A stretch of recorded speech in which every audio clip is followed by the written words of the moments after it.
What is going on, everybody, and welcome back to the Hangout spot where you already know it's real talk, boxing talk, live from my man cave. It's your boy Johnny, and I'm your host for another edition of the Hangout Spot Live. This time, the Wednesday night edition. It is Hump Day. Let's get it popping, y'all. Let's get ready to rumble! Yeah, and welcome back, DHS family. We back like we never left, man. I just want to say what's up to all of y'all, man, out there.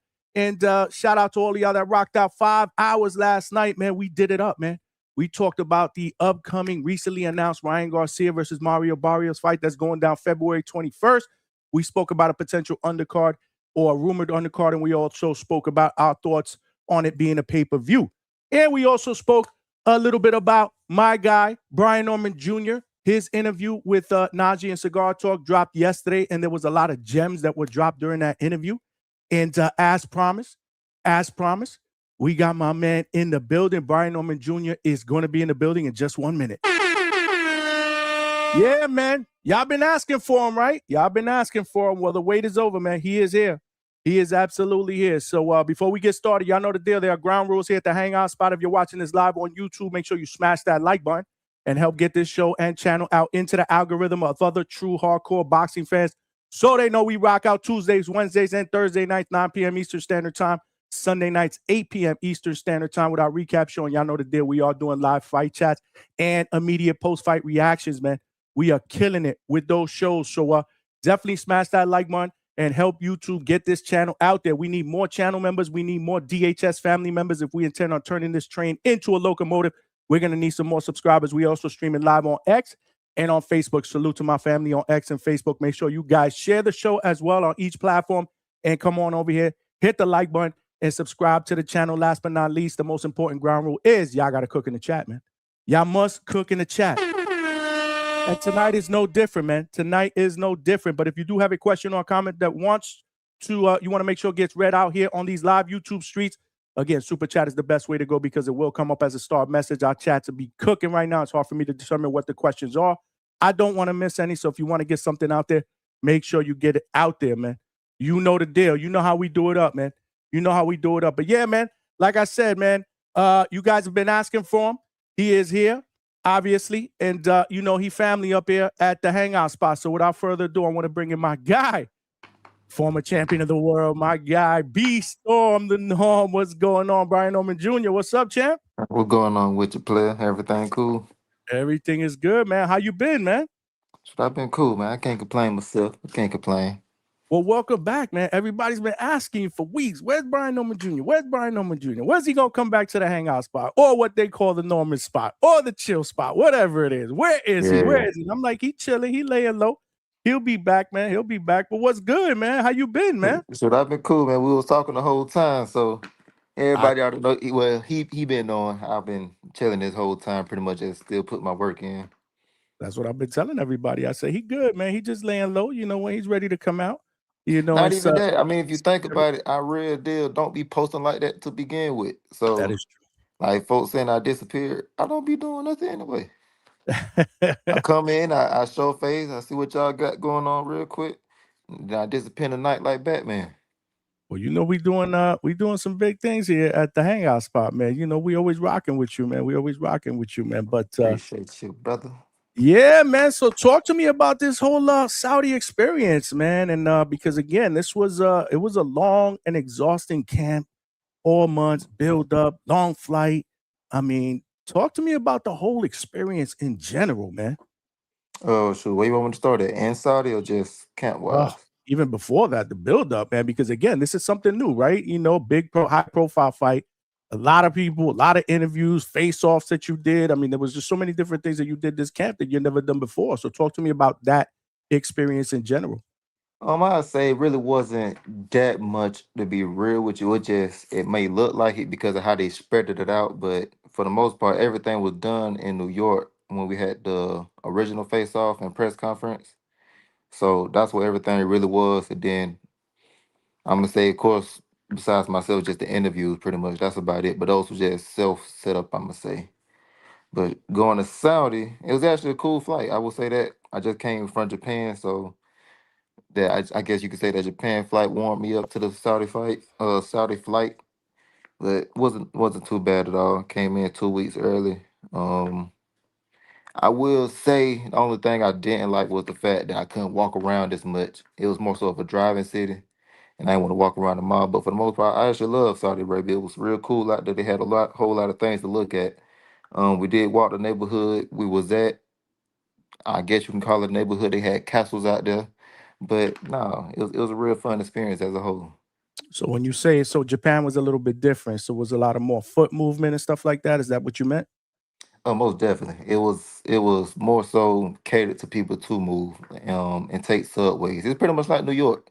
You know how everything's so close, is everything right there. So I'm gonna say Japan is more so like New York. So how about the fans and stuff like that? How did you get treated out there? Was there love out there? Yeah, they were showing me love. I had went to this shawarma spot, and we popped in there ordering some food. The team in there ordering food. Then you got folks outside trying to take a picture with me and things of that nature. So of course I helped them out. But now they were still showing me love out there. That's what's up. That's what's up. And what about let's talk about the fight a little bit. Again, not the result that you wanted, but what'd you take from that fight? I'm sure you got a chance to watch that fight a few times. I know you. You're very, Hmm. very critical of yourself, man. Talk to us about the fight in general. Should I just say, should you live and you learn? That's all I can say from it. Um, I just say patience also. Just being too rushy, ready to get into it, ready to get to the action. So yeah, I learned a few things. What about you had said that you guys had got there 2 weeks before. Do you think that gave you a sufficient amount of time to adjust to Saudi, or would you do it differently next time and get there a little bit earlier? Not, I don't think the time was deficit at all, like a problem at all. I think 2 weeks was plenty. I think that was enough. It was cool. Like I really didn't have any sleep problems at all. Everything was really good. And actually, I was still actually on U.S. time because we fought at 3 in the morning over there. So it was actually perfect timing, necessarily speaking. They did it at 3 in the morning their time, so y'all can be up at the right time and watch it. So really the time wasn't an issue at all. That's what I'm trying to say. Because fighting at 3 in the morning must have been crazy for you. Shoot, now I was still going to sleep at the I'm gonna say proper time over there. Really? Okay, okay. Hold Yeah, on. Let me make the screen a little bit bigger. We here with the former champion of the world, Brian Oman Jr., my guy. Make sure you guys smash that like button. Family up in the building. Okay, that's what's up. But yeah, man. So talk to me about again, a little bit more in detail. Obviously, you faced some adversity in the second round.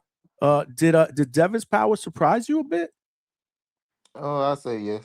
Um, I wouldn't say it was soft. I wouldn't say it was weak. I just say, shoot, he's solid. That's all I can say about it.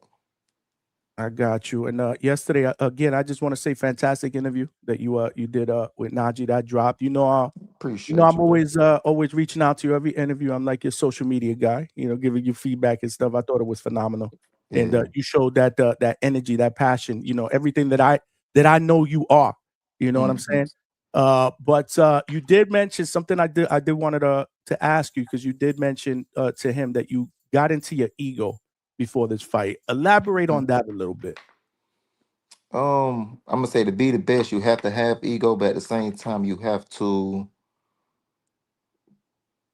check it at the same time. If you get what I mean by that, to say I will be the best already, that's an egotistical thing, but you can't lean too much into it. I'm gonna say.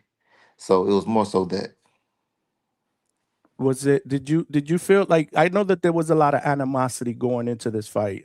Did you feel that animosity made you dislike him and it kind of changed your outlook going into the fight? definitely it's made it more. I'm gonna say emotional. I'm gonna say that it made it more emotional instead of what it was. Like we just finna go and handle our business real quick. So I'm gonna say it just made it more than what it was. And then of course me being me or whatever, I'm leaning right into it. But what's up? So and that's all it was. What would you say if there was one thing that you could say that you immediately took away from this fight, whether it was during the fight or after the fact when you were watching it, that you can say, "Damn, I learned that for the first time, and I'll never forget that going forward." Or just straight up focus. Like even all through camp, just focus. Focus on the task at hand, focus on the work that you have to do, I'm gonna say. Elaborate on that, champ, because I was around camp for a couple of times and you look focused. What do you mean by Mhm. focused? More focused? I'm gonna say more focused on the actual work and focused on what you need to be doing. The whole, let's say, camp is 6 weeks. The whole 6 weeks, just being on point, sharp, and just staying on one task, not looking at anything on the outside. Is that something that you think could have been helped? Because again, this was a high profile fight. So with the high profile comes the more media, top rank coming in there, the interviews, the cameras. So do you think that that could be helped next time, or if there's a high profile fight, it would be more or less you kind of getting used to it and working in a different direction? I say the cameras and things of that nature is nothing. It's really not that bad. It's just I'm gonna say what's around you, the people around you. I'm gonna say regarding focus, pretty much. Like for example, it's not just me in the gym. It's not just the team in the gym. You was in the gym. It's a whole lot of people into the gym. So it's just like where everybody focus at. Are they distracting you or anything like that? So on a day-to-day basis, like the media workout I had, that was cool. So like you said, when you see me, I was still focused or whatever, but it's just the day-to-day everything. I got you. I got you. I got a super chat from Finding Adrian. He wants to show some love with the $5. Would love to Norman with Eddie and work off the high guard and some head movement. Okay, so yeah, so I guess this What, super Ada chat, Reynoso? yeah, you know the deal, man. I mean, with that bomb that you dropped yesterday, right? I mean, we might as well. I guess this question we might as well just address the elephant in the room. But you mentioned to Najee that Brian Senior, Dad, Pops wasn't no longer going to be your head trainer. Mm-hmm. And once you said that, I texted you yesterday. I said, that shit is it's viral. It's pretty much broken the boxing internet social lines out there and all over social media. But before I ask my question, let me start by saying this, and I want everybody to listen. I've been around the Normans on a social capacity, right? Both junior and senior, and not just in the gym, but outside of the gym. And I got to tell you, I've seen it. They are extremely close, extremely close. And I've Yeah, told you guys that's that. still my dog.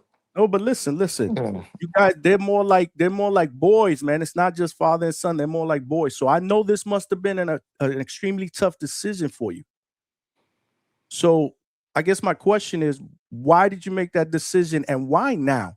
And the reason why I'm saying why now is because there's people out there that I've read that are saying, well, why would Brian Jr. make this decision after just one loss? It's just one loss. So why did you make that decision and why did you think now was the right time? I think now was the right time because it's just all about what's next. And of course, I can never forget about the past, anything like that, where he has gotten me. Of course, he has got me to the championship. And what, 23 years old, a 23-year-old world champion, he got me up to this level. And like I said, he's still around. He's still around the team and everything like that. I'm just building. That's it. So when you say still around, like not head trainer, but he'll still be in the gym, he'll be a part of the That, training that's camp. that's still my dog. He's still right here. Still pops my advisor. Everything. Okay, so that's good. That's good. Okay. Okay. And so going forward, like what qualities are you looking for in your next head trainer strategically? So I can't give y'all the whole blueprint, the whole recipe. We shall see. What about logistically? Is it are you looking for somebody more local? Are you willing to travel, maybe out to the West Coast to put some work in? I'm willing to travel. I won't be headstrong or just staying right here in Georgia at all. So now I'm global. I can go in and everywhere. And how's Pops doing, man? Because I haven't heard from him. And is he good? Yeah, he cool. Actually, we talked today. We about to go suit shopping. Oh, okay. All right. I know Yeah, you. I know you kind of pressed for time. That's what's up. Yeah, yeah, yeah. yeah. That's what's up. Okay, cool. I just want to make sure everything is good. I think that is good because there were a lot of people out there that were saying after this fight that maybe, it might not be a bad idea to maybe get an extra set of eyes in there. Hmm. Get some help. In Pretty the much way. what I'm doing. Yeah, pretty Yeah. much. Okay. Good. Good. Good. Good. Good. How's Top Rank in the relationship? Everything's good. Like, what's the So now plan they for they the future? cool. We talked to them. Just recently, I believe it was like last week, if I ain't mistaken. But now everything on good terms. Like I said, we should be back in the ring soon, coming up with a real date soon, and shoot, keep this ball rolling. All right, whatever happened, happened. You can't change the past, but you can dictate your future, and which I will. Obviously. And what are your goals now, man? You're looking to get obviously I'm sure you're looking to become a champion again, but is that kind of entailed in the welterweight division? Like, do you want to stay at 147? Oh, most definitely. I still need these belts. Ain't nothing changed at all. Still the same game plan. So I remember you told me that was the plan, man, to get the strap. So Yeah, that and we continues to still be right here, standing strong. okay, so good. That's good to hear. That's good to hear. Because there's a lot of guys that are coming up there, man. Obviously, Ryan is fighting Barrios. You Barrios. got all these dudes that are coming up. Devin came up, possibly Tio, Richardson Hitches probably will be in the mix. So there's a lot of big names, man. Anybody out there that you would like to mix it up with if you had your choice? Shoot, any and everybody. I need all the work possible. You say you the best at 147, you got to go out there and prove that. And I'm a part of 147. I say I'm the best. So sign me up for any and everything. What's your preferred timetable to get back though? Like if it was to say a month, Sure, if if you I can get the next fight, a championship fight, you best believe I'm taking that. No, I know you will, but when do you like? Do you want to get back in the ring? What, like March, April, May? Yeah, I think that'll be perfect time in March, April, May, around that time period. Got you. There's a question I always wanted to ask you before I let you go, because I had a trainer a long time ago tell me that every fighter views their path to greatness in different ways, Hmm. right? You know, some view their path as being a champion, multiple champion, and then a Hall of Famer. Some of them view it as being you know, the richest fighter out there, so they could gain financial wealth for themselves and their families. Like, how do you view your path to greatness, champ? You see, pretty much my why. Why do I do what I do, necessarily speaking? Why and what's the path? Like, what do you want to what's your path to greatness right now? Oh, shoot, my path to greatness, only God knows he's still writing that book in that chapter. So I can't say that, but my why for doing it would be for my family lineage. As in, of course, I'm here, but it's gonna be somebody after me and somebody after that and after that. So I want to make sure that we set in stone like this whole Norman family just straight for years and generations until the end, pretty much. Man, that's what's up, man. No, listen, man, I can't wait to see what lies ahead, man. I think I know you, and I know that this is gonna drive you to be even better, to be even greater. Hmm. To You know me be more than anybody. I know you more than anybody. Like I've been telling people, I've been keeping in contact with you. I know you good, but like I said, man, just letting you lay low, do your thing, man. And I knew you were gonna come back and show love, and I just want to let you know, you my guy. I'm always gonna be in your corner. Yeah. Uh oh shit, we got Mrs. Hangout spot with the $5. Wifey said accept, adjust, move forward. Looking forward to your comeback this year, champ.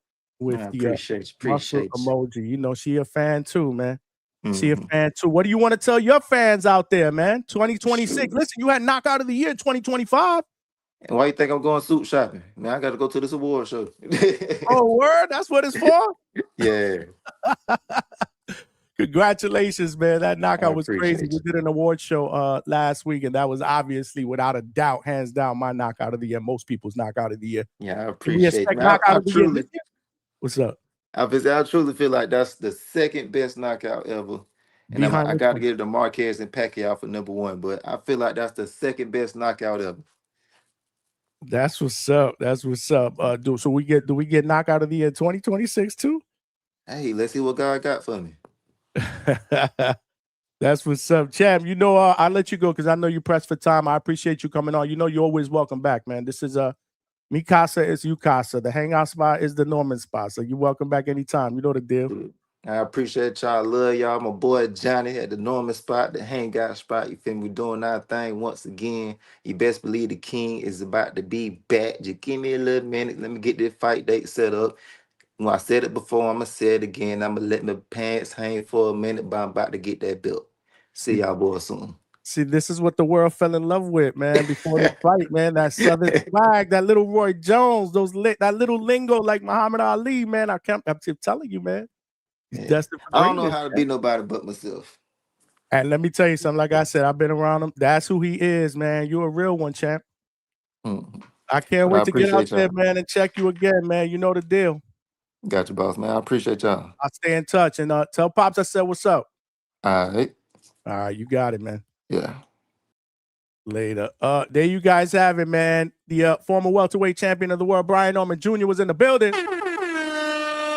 My apologies, y'all. Yeah, he was a little bit pressed for time and didn't want to cancel because that's just who he is, man. He's always showing love. But he said he can only do like 20 minutes, man. So I didn't want to keep him longer than needed. I did have a lot of other questions, and I did want to answer some of the questions that you guys may have had. So I apologize. But again, we got to do what we got to do. That's what it's all about, man. You got to show them respect as well. He said, again, he had to go buy a suit, man, for some kind of a awards banquet where he is going to get that award for Knockout of the Year, the one where he put Jin Sasaki to sleep in Japan. But yeah, like I said, it is what it is, man. Just a little bit of time. I know you guys have all been asking, where is Brian Norman Jr.? Well, I've been keeping in contact with him. But again, the conversations that me and him have, those are behind the scenes, man. Those are behind the scenes. So it is what it is. I knew he was good, and I knew when he was ready to, to come out and say what's up to everybody and let everybody know that the goals haven't changed. Like he said, it's still championship, man. He's trying to stay in the welterweight division, get those straps still. He still wants to go undisputed. There's no difference in the game plan. It's just sometimes these things happen in boxing, right? The fight with Devin, Devin was the better guy. He talked about it just a little bit. He did get a little bit more in depth, obviously, with Najee's interview. They did a 45-minute interview. And like I said, normally he would be here longer, but again, last minute plans, and he didn't want to cancel. And I didn't want to cancel either, right? I put a thumbnail out there, put a title out there. I know I had some people that were going to jump on. So, hey, man, getting 20 minutes with Brian Norman Jr. is better than getting no minutes with Brian Norman Jr. Next, I'm going to try to get Brian Norman Sr. Obviously, I'm going to reach out to Sr. We got to get him up here as well. He did say everything is good between them. And like I told y'all earlier, man, I've been around them on a personal level, man, on a social level, outside of the gym. They get along perfectly fine, man. They get along perfectly fine. They are like best friends, man. It is fun to watch. We bug out. We have a good time. So I know this must have been a tough decision, but I do applaud him. I didn't tell him that again because I was kind of pressed for time. He just sent me a message that said that he apologizes that he had to rush off. But that's all good. It's all good. It's all good. We appreciate the champ, man. We're gonna get him back. Once something gets announced, we'll get him back. We'll have him on for more of an extended amount of time, and then obviously he can talk about the fight that's coming up. He should be hearing something soon. Obviously, you heard him. He wants to get back in the ring in March or April, if possible. The sooner the better. And I wanted to get some fight predictions and some other stuff, but it's okay. Like I said, man, that's my bro, man. That's my bro. So apologize if you guys sent some super chat questions that I could not read to him. Polo Buck with the $10.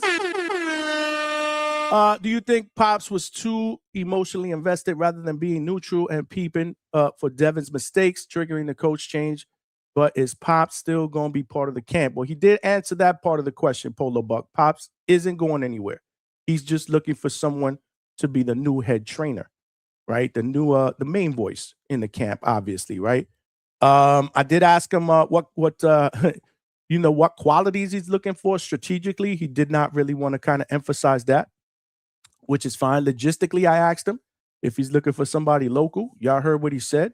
That's not really going to be a problem. He'll figure it out. If he needs to get somewhere, he's going to get somewhere.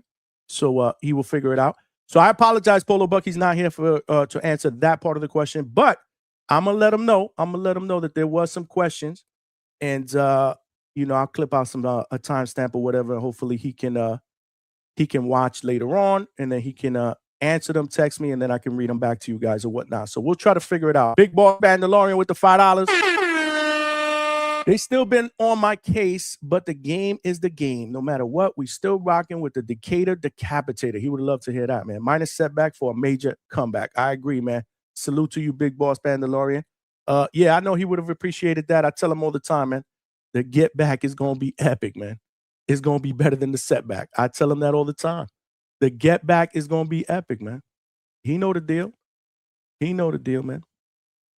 But yeah, man. Let me see. Atheist Ghostbuster 633.95 with the $10. Everything around me. Get the money. Dollar bill, yo. Thank you for the super chat. I appreciate that. Good to see you, champ. Hagler had 3 losses and is still regarded as one of the best ever. You still have much to offer the game, and I look forward to watching the comeback. Thank you for the super chat. I will send him that so that he knows that he getting love, he getting support here at the Hangout spot. He know the deal. I've been telling him for the longest. My people are asking for you, man. They want to show you some love, man. This is boxing. Things happen, man. Polo Buck with the $2. Who we eyeballing for the next opponent? Again, sorry I couldn't ask him that, but knowing him, he would have said whoever. Line him up. Line him up, man. Malcolm with the $2 said, are you gunning for a homecoming fight next? Again, that was a question that I had that I get a chance to ask him because I kid around with him all the time. When are you going to fight out here? Stop fighting in Japan and Saudi, man. I want to be able to come to a fight and show support, man, in the States, man. So, hopefully Top Rank is putting something together here in the States for him for his next fight, man. But nah, listen, man, like I said, man, it doesn't really matter, man. 20 minutes or not, I'm just glad to have him come on and let everybody know he good. Y'all saw at the end, man. The swag is still there, man. There's no shame in losing to a guy like Devin Haney, who's going to go down as one of the best that has ever done it, man. And you learn from these. You learn from these fights. You correct them, and it makes you better, man. Look what losing to Floyd did for Canelo, man. He became the face of boxing. So, yeah, man.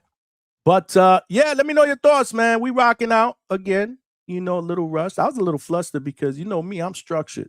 I got my shit together, planned, and then I felt like I had to rush. So, yeah, the delivery in some of the questions may not have been Johnny DHS style, but, Ayla, a learning experience for me too, right? I'm living and I'm learning. I'm living and I'm learning. On the go, man. On the go, man. But thank you for all of y'all for rocking out. Alex Vega was the first one in the building. He said, rest in peace, the Norman spot. Happy born day to the Bermuda spot.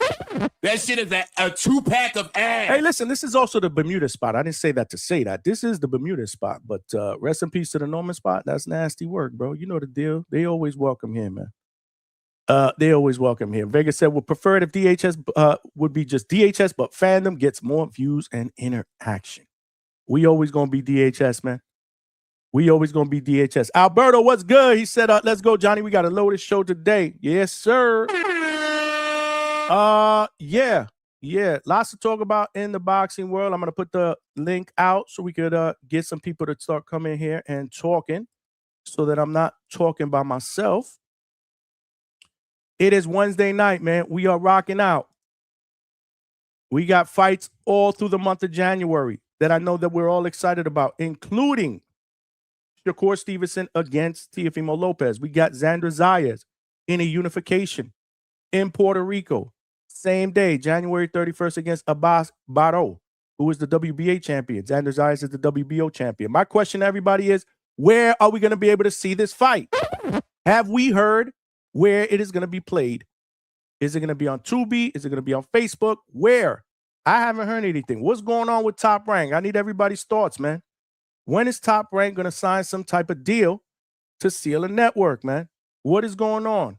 Obviously, Brian Norman Jr. is a Top Rank fighter. I wanted to ask him that question. If there was any word on what's going on with Top Rank and a potential television deal. I didn't get a chance to ask him that. I was prepared. Trust me. I got a lot of questions here. I had a lot of questions. Y'all know me. I come prepared.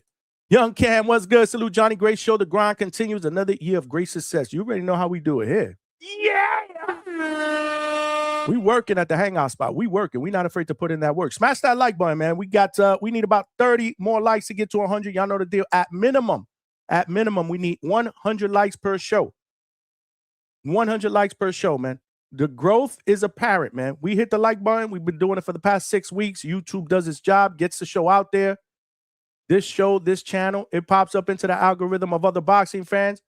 They rock out. They check us out. They call in. They join the chat. They become DHS family members. That is what it's all about here. That is what it's all about, man. Flexing and stepping. I see you, brother. Let's get it cracking. I see you, CJ Rich. I see you. Still a Norman supporter. Setbacks are a part of life and manhood. Absolutely. Dario Leroy, I see you. I see you in the building. Appreciate you for stopping by. Big Money, my guy. Salute to you. What's good, suckers? Watch out. What's good? Salute to you, champ. AB 2 times. What's good? John B415. Salute. Manuel, what's good? I see you. Polo Buck, what's good? Polo Buck, the master of all the pictures that you have seen us post, man. All the funny pictures, man. The Santa Claus outfit, the New Year's picture. I mean, Polo Buck is the man. The Coach Bermudez, Senor Cyborg crying picture. The me dreaming about Senor Cyborg picture. Yeah, man, that's the man behind the scenes, man. Polo Buck, man. Let's go out to the lines. Malcolm, what's good, man? You gotta unmute, Malcolm. Oh shit! I didn't even think that you'd go straight to me. What's good, Johnny? What's good, man? What's good? Yeah, fire short interview. I expected it to be longer. I'm not gonna lie, bro. I thought the interview. You and me both. I found out how maybe less than 10 minutes before the show started that he only had a limited amount of time, and I'm like, oh shit. So it kind of threw me off a little bit. It kind of threw me off, and I was a little flustered, right? Because there was some questions I knew I wanted to get in there, but it kind of felt rushed. But it's all good, man. We live and learn. We adjust, man. This is the game, man. I'm just glad he came on, man. I'm just really, really glad he came on to show love, man, because he family. Yeah, I mean, it's something though, bro. Because we kind of all been saying, "Where's Norman Jr. at?" You know, and I'm not saying you, but just us in general. Beggars can't be choosers. You Right. feel me? So if he's able to give us 20 minutes of his time, you know, I'm cool with it, man.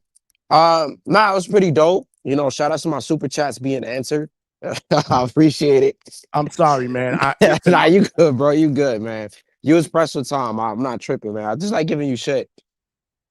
But I want to say, right, you know, this whole thing with him switching trainers, you know, so it's pretty obvious he's still gonna be working with him in camp. He's gonna be around.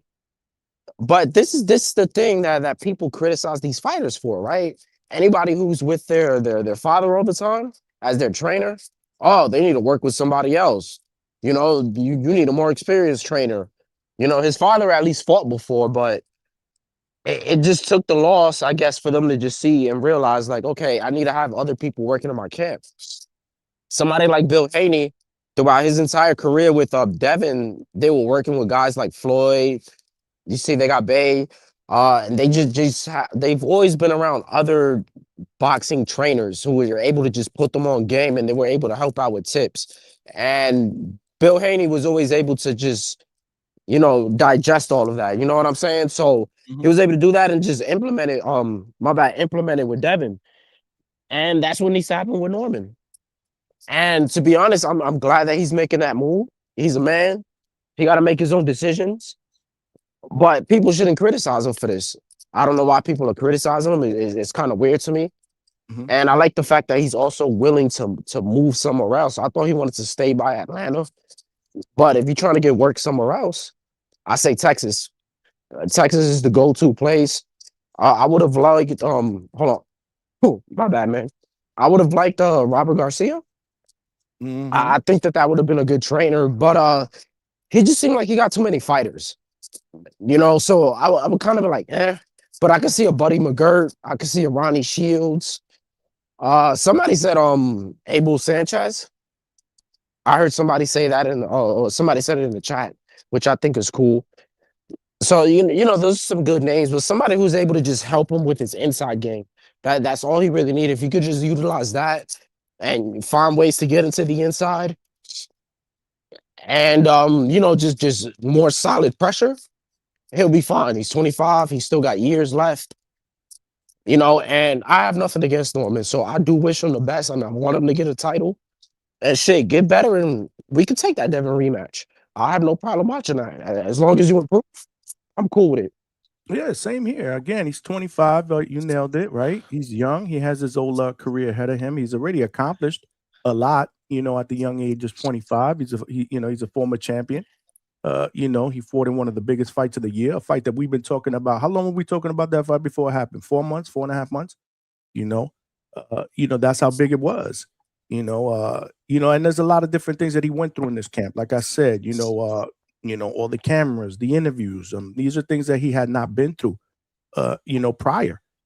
So nothing but a learning experience. Again, I want to kind of get more in depth on the whole learning and the whole experience in itself. But I again, I was rushed. I felt, I wanted to get a few questions up in there that I know wanted to be answered, especially the one with the trainer, because again, that's the one that everybody really, really blew up with, right? Him not working with Senior, and then it's been all over, all these social media platforms, and then obviously Brian Norman Senior went on Mill City to address it yesterday as well. So I can honestly tell you, I agree with you, Malcolm. I do applaud him, for having the courage, for saying, you know what, this is my career.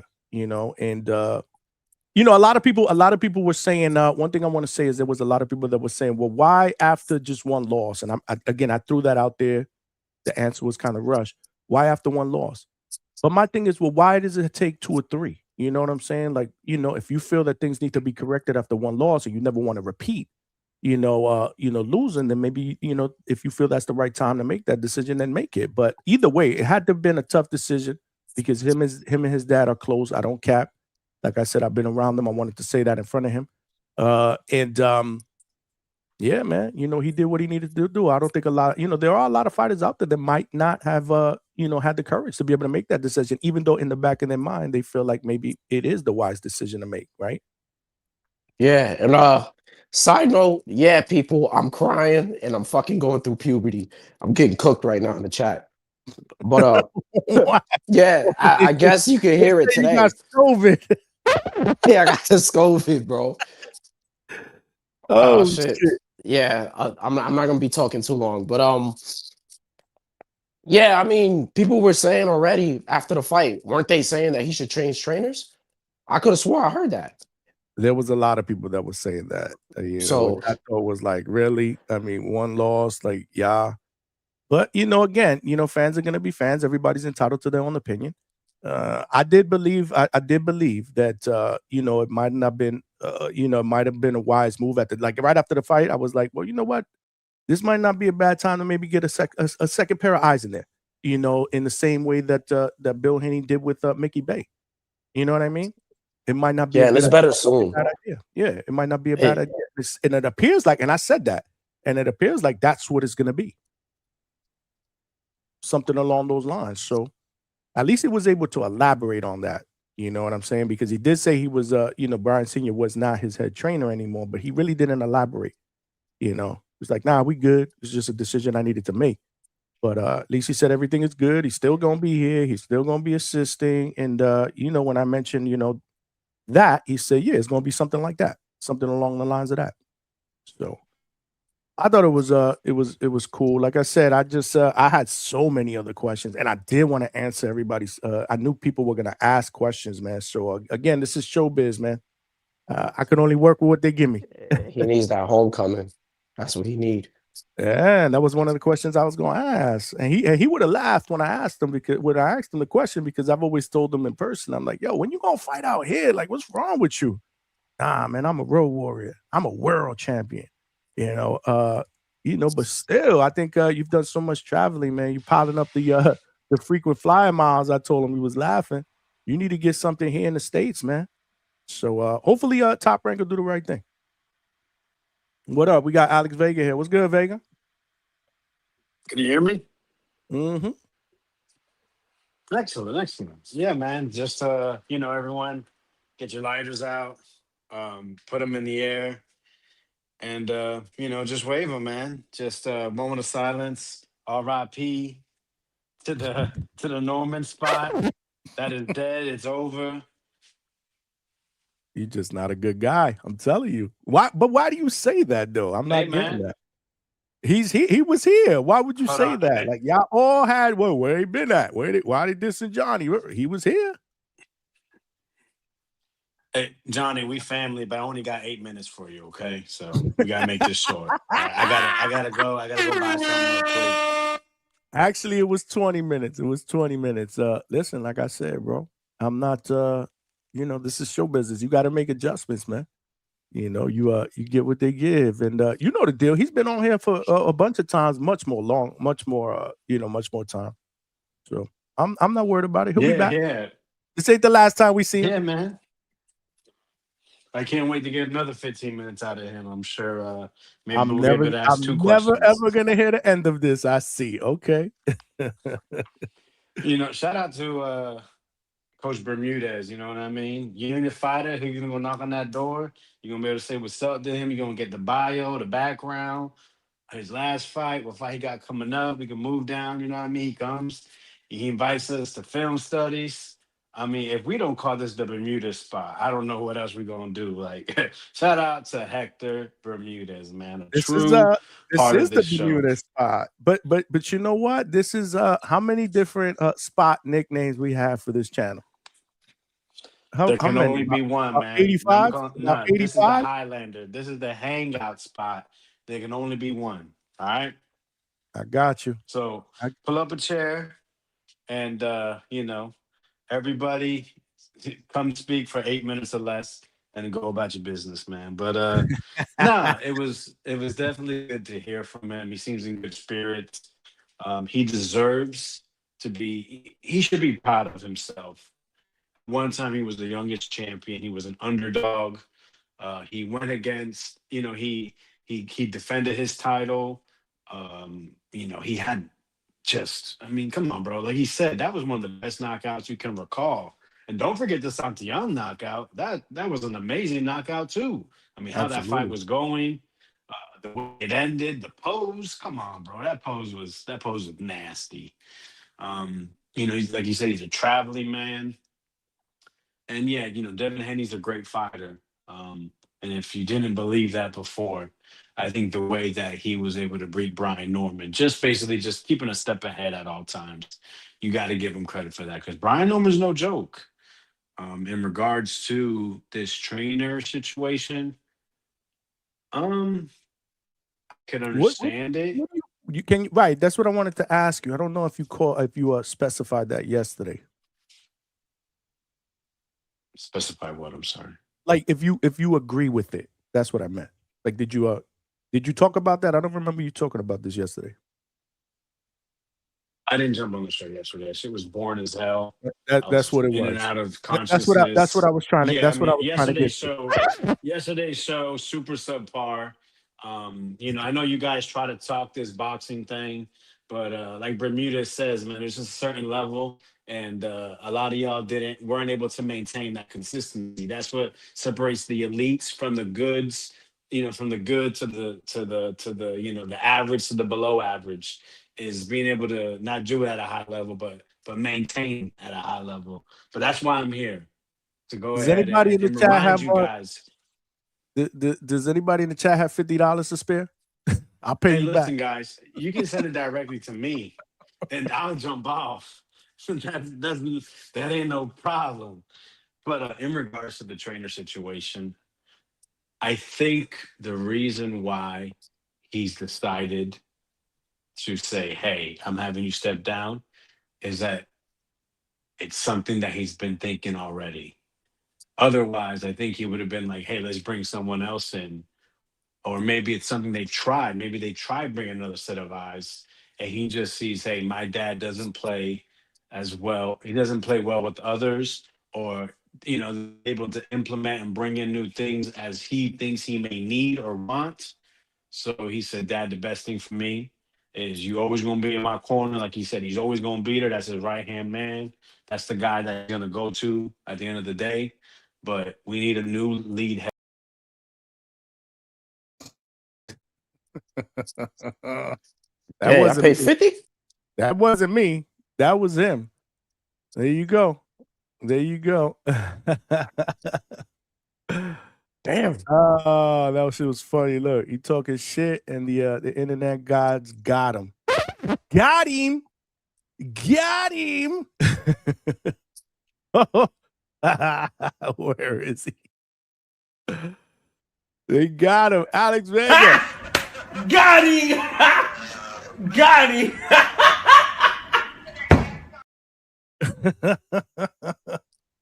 There he goes. What happened to you? Hello? Yeah, you there? The internet guy got you, bro, for talking shit. There you go. They were like, really? 8 minutes? Fuck that. He only gets 2. Beep. I mean, shit. That's all that fucking y'all need over here, I guess, man. Maybe Norman St. Jr. Maybe Norman Sr. will just jump on for about 90 seconds. Oh, he's gonna have time. Yeah, he's gonna have time. No, I doubt that. Hey, all Norman Sr. gonna have his time now, right? But nah, she said Chevy Ray said her interview's always 20, 30 minutes. Get the big questions done first. Come out swing. It's still a good job. Listen, again, I was prepared for at least an hour here. I had a ton of questions, and I wanted to take questions from the chat. But I found out about the 20 minutes literally 5 minutes before the show started, and I was like, oh shit. All right. What do we do? What do we do here? What do we yeah. Mick doing it with the 2-pounder said, if anyone has questions, Najee will get them answers. That's fucked up. That shit is a 2-pack of ass. Y'all ain't good people. Y'all like Vega. Y'all like Vega, man. Y'all all got jokes, but it's all good. It's all good. Polo Buck with the $5 said, finna send you one of those international phone cards. More minutes for Vega. He ran out of minutes. There you go. Where are you, Vega? You home or you walking the dogs? Vega. Oh, man. This show is like all discombobulated. Vega, you there? You got Malcolm on the panel with the Scovit. You got Vega having Vega's Wi-Fi is that shit is a 2-pack of ass. Vega's Wi-Fi and phone service is sucks. Like, what's going on? Norman, 20-minute interview. You answering his super chats. This is going crazy today. I thought this show was going to be epic, man. It's turning into a fucking nightmare. Vega, are you back? yeah, no, my phone keeps jumping from my we got to get Wi-Fi back on track connectors. here. We got to get back on track. There's just too many stumbles here. Too many stumbles. We usually don't have a show like this, man. Are you back? Oh my Lord, bro. What is going on? It smell like a toilet full of nasty ass shit, okay? What is this, Halloween, bro? What's going on? What did I miss? Oh, you're back. Yeah, nah, my phone keeps jumping between the Wi-Fi on the top floor and the bottom floor. It's annoying. You would think that this show is a Halloween edition, man. It's spooky, man. There's a lot of crazy shit going on, man. We got to get back on track, man. Where were you, Vega? I was just saying, man. I think that was kind of premeditated in a sense. I think it's been an idea in his head beforehand, and I think in his biggest moment, you could say it's unfair, but Norman Sr. kind of fell short. So he felt, hey, honestly, I think, yeah, you just try to bring someone else in. You know, you guys both have that experience. And like he said, he built him up from the beginning to world champion. It's a learning experience. So personally, yeah, I would say just add someone, but maybe Junior knows that's probably not going to work well. Hey, Dad, step back and let me have someone new take, take the, what you call it, steering wheel, and you ride passenger. Which, we'll see where it goes. We'll see who he goes to, and if it'll work. I understand if his next fight's a championship. That's what he wants. Vega, you starting to sound like Alberto, bro. Oh man, what is going on with this show? Vega, can you go somewhere where your Wi-Fi is good, please? You sound like a robot, man. Guys, I put the link in the chat. Can we get somebody to call in with good Wi-Fi? We don't want to end this show early. We ready to put in the work, but damn, we're off to a rough start. Well, Johnny, I will a little sidebar. Just because you fight doesn't make you the greatest trainer, and it's no disrespect towards Norman Sr. Like, the best coaches weren't the best fighters, and the best fighters aren't always the best coaches. So he's gonna be limited to what he knows. and adding somebody is great. I feel like it's a perfect move. And again, people were already saying that he should do it. I think that Schofield, I think that Kid Austin should be adding somebody to his camp and not his pops. He ain't even lose yet. Can you hear me? Yeah, we can hear you. I heard you too, Malcolm, and I agree with you, Malcolm. I do. But to Vega's point, I do agree with Vega as well. Maybe something like that wouldn't have worked. Is that what you? That's kind of like where you left off, Vega. Yeah, maybe Junior knows that. So, for the betterment of his career. And who knows, maybe he'll go back to his dad, but maybe he, say, hey, let someone else take the wheel now and see what we can do from here. See how we both can get better. Oh, agreed. I'm on the top floor now, so we should be all right. But so you should I be all gotta take right. a shower. Yeah, I gotta take a shower anyway, man. And you're not gonna keep talking while you're in the shower, right? I mean, why are you making this weird? I mean, hey, you know what's weirder? No, I'm saying you're not gonna do what Alberto does. That's the because that's the running joke that everybody Nah, has when man. Alberto calls it from You the know what gym. I'm not gonna do Shower. is have a channel named the Norman Spot, interview other places, and then when I come on a Norman Spot, give them 3 minutes. But all right, man, appreciate y'all. Love the show. You know I love the show. I'll be talking a lot of junk, but it's it's all love. For sure.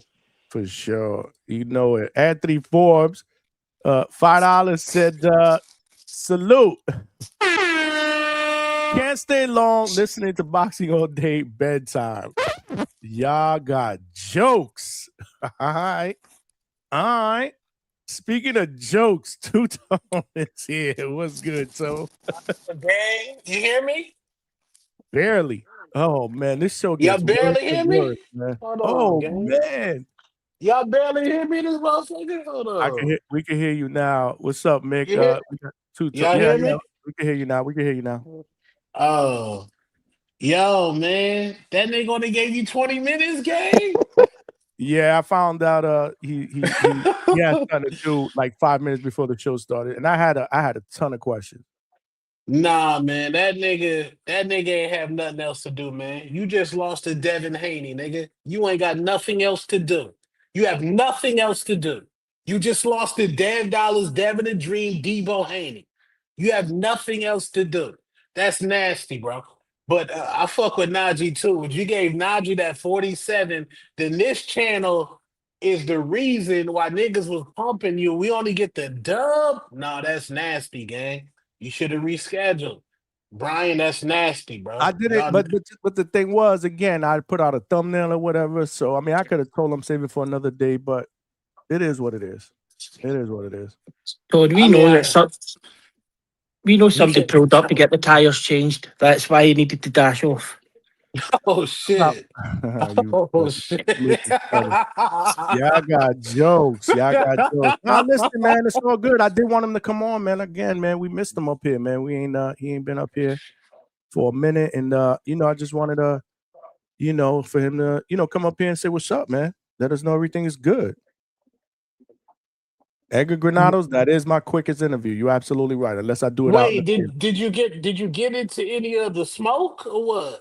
Yeah, I asked him about the father, the trainer thing. No. Did you ask him about what the fuck happened in the fight, nigga? Why I did did. Devin drop your ass? He gave quick answers, Two-Tone, real quick. They were quick. Girl, Yeah, they were quick. man, I, niggas, see? I That's what I'm did say talking about. I did ask him, if the power surprised him, the Devin's power, and I think he said yeah, and something else, and then boom, it was the next question. See, niggas, see, I mean, I don't know, man. That's nasty, man. That's why, see, that's why I'm none of these fighters fans, bro. That's why I'm none of these fighters I'm fans, not bro. offended by it. He family. I mean, he sent me a message, right? Sorry I had to rush. I'm like, nah, we good. We good. I'm not offended by it. I'm not offended by it at all. He'll be Nah, back.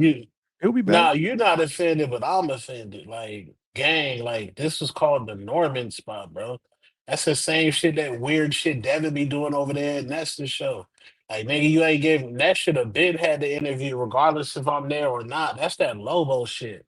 That's why Tit packed your ass up, nigga. Niggas is nasty, bro. Niggas is nasty, bro. That's nasty. I'm good with it, man. Yeah, I know what you mean, but I'm good with it, man. I'm perfectly fine, brother. Perfectly fine. It was good. 20 minutes, man. Hey, we got the former champ up in here. He'll be back again. He's looking to get back in the ring. Hopefully March or April. I'm sure when something gets announced or whenever this coaching change gets made public, we'll get him back up in here. That's not a problem. Hey, then next. Salute. What's good? Ted Belanga gonna have the 2-hour special with Norman Jr.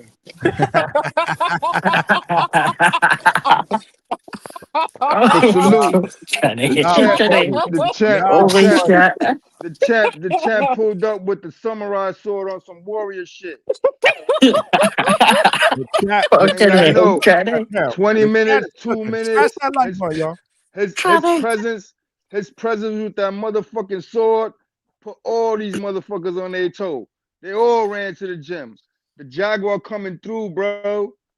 Oh my God, don't put Polanco in there with him first. I need my Dominican women to come out. I need Polanco to do big things in the city.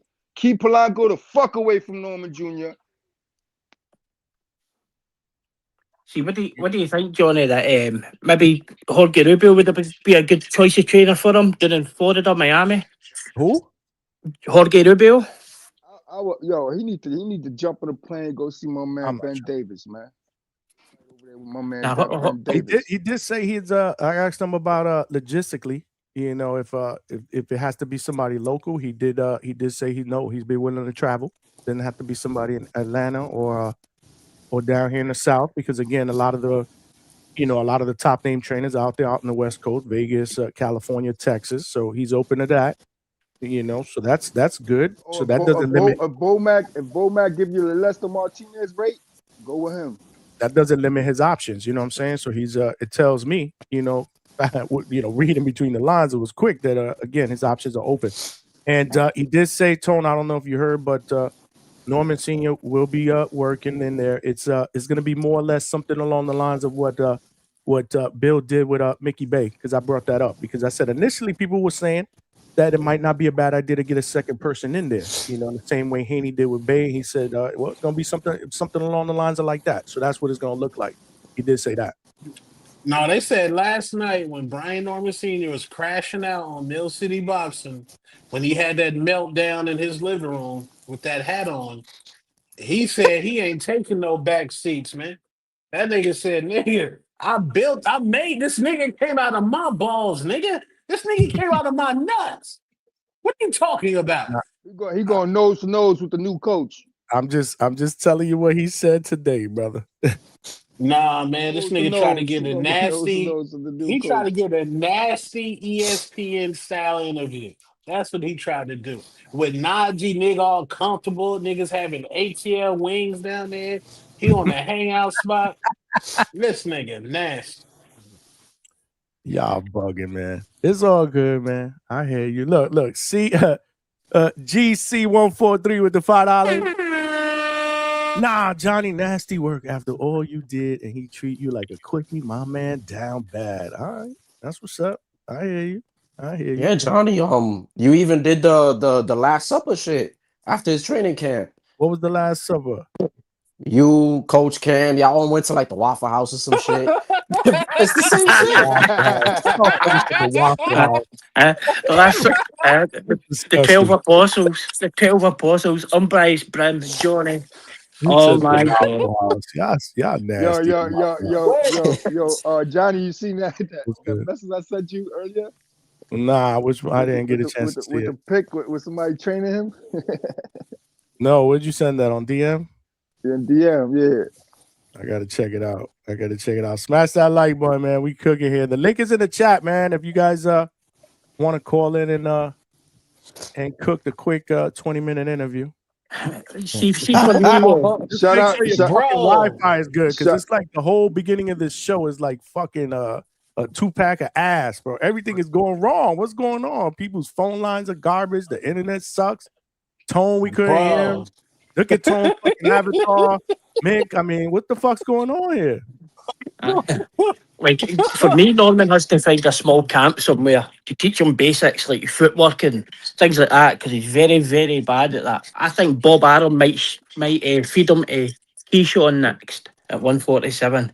Give Keyshawn that boost up. Big Buddy said, "Damn, the panel cooking Johnny." That's all right. They can cook all they want. I'm good. Everybody has their opinion. I get it. What was you saying? Hey, man. Oh, go on, Vic. My bad. Damn, we got so many fucking people that want to cook me. Look at this shit. We got people in the back. Bro, this nigga, you was in when we went down to Atlanta for Border Wars. You was with them niggas before anybody, bro. I what? Well, yeah, for sure. And this nigga came on here for 20 minutes after the loss. Nah, bro, that's nasty. I Man. mean, people got shit to do, Tone. What do you want me to tell you? I don't know. He said it too, though, man. He was like, y'all know I don't be on this shit like that. You know what I'm saying? That's one of the things I like about that kid. Because I be flipping on my boys for that shit. They stay on the fucking phone, especially my youngest. Again, if I would have pulled up to ATL and I would have sat with him, I would have got an hour. You know that. So we good. See, I don't know, but that nigga might have been like, hey, you know what I'm saying? Like, niggas be like pulling up to the crib. You ever had the homeboy pull up to the crib? And then you be like, nigga, without why calling this and nigga pull shit, up? like Yeah. He gonna make you, bro. Johnny. It ain't like that, He'd have bro. made you put on that bodysuit, man, for 30 seconds. It ain't like that, bro. So let me tell you something. He told Johnny put an oil on. One at a time. So remember when Tone just said that I got to Border Wars early? I was the only one that was allowed in that private workout. He wanted nobody else in there. And that's fact. You get halfway through that interview and he'd be like, Johnny, pass us a spanner or I've got this service to finish off. Remember, Border Wars was like 2 weeks before, so that was the damage was already done. What he's talking about, the damage was done before that Border Wars shit. I did ask him if he thought I did get that one in there. If he thought that somebody got mute their shit in the background. If he did think that 2 weeks, getting there 2 weeks was more than enough time, he said he believed so. Because I asked him, would you do it anything different? So he answered that question. Because again, there was a lot of talk. H-Town specifically had been saying that he should have got there, early. Obviously, Coach Bermudez also addressed that the other day as well. So I asked him, and he gave his take on that. But the answers were all quick. They were all pretty quick. See, I've worked in Saudi before, Johnny, and it's absolutely freezing at 5 a.m. in the morning when they were fighting. You've got to be there longer to acclimatise to that kind of place. A desert, you're just in the middle of a desert, and I think he's doing the right thing by getting rid of Norman Senior. I think it has to bring somebody in that's going to manage him properly as well, because their decisions can affect the whole fight. Nah, he's not getting rid of him. He bringing in some help. And remember, man, this man, is a multi-millionaire, 20-something years old, was champ. His father did a hell of a job getting him where he need to be. A guy like that's not out there in the media, it's hard to market these days, man. That kid got grit that showed over all the bullshit out here in this world right now, man. So they did a great job. They're only gonna get better. They're only gonna get bigger. This is only the beginning, bro. That kid gonna be a problem. You know, a name that I forgot, because I'm cool with him going to fucking Texas. I think that's like the perfect place. I don't want to say Cali. I have no problem with him and Derrick James. Derrick James, my fault about the voice. God damn it, the Scovit. But Derrick James is the perfect fit. Like literally, I've always said back too. You can get two-tone back for that shit talking. Being in the gym with Baumgartner. There you go. Whoa. Hold on, man. Easy. Yeah. Tone don't want that, man. Tone do not want that young Jaguar over there. Tone don't want that young Jaguar over there. You better hope that don't happen, bro. They might steal your yams. Hey, I'm gonna be at the gym too. Yeah, he gonna start training with Derrick. He gonna start training with Derrick. I love the way Tone be chipping away. Tone chip away game is fucking on point. Tone, tell them what happened to the last guy that went near her. You sent the incels to Nigeria. We know that, Tone. You mess about with Bob Yeah. Garter. We send the incels to Nigeria. Singer Mick, Facts. man. Nah, Your man. background is bad, Lo. Hold Somebody, on, hold on. They said Hey, damn. brother, I'm good now. You hear me? they said that Yeah, nigga. They I hear said you. that nigga had an oil change to do, man. Y'all crazy, bro. Y'all Yo, ain't right, man. Y'all ain't right. Look, salute to the panel, bro. Salute to he the panel. Yo, Salute, Brian salute. Norman Jr. Yo, Brian Norman Jr.'s situation is not that bad. Like people be exaggerating. People talking about he got beat like Regis Prograis. I rewatched that fight. That was not a Regis Prograis. I actually had Brian Norman winning 4 rounds, possibly 5, but I'll say 4 rounds. So it wasn't as bad. He did have a little bit of moments, and I would like to see him with a Derrick James. With Derrick James' personality will work out pretty well with him, you know. And you ain't gotta worry about him snatching up the bomb because I think AJ already did that. You know what I mean? That's his turn. Tone, you go to that gym, they're gonna make you do 10-minute doghouse rounds rules sparring over there in front of Bomb Gardner. You don't want to fucking gas out and start throwing up in front of the bomb, man. You got to put a blicky out in the ring, man. Nah, Tony ain't Facts. taking no L's in front of Bomb. He ain't taking no L's. Hell He gonna no, knock somebody the fuck out. He put Nah. Alicia bro. on the inside. He not You taking better no bring L's in pepper front of spray, Alicia. I'm sorry. He gonna knock somebody out, bro. bro. You better bring some fucking mace with you to New York, cause Bud Crawford looking to fucking put you in a yoke, man. he ain't And showing the up to New Boston York. Crab. Tone ain't showing up to New York. Oh, you ain't Man, going? He gonna play I'm, us. He gonna, I'm popping out to Brooklyn. Where's it you at? This full of is shit. You ain't coming out to I'm New pop, York. Cut the shit. Watch, I'm gonna be Tony in in Puerto Brooklyn Rico with with the kid, man. Tony pulling up to Port South Puerto Knock him Rico. off. You know you ain't coming to New York. I'm Bomb gonna Some be Gardner's deeper, in gonna be darker there Brooklyn. link. too. One by Pull, one, pull, y'all. deeper, darker link, man. Two Tony Hold pull up. Alicia up, gonna man. be there? How Of you know course, Alicia gonna be there? it's the biggest fight in See, boxing. What are we talking about? Of course she's gonna be there. Nah, man, she don't rock with Shakur, man. She don't fuck with that nigga, man. I heard hold she on. supporting Zayas. I don't know. CG143 with the $5 said that's even worse, Johnny. You were the only one allowed back, and then now a quickie. The Haney spot in 2026. You Hey, Johnny, sad, brother. You sad, man. We got Johnny, mad Hey, people, so one Bill. by one, y'all. You know I usually don't do this, but we need some hey, conversation Johnny, going on. seriously, can I say this? Yeah. All right. I get what Tone's saying. Tone is Tony the kind of guy that's gonna give it to you straight with no chaser. And I understand what he's saying. It's gonna be a little dirtier than me than but I get what he's saying. He does kind of have a point, but you got to understand what I took from his interview was this. He had to address the media because today's age, you got to be able to deal with the internet.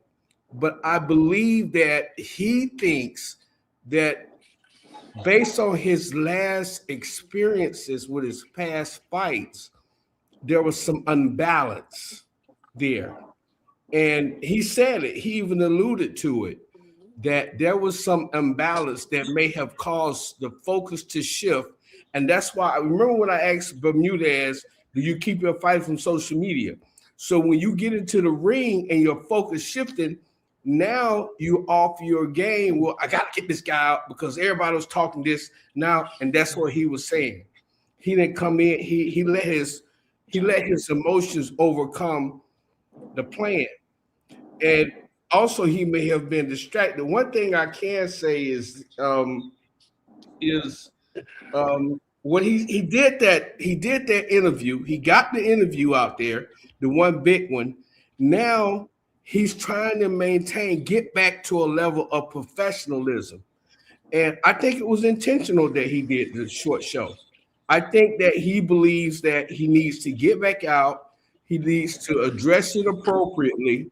It needs to be short, and there needs to be some balance. And I think he's being professional with it. I'm going to address it. I'm going to keep my balance. I'm going to keep my focus. It's going to be short. serious with the media because this is what we got to do nowadays. But I'm also going to do my appropriate time in the gym. I'm not going to do what I did last time. And in order to change and get better and get past the threshold, sometimes you have to assess where you went wrong and accept it. And he has, and you have to change it up. Now, the ugly part is what happened between, I think some things may have happened, but between him and his father, but that's it. That stuff stays in the house. It doesn't get out of the house. You don't come and tell your business, put your business out there in the street. But he obviously got where he is today based on his father's experience. But in winning, I have seen fighters bring extra help in the ring. When Aaron Pryor faced Alexis Arguello, he beat him the first time. But the second time he came back with Manny Stewart and finished him earlier because Manny Stewart noticed something. So he's trying to make a shift. He's obviously taking it serious. There may have been some rift. He doesn't want to put his family business out there to divide, because we're gonna keep up the heat on it. No, that's not what you do with your family. And I believe that it's just my personal opinion that it was intentional, but respectful. He respects you because you gave him, you were one of the guys with him. Now, again, though, if you win, you got to take the good with the bad. So now you lost. Okay, I understand what you're doing, but what if you had won? So you got to kind of take the good with the bad. If you'd won, you'd been out there doing all the shows, etc. I rock with him because I'm from Atlanta, but I understand what he's doing. He's trying to keep that balance, and he's not disrespecting you, Johnny. It's just a lot's on the line, and he's trying to respect you by giving you your time. That's just my opinion. See, I like how you put that. I don't take it as disrespect. Yeah, I agree with that. Boom does, and I respect that. I respect everybody's opinion. I get it. Johnny, do you think it was? I'm not Do you think it offended. was? Hold on real quick. AB, that One by value one, you y'all. speak of about keeping family business inside, that's our generation. So it feels good to see somebody young, practicing that. You know what I mean? Because that's overblown. Everybody putting their family business out on social media and all that shit. We kept that shit on. My father should tell us, you can't talk no family shit outside. You know what I'm saying? You do keep that shit private. And I think even with the win, his father would have been all over the place. But Junior would have did a handful of interviews and kept it back to business, man. He just built a little different than these younger cats out here. I was going to say, Johnny, do you think the fact that it was like a live interview and I had the chat and things like that where he probably didn't want to stay as long? Say that again, Mick. I'm sorry. Do you think it was possibly that now he doesn't do very many interviews? The fact that it was live and there's like obviously a chat and everything else, do you think that was maybe an issue? No, because he's been here before live. How many times have we had him on here? And how many times have we had him on for 20 minutes? The answer to that question is none. He's always been here at least 45 minutes to an hour. He's never been really negative, though. Well, do you know what I mean? No negative, but coming off a loss kind of thing. You can look at all the interviews that I've done with him that he's been here for. He's been here for longer, but sometimes shit happens. I don't know. I mean, I'm taking what everybody says into consideration, but I don't think anything. Again, text message as soon as he jumped off. I'm sorry, Johnny, I had to rush off, but I got this going on. I text with him all the time. So I didn't see anything by it, but I see what y'all saying by it. Like in reality, here's what it is in reality. Johnny has a relationship with them people. He texts Brian Norman Jr. So Brian Norman Jr. did come on the show for 20 minutes, and Brian Norman Jr. could see the live chat, knowing that y'all niggas wasn't in there cooking them. Because if he would have went live on Mill City, if he would have went live on the Boxer Voice, the chat would have been cooking them. Like the chat would have been cooking them. My whole thing is like bro, this is the Norman spot, and you just gave a pedestrian interview. Johnny, It's there's a realness pedestrian, to this. bro. Johnny, I got to say this, and I rock with the Normans, man, but Two-Tone ain't afraid to be real. He real loving. So a loving person gonna come at you and tell you the truth, no matter how dirty it is. But I understand what he's doing because he came here and maybe he went to Junior went somewhere first where he thought it was safe.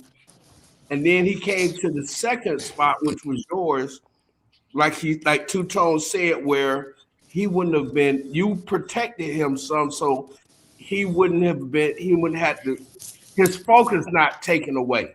He's got to maintain that professional balance. Keeping your fighter, and this is why I ask coach, you have to keep your fighter from social media. There's no way you're in the ring. If you listening to social media, it may affect you mentally in the ring and the fight, especially when things not going your way. You got to 100% be focused. I think that from his previous fights, this was a huge fight, and he needed all his everything, all his focus. I agree with Tone. I do. I hate to say it, but I kind of agree with Tone. Man, you good. Can I just add something and then before I jump off? I see why Tone says that though. I just think people are looking far too much into this. He maybe only had 20 minutes and he had to go. Like that's probably the grand scheme of it, eh? Like we're looking far too far into something when there's nothing really here. He's maybe And really you got looking at that 20 good minutes. crucial question off when you asked him about if he was a little too emotional going into the ring. And I think that was the problem. You know what I mean? I don't think he has a problem being on social media too long. So I don't think he has a do- problem not focusing in on the gym. I think it's just the emotional shit with that shit we talked about, that when he got personal in the other podcast, that's what they was drilling. Whenever he got pulled aside, that's the main thing that got drilled to him. Yo, you heard what he said about they went to a funeral. That shit was the shit that fucked his head up and made him too emotional. It wasn't the lack of training and none of that. It just that little shit just it got out of line and with the lights and all that shit, getting hit cold. And still, the kid still put it together by the end of the fight, bro. He still put it together with all that shit going on. He showed a lot more heart than the average motherfucker. You know what's funny, y'all? So look, I'm gonna show y'all. Look, y'all know I don't fuck around when I do these interviews. Look, prepared. Look at this shit. Jesus I Christ. had questions, bro. And what I tried to do last minute, I was like, damn, let me sift through these. Let me try to get the best ones answer. Yo, it was quick. But Johnny, understand his mentals now. His mentals is, I got to keep a balance. And those questions may mess with me in my training.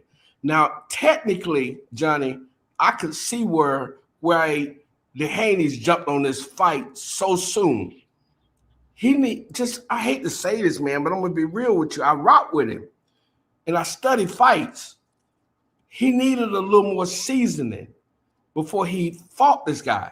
Now, sometimes you can come up like Sugar Ray did against Hearns. Sometimes you can make that in-fight adjustment.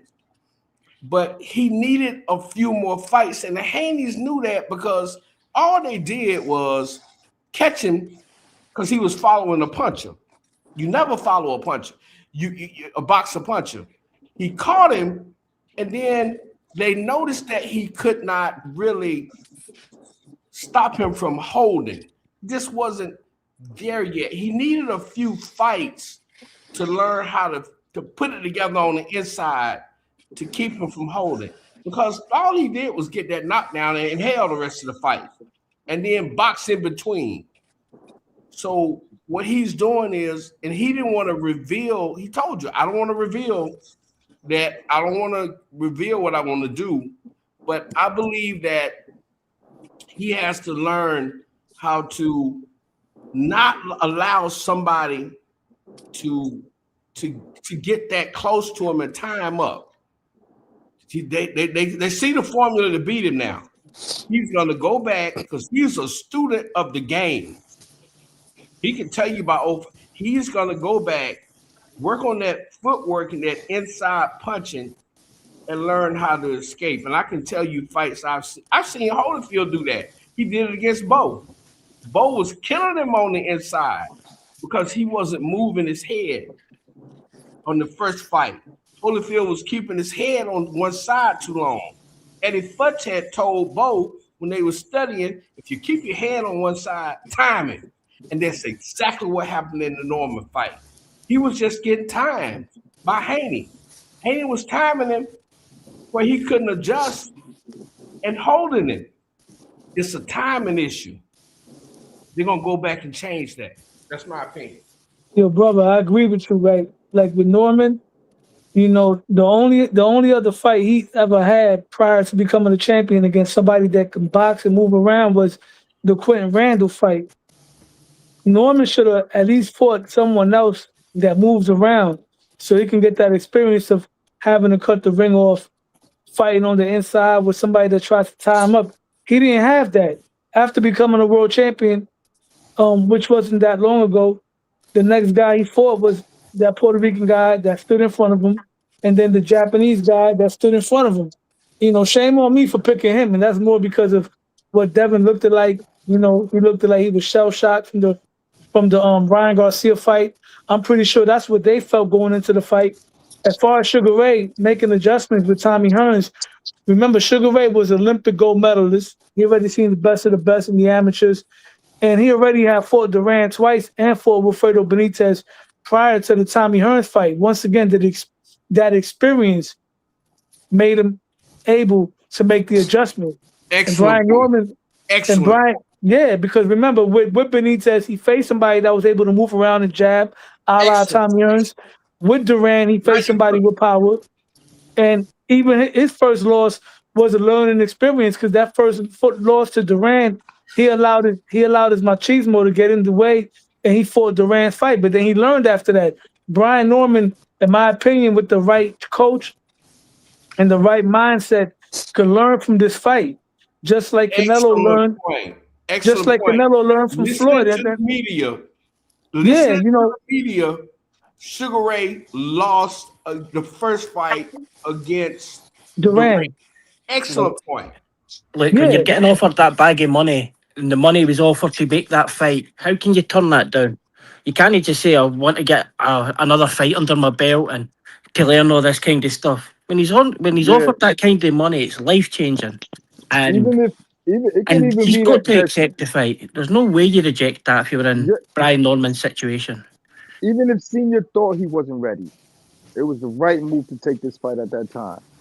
And Low, especially off, what's good, brother? Especially once again, especially by the way Devin Haney was looking. You know, shout out to boxing, bro. Boxing emulates real life. It's a fight. Even if you know you feel your son ain't ready, you feel this guy's shell shocked. I'm not shell shocked. Post traumatic stress. So you feel like your son can't get hurt in there. You know what I'm saying? He just your audio's running out. Can't hear you. No, what he's saying, and to his credit, the young man that was speaking, he's saying that even if he wasn't, it was the right time to take it. I kind of agree with that too. But what to Norman Jr., he's with his insight. Norman is saying, yeah, it was the right time, but I needed the right camp. And I didn't have the right camp. That's what he feels like. So he's bringing somebody in. Now, even if he didn't have that, he believes that his camp could have taken him if he had met that threat, if he had to get to that threshold, if he had a certain camp, he would have been able to overcome it. So in looking at everything, he felt like he was distracted, and I respect that. You are right. Sometimes you got to take what's in front of you because you may never get the opportunity again. Hey, could I make some quick points? Look back at it. We can look back. Malcolm go. Let Malcolm go. Yeah, go ahead. Malcolm. Yeah, and I'm gonna end up getting off because it looked like the Brady Bunch intro up here, man. It's mad people. I usually don't have a lot of people like that, but we needed a fusion of energy here because the first hour of this show was ass. Yeah, and I feel a little better. I drank some tea and some shit. But yeah, all right. So it's like a quick 3 points. The first Tone, your live yesterday was lit. When I get off of He just jumped oh, he off. just jumped off. Fuck it. Never Yeah. mind. Nigga jumped That shit was lit though. That shit was Yeah, I'm lit. gonna catch his shit though. I'm gonna catch his show once this is over. Shout outs to third shift. But yeah, the second thing, right? You know, shout outs to Los for also bringing up my bad, Low, for bringing up Derrick James. I like the Texas move. You feel me? And I got a lot of shit for this before. I don't think I said it on your platform, but I've always said that Norman was an athletic version of Spence. He just has more speed, more power, and he got that similar style where he wants to go to the inside, work the body, He got two overwhelm hands you. too. But And yeah, he's that's why punching. you keep that's why So you keep saying harping on Derrick James. that's why. And Era was good at utilizing the jab. Fuck the Bud fight, because everybody's stuck on the Bud fight. But he knew how to use the jab to get into the inside. He knew how to cut the ring. He had good pressure. He could fight in the pocket perfectly fine. You know, a prime Errol Spence was a fucking nightmare for anybody. So I would like it. Yes, he's a little flat-footed, but you can't you can't expect to be having all these powerful shots if you're light on your feet. That just comes with the game. You got to sit down on your shots. So I feel like also with that personality, it's the perfect fit. You know, you're gonna be in the warm weather anyway. It's hot as fucking Texas. I like it. So I think Derrick James is that right fit. And you know, the last thing, bro, we just fucking with you. You feel me? 20 minutes is better than nothing. That's what I say. If I was I'm supposed good. to, yeah. Exactly. Yeah, If I no, was I'm good. supposed to have some shorty pull up to my crib for like a fucking all night, and she tell me last minute she can only give me 20 minutes, I'm utilizing that shit because she could just cancel. That's how I look at it. You could always just Absolutely. cancel. And I could have canceled. I could have said, damn, yo, I had about fucking 3 pages worth of questions. Let's just reskip. But I was like, nah, man, I put a thumbnail out there. My people want to see you. Like, you know, everybody's like, where you been? You know, so at least fuck it. I was like, you know what? I did a couple of questions off. We get a chance to see him. He showed that charisma at the end, man. That little southern swag. He good. He's in a good space. You know, he's about to get a fresh start with a new head trainer and his goals. I asked him, did your goals change at all? Because sometimes, you know, you set out to have you put a set of goals out there that you set out to achieve, and sometimes they get derailed. That's life, man. You gotta, you know, sometimes, you know, you gotta make a detour. He was like, hell no, Yeah, we so what happened, but the goals are still the same. You know, we trying to, get these straps. I said at 147. He said, hell yeah. They ain't, there's still business to attend to here, 147. So at least we got to hear that. I don't know if you guys heard the closing, but yo, he was like, we still here. This, that. So that's cool, man. I'm good. I'm good with it. Like it is Yeah, what it is. Next time yeah, he'll sure. be here longer. He'll and be it was here 20 longer. minutes live too. Time we So gonna see him. Everybody act like this is the last time we're gonna see him up in here. That ain't gonna happen. Y'all know that. great point about the Derrick James. I remember he with the Ryan Garcia, he didn't want all that media shit, that social media shit. So it's a good fit with that part. You know what I'm saying? Yeah, he'll fix him technically. Like he'll fix him even more. Like I think Yeah, Derrick James is a it's good like having coach.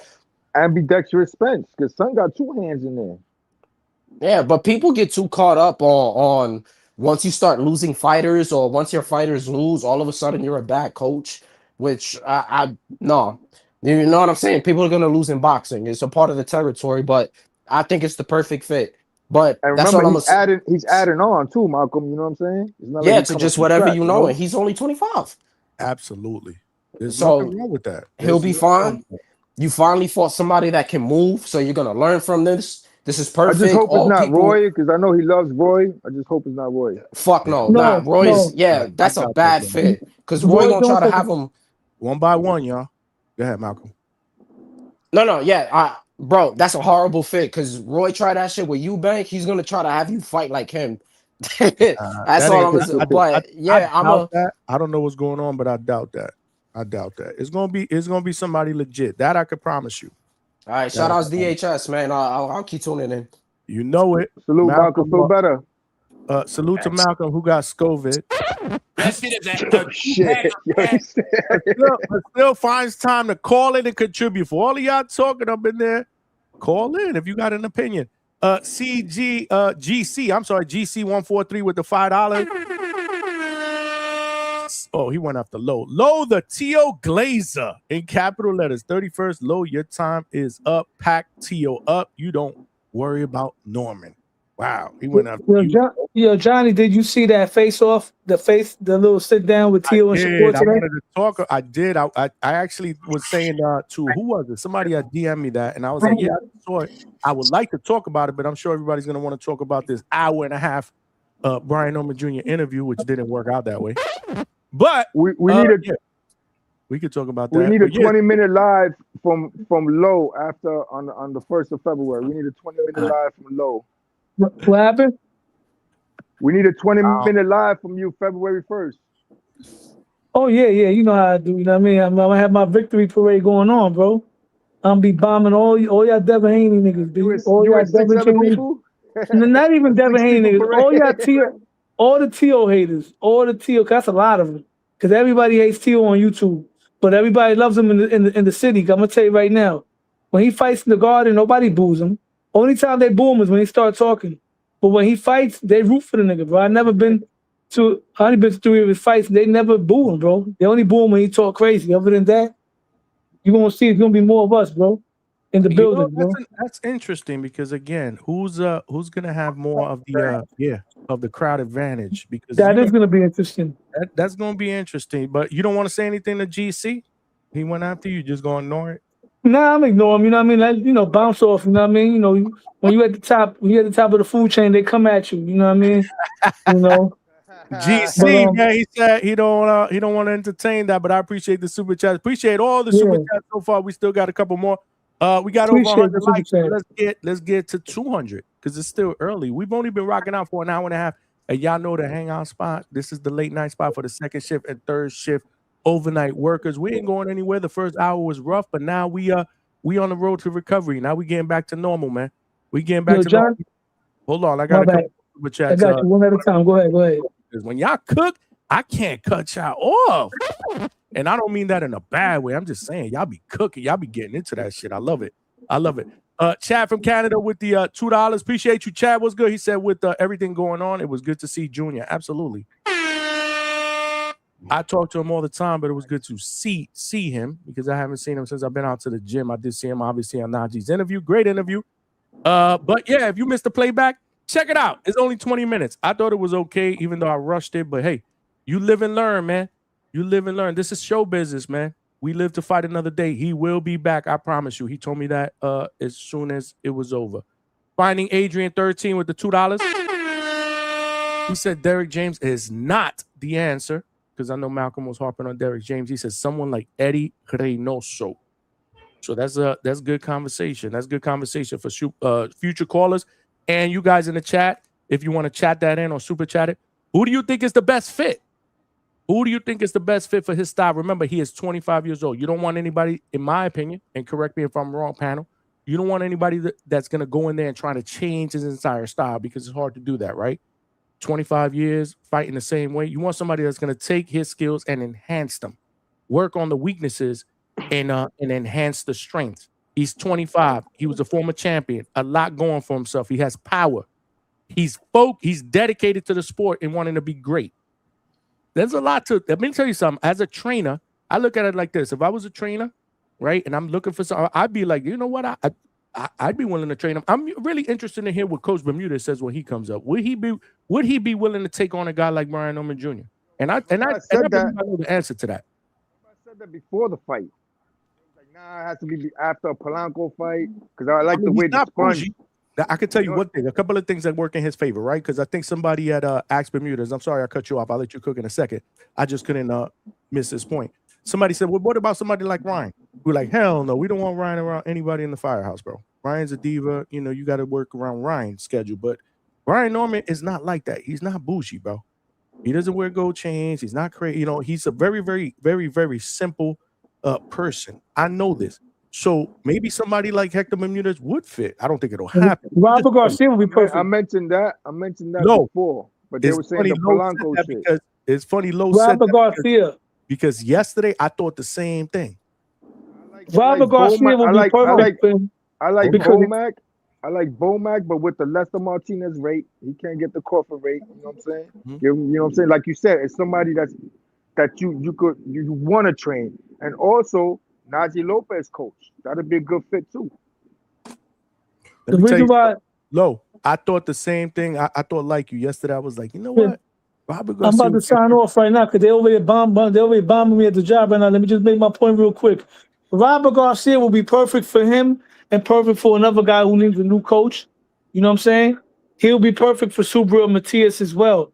You know, he's not going to teach them guys how to be slick and all that. He's going to work with what they got, but he's going to instill a jab. Remember when he had A Margarito? good Well, point. Margarito's not a good example because Margarito went on to get beat up by Pacquiao and Cotto. But when he had Marcos Madonna, who was more of a brawler, right? An awkward Argentine brawler, he did add some fundamentals to him. Have a good one. And he had Marcos Madonna using the jab. You know what I'm saying? And teaching him the distance with the jab. That's something that Brian Norman could do, even though he has a decent jab, but he could learn how to switch up his jab more, you know, and try not to smother his punches. And I think that he can work well with Subriel Matias as well with using the jab. But I think Brian Norman has more potential than Subriel Matias because Matias takes way more punishment. But yeah, that's what I wanted to make the point of. I think Robert Garcia is someone that people haven't been mentioning. I think Robert Garcia will work well with him. I don't recall any time Robert Garcia worked with an African American fighter, but if there was one that he would work with that I think he would do good with, I think Brian Norman Jr.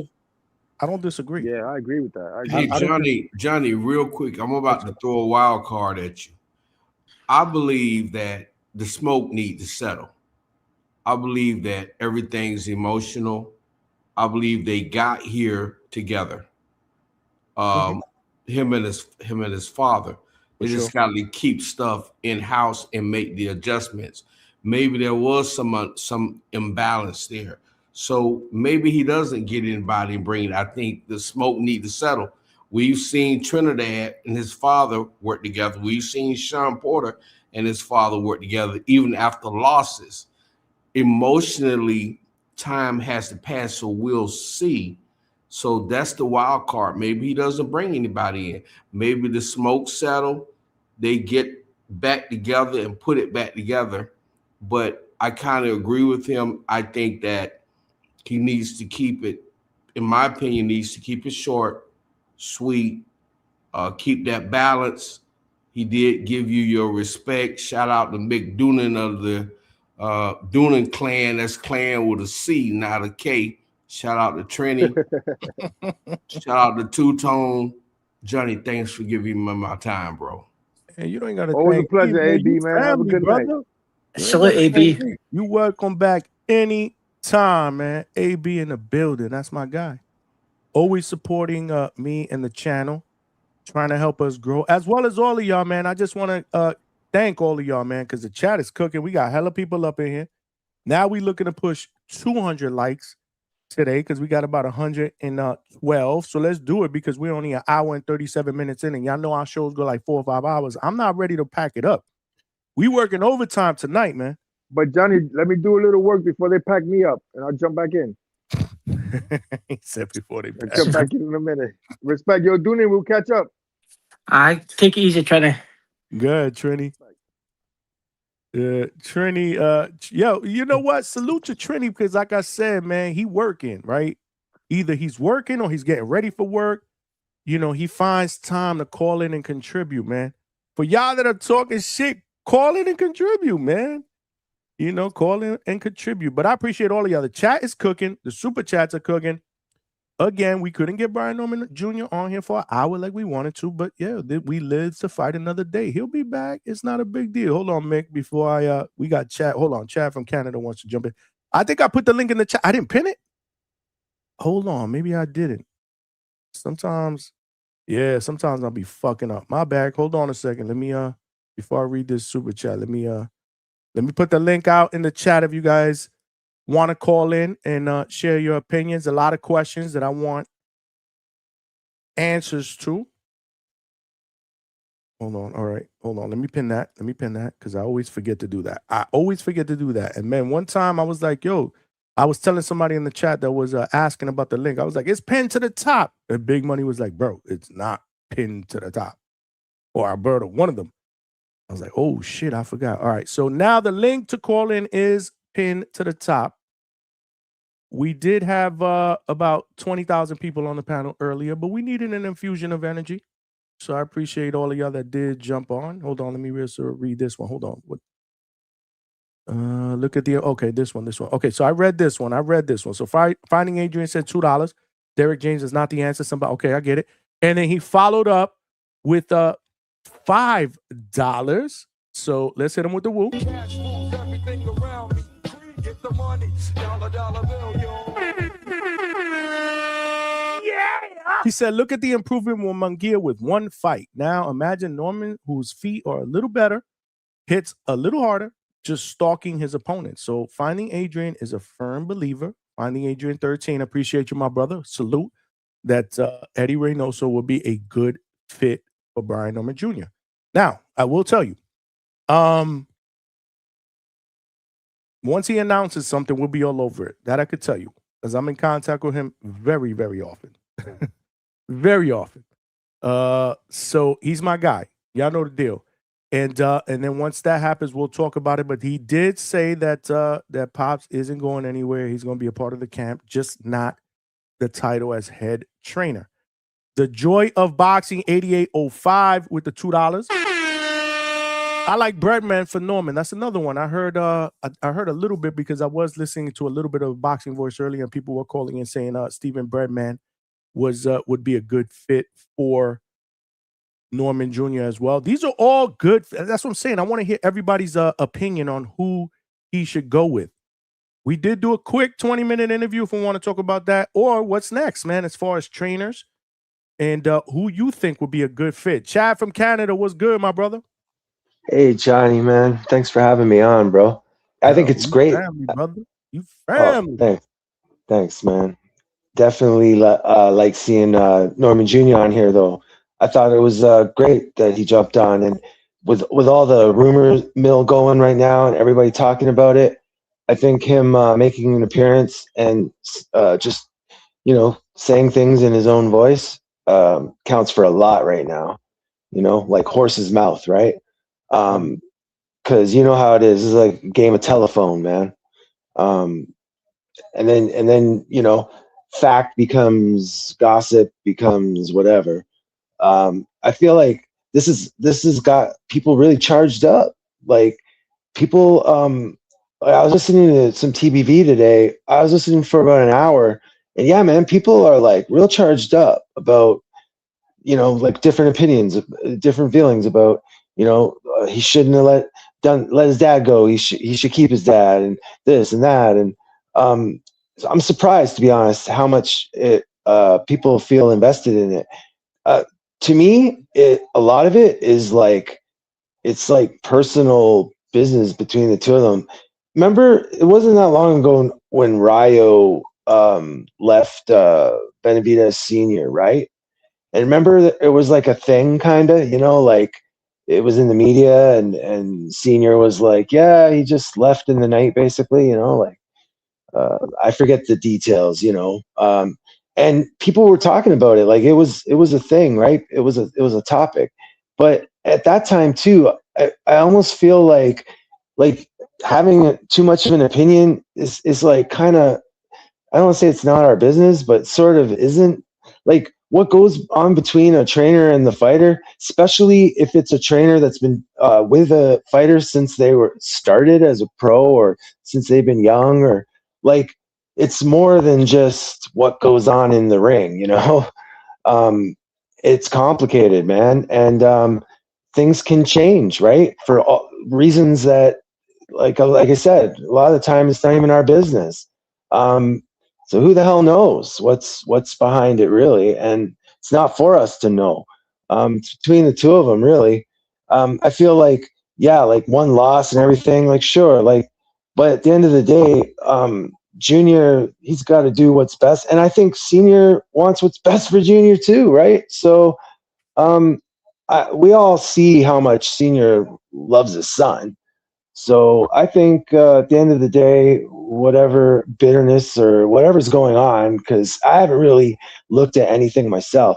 Like what I'm hearing is what Senior was on Mill City, and what, like something popped off, or is that right, Johnny? Something like that? Supposedly, yeah, he was on there yesterday. But what was he saying, really? I think he was. Tone was talking about it. Tone talked about it earlier. I did not see the whole interview, so I don't know specifically what he was saying. But Yeah. because he was live when I was live, so I know people in the chat were telling me he's on there, and supposedly, I don't know, he shouted me out on there. I don't know. Just his usual bullshit. The whole build up to the fight when he was on, and just his usual ranting about nothing. So Yeah, in but that case, Rick, what did he say about the training thing? oh, as far as he was aware, he was still part of the camp, and he was he came out his nutsack and just like his usual ramblings. I think he's merely a distraction than he is good. Mm. I don't know about that. We I gotta like get him him. here. We gotta get him here. I'm gonna send him another message. We gotta get him here so that he can you know. Well, let Johnny let him know that he's got support, man. I mean, you know, like there's like for me, from my point of view, is it's between them and like I don't know, like hearing the way some people talk today, like the way some people are invested in it just seems weird to me. Like they're invested in this like really, it's almost like a personal way. Like people are getting heated about stuff. It's just like, or they really like the talk about how they don't like Senior in a way that's like, man, like you really dislike him that much? Like all I see is a guy doing his job. Like he's doing what he's supposed to do. Like think about it. He has to be out there, social media, engaging with fans. This is how it's done. This is what they do. I don't know what else people see. People get annoyed by him. He's too much. He's doing too much. Well, what's too much? Maybe some of these guys aren't doing enough. That's what I think, or enough of what should be done. I feel like Bill Haney and Senior bring a lot of heat, and they bring some fun. And I like the way they engage with the fans and with everything. And the results are there. Their kids are performing at the highest level. Like win or lose, they're there. They've made it. They're there. I don't disagree with Chad. I know that he does piss off a lot of people, but let's think back, man. There's been a lot of dads that are like that, man. They boisterous, man. Adrian Garcia was like that. Teofimo Lopez's dad is like that. Johnny, think about typical hockey dad in some fucking arena in the middle of nowhere, screaming and yelling and carrying on. Yeah, man, that's kind of the way. Right? They just don't have a microphone and a social media following in front of them to be able to judge them. Like I get what Chad's meaning, but like everybody can. If you look at it, if your football team isn't playing well, everybody's got an opinion on it. If any other sports teams aren't doing well, everybody's got an opinion on it. So why should people not have an opinion on their favourite boxer or something in that sport? Why should it be? Why should it not? Why should people not have that opinion? That every other sport's allowed, and it's fine to talk shit about your football team or your quarterback or whatever, but you can't speak about boxing or boxers. That's why people are invested in it, because essentially they're the people that spend the money for pay-per-views, channels to watch on. So that's why people are invested. Right. Oh, I maybe you misunderstood. I assume you're talking to me, and maybe you misunderstood me. I completely agree with you. I'm not saying people shouldn't have opinions or even be curious or interested in their favorite boxer. What I'm saying is there's limits to things too, though, right? Like when people are attaching their egos to it, like to me, it's a little bit too much, right? But you know what? You're totally right. Everyone's entitled to enjoy the sport however they wish, and I don't hold it against anybody. I'm just saying that's my point of view from what I've seen, from what I've seen from how it is for fighters and trainers, and that relationship, and trying to go the distance with a trainer. It's not easy, man. It's not easy. It's complicated. It's hard, and it's tense.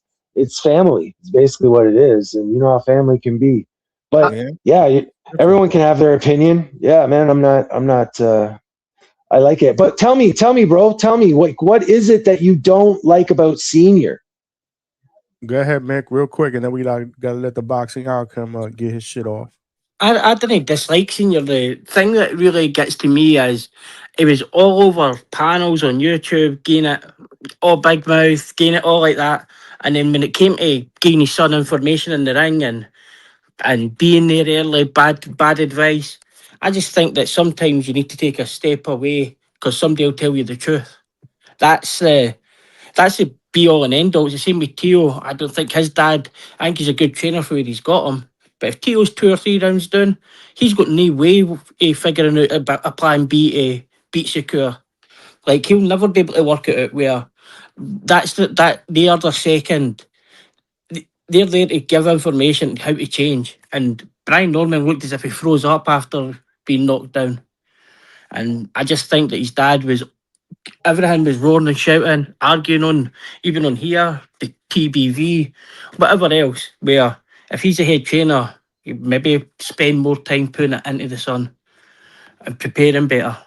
That's just me personally. No, it's fair criticism, bro. And I don't think you're alone. I think a lot of people see it like that, right? And it's just like for me, like Tiafimo Senior. I mean, he's gotten quite quiet in the last few years. Let's be honest. But when he was at his loudest, except when when he's he on was punch drunk. you know what I'm saying, though. You know what I'm saying. Yeah, he's still. You can still wind him up, but he's not as out there as he was at one point. I'm just saying, I see him as a step, like definitely above, say, Senior or even Bill Haney for that matter. He was wild, man, but he's kind of toned it down a little bit now too. I mean, I guess everyone's living and learning, right? Even Tiafimo Senior. He probably had to, go through some stuff to realize maybe I need to tone it down a bit. Yeah, no, he was wilding out. Mick, tone it down a lot. What's up, Boxing Outcome? I see you here. What's good, brother? What it do, Boricua in the building? Salute, Johnny. Salute to everyone at the panel, everybody and the chat. They told me to jump in here real quick. I saw they were telling you get up in there. Hey Mick, I gotta counter that a little bit. I do like the takes and your opinions. That's true. Like everything you're saying about the pay-per-view and everything and all this other stuff. However, some people don't know what it's like to be in the shoes of those fighters. And then on top of that, some of these content creators or people with pages and whatever the case may be, they pass the line and start talking about personal stuff that has nothing to do with boxing. And that's the ugly part of the sport. But let's talk about Brian Norman Jr. What's good? Brian Norman Jr. did the right thing, man. Nothing but respect to that man. You know why? Because he did what a lot of fighters are either like sort of scared to do or don't want to do. And the best example I could use is Danny Garcia, right? Because we all seen, well, I don't know about everybody, I'm sorry. But if you grew up watching Danny Garcia, when he went down to Puerto Rico and he faced, I think it was Mauricio Herrera, if I'm not mistaken, that was the name, right? Yep. And that was in Puerto Rico, yep. Bro, that was a very ugly fight for Danny Garcia. And he should have opened his eyes and realized that he needed a trainer. Another thing that I didn't like from Danny Garcia's father is that he stated a few times that they don't watch film. Like they don't bother watching film. He's like, no, he's just gonna adapt to whatever the fighter's doing inside the ring. That's a no-no. You can't do that with elite fighters. Period. You know what I'm saying? So hey, listen, salute to Brian Norman Jr. People in the comments were saying Ronnie Shields. Listen, Ronnie Shields was training the Charlo brothers and they ended up developing a great jab, a power jab. That's a great fit for Brian Norman Jr. I also mentioned Salas because maybe he could teach him a little bit of that Cuban style, moving his feet more. Understanding that is a 12th round fight. You don't have to put pressure on yourself, you know, fighting a boxer or a fighter where you think that you need a knockout. No, just break them down. Break them down round by round. And when you got them hurt, you already got the power to knock them out and get them out of there. You know what I'm saying? But yeah, I thought Virgil Hunter would be a good fit. I know some of us are saying Derrick James, and we're looking at, I guess a lot of people are looking at what Derrick James failed at. But in reality, I mean, if you were to take a look at everything, he's, the wins that he has gotten, he's still got more wins than losses, right? I mean, as a coach, right? So we can't really judge Derrick James based off a fighter who had a bad fight or lost to a greater fighter. You can't judge him off of that. Maybe Freddie Roach before he dies, but the Reynoso, listen, but the Reynoso and the Robert Garcia. I'm just gonna throw this out there, and I don't want nobody to get mad. If you got somebody that you can write down in the chat, you can. But I've never seen them train a black fighter. Correct me if I'm wrong. The boxing I don't outcomes. know. Let's see what the chat says. What y'all say, man? The boxing outcome you said about the Cuban Salas. What about Jorge Rubio? He was like Rigondo, Amir Khan, David Tay, Abbas Barao is down there. Small Cuban trainer, small in Miami, and it can be focused on what he can improve on with Brian Norman. We didn't really want to go into a big gym where there's 15, 20 fighters, where you're not getting that proper focus on you. Do you think he would be good? I think it would, and it would make sense. Like you said, he's in Florida. It's a trip that is an easy sacrifice for Brian Norman Jr. to make. And I doubt that they're gonna try to get Bozienis or somebody else that they might have beef with, or whatever the case may be. You know what I'm saying? The good thing is that there's no hard feelings between the father and son, and that they're gonna continue working together. Listen, Brian Norman Sr., all he has to do is continue promoting his son. All he has to do is work on that marketing side. He does a great job, talking and jumping on all these podcasts. He has the time to do that. You know what I'm saying? We can't get mad at somebody who's trying to support his son in the sport of boxing. I can't judge him for that. I understand, he does a lot of talking or whatever the case may be, but that's boxing. The good thing is that Brian Norman Jr. is humble enough that he lets his hands do the talking in the ring. Right. All well said, man. All well said, man. I love it. What do y'all think in the chat, man?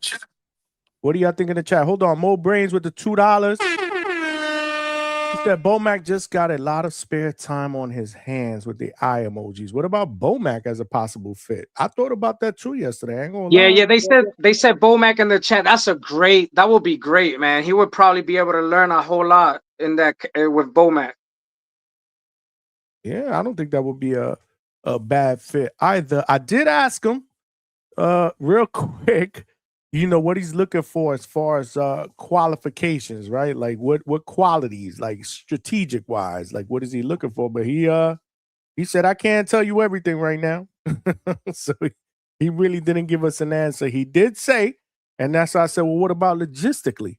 Like, does it have to be somebody local? Like, are you willing to travel? Because there's a lot of great trainers to all of your points. Texas, California, Vegas. He lives in Atlanta.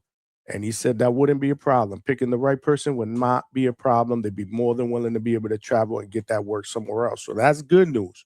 So they're not limiting themselves, right? So the scope is they're looking at the landscape, the entire landscape. The shit was so rushed. I was like, well, what about somebody like Andy Lee over in the UK? I'm sure you would have probably said no, but maybe I could have put that out there just to dead that, right? Because again, Andy Lee has been getting a lot of kudos lately for the work that he's been doing with with a lot of fighters, including Hamza Shiraz. But I don't think so. It's going to be somebody in the United States, but he's not isolated to the southeast or the northeast or whatever. Like he's willing to go out west. So that's good news. So again, we can only speculate right now. Nothing's been officially announced. Once I know something and I'm able to say something, I will tell y'all. But I'm real curious to think what you guys think in the chat. Call in if you want to. Yeah. Hey, Johnny. What's up, Chad? So I know Senior was a fighter, but did he go through any like kind of apprenticeship, like, tutelage period of his coaching? Or did he just like, he had his son and decided, yeah, I was a fighter and I'm going to coach my son? That's a good question, Chad. I don't know the answer to that. I couldn't tell you that, but whenever he gets up here, we'll ask him. So the reason I'm thinking that is that the reason I'm asking is like, 'cause I was thinking about it, like, to me, I think, like everyone's talking about all the stuff that Norman Jr.'s got to add and change, but like dial it back. Before Haney, he was looking pretty damn good. He's doing a lot of really great stuff in there. So I don't think we got to throw the whole thing out the window. And I think that the biggest thing that went wrong in the Haney fight wasn't that necessarily he didn't have like technical skills. It was that he was for the first time against someone who took his fight away from him. Like he lost control of the fight. He wasn't controlling the fight anymore, and that's these guys, they get into a streak, and you're in there and you're controlling your opponent and the fight's going the way you want it to because you're controlling the fight. And Haney just did not allow for that to happen. And I think if Senior, I don't want to say failed, but I just think that Senior didn't have the resources to turn the ship around at that point, right? To respond to that. Because it's like a confidence thing for your fighter, 50%, keeping your fighter's head in the game, but also giving them some ideas, something to do in there. Otherwise, the same thing will happen every round, man. And they're not going to change anything on the other side, right? If it's working, they'll just keep going out there and do the same thing every round. You got to change it. So, I don't think all is lost here, man. I think Senior, if they get some other world-class elite trainers, I think Senior can learn as well, like as much as anything that Junior is going to learn. Is Senior still in the camp and part of the team, and he can continue his coaching too. I don't think he should just stop coaching or training. I think he should learn from this and move forward too. Yeah, man, people's outlook on stuff is like, so it didn't go right, but it didn't go right at the highest possible level, like at the absolute pinnacle of the game. Like, so yeah, man, we can just tweak some stuff and keep trying. You don't have to just stop. I'd love to hear Senior talk on all that, Johnny. You got to get him in, man. We're working on it, brother. Mm-hmm. See, I think Big Money makes a good point. On it. Hold on, I'm gonna send him another message and see what happens. Like, I think Big Money makes a good point there that the new trainer will have to mesh with Senior. Like, how many trainers are going to put up with Senior being on YouTube, shouting, getting game plans away, arguing with other people? Like, I don't know if many trainers really want that, but they have to mesh with them and be in it as much as what it's Norman Senior's in it. But I'm going to jump off, Johnny. The days are counting for Abbas Baru coming for that belt. We're coming the 31st of January, bro. Take it easy. You in for a rude awakening. Nah. Wait, nah. Do you know what's quite funny? I was watching an interview with him. How he's made that unification fight with no promoter. Mm-hmm. And like, we look at Boots and Virgil, with promoters just getting in the way of fights. Like, I think that's great. Abbas is a free agent, gone for the unification, 154-pound king, all the way back to Germany, Puerto Rico, down bad. Peace out. Peace out, Mick. Appreciate you, man. Yeah, man. Smash that like button. Subscribe to the channel, man. We cooking. We got over 100 people. Let's try to get 200 likes today. Yeah, we had Brian. Oh, go ahead, Chad. I'm sorry. No, I wanted to respond to Mick, but he's gone, right? But like, He I left. just want to say, He's yeah, listening. yeah, no, it's all good. But like, I just have a different measure of Norman Senior than he does. Like, yeah, okay, like I get that people don't like the noise he makes and the promotional side of him, you could say, but he knows what's what. Like, like look, he's gonna show grace to whatever the trainer is, and he's gonna do everything to support the team the way it should be supported. Like, I don't know, like did I misinterpret Mick there? But it sounded like Mick was implying like Senior might be just like barking out the game plan or just like talking stuff, leaking like he would be the leak on the boat or something. Is that what Mick was trying to say? That was what I thought he was trying to say. I'm like, what? It might have been. Again, it's all about the way things are perceived. Listen, there's a couple things that obviously can't be denied. We keep it here. We keep it real, Chad. You know the deal. Like, Senior was on all these social media platforms and he was loud and he was talking about, what Junior was gonna do and this and this and that. And he went back and forth with a lot of different people that had differences of opinion about skill, right? That's what it was, right? A lot of times people misinterpret confidence with cockiness. I don't think Senior's cocky. I think he's just so he's super confident in his son's ability. And there's nothing wrong with that, right? If we all had sons, that we train to be world champions, we'd be confident as well. But it's all about the delivery, right? So I think he gets a bad rap because of the delivery. He's loud. He's he goes back and forth with people. He reads the chats. You go back and forth with fans. If you disagree on, contrasting styles between his son and an opponent, he's gonna go after you. That's just who he is. So there's gonna be people that obviously he rubbed the wrong way, and I don't knock that, right? Because everybody has their own flavor, right? Everybody has their own flavor, but I don't think there's never ever been, and again, I've been around them personally where he means wrong by it, or there's a misintention by it. I think it's just more confident that comes across as more than being confident. It comes across as cocky and a loudmouth or whatever it is, right? And that's the reason why I think he gets the opinions and the hate that he does get. It comes with the territory. If that's who you want to be, then you have to welcome that. And for the most part, he has always said that this is who I am and I welcome that. The problem I think that most people have is that after that, we haven't really heard a lot about him other than Mill City. So that'd be my only thing. Like, come on in here and let everybody know shit is gravy. I said what I said and it's cool. We're gonna move on. I'm not changing who I am. We still gonna be badasses. But sometimes shit doesn't fall our way. But we're gonna learn from it and we're gonna get better. Yeah, man. To me, like a lot of the backlash is just a lot of it's just typical social media kind of BS.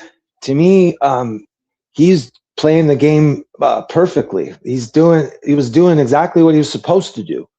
And the thing about it, he promoted the shit out of this fucking fight. I mean, we were talking about this, Chad. You know the deal. You was on your day shift, you was on night shift, but you for the past 5 months or 4.5 months before November 22nd, when the fight went down, we talked about this shit probably at least every other show, if not every show. There was one time where I told everybody, chill, we got to stop talking about this shit at least for one calendar week. Because what are we going to talk about in the beginning of November? It was the most talked about fight. He had a big part to do with that because he was all over the place. So he did what he needed to do from a promotional standpoint. It just didn't fall in their favor. They lost to the better fighter. And there's no shame in that. This is boxing. But I guess I think he's getting a lot of bad, he's getting a lot of slack too because we don't see him now. Here, at least here, and some of the other platforms.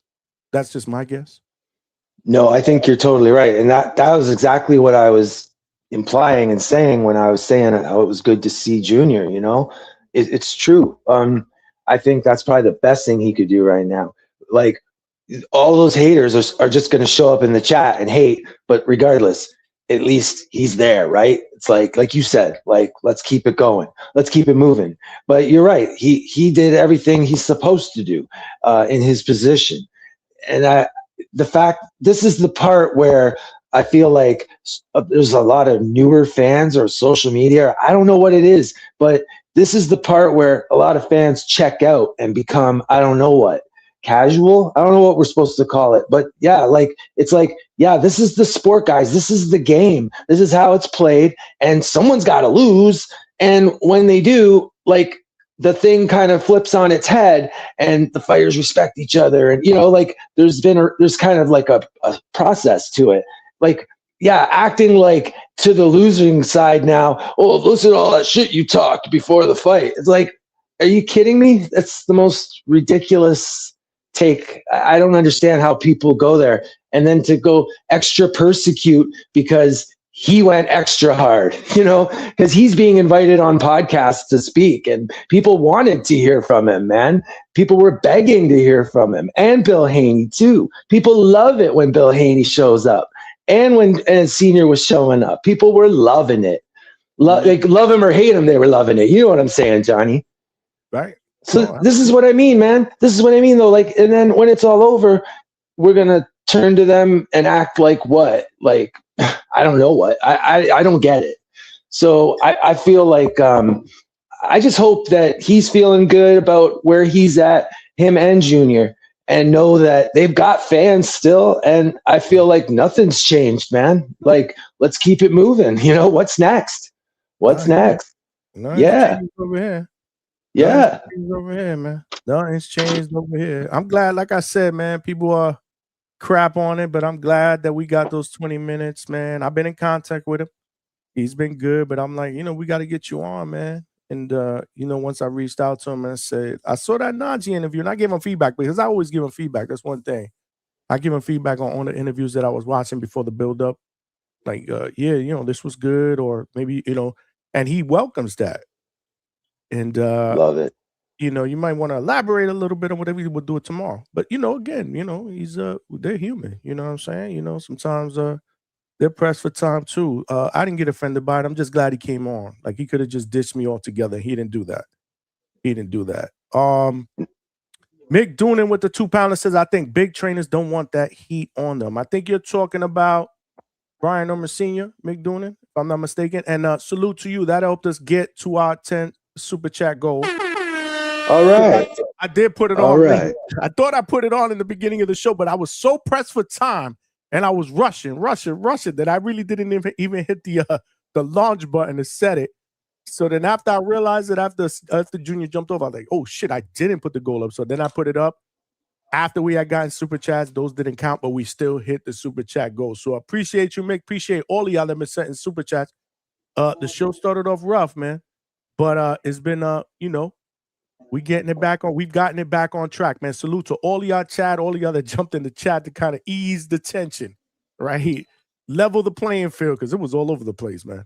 I was flustered. And I don't get flustered like that. I was actually flustered, man. Man, live entertainment, Johnny. You got to roll with it, man. You got to roll with it. Yeah. It's just like it's like a night of like a typical boxing card, man. It'll take 8 hours to watch 5 fights, and they don't have enough production stuff figured out. So you're watching the screen saying, stay tuned or whatever, Yeah, man.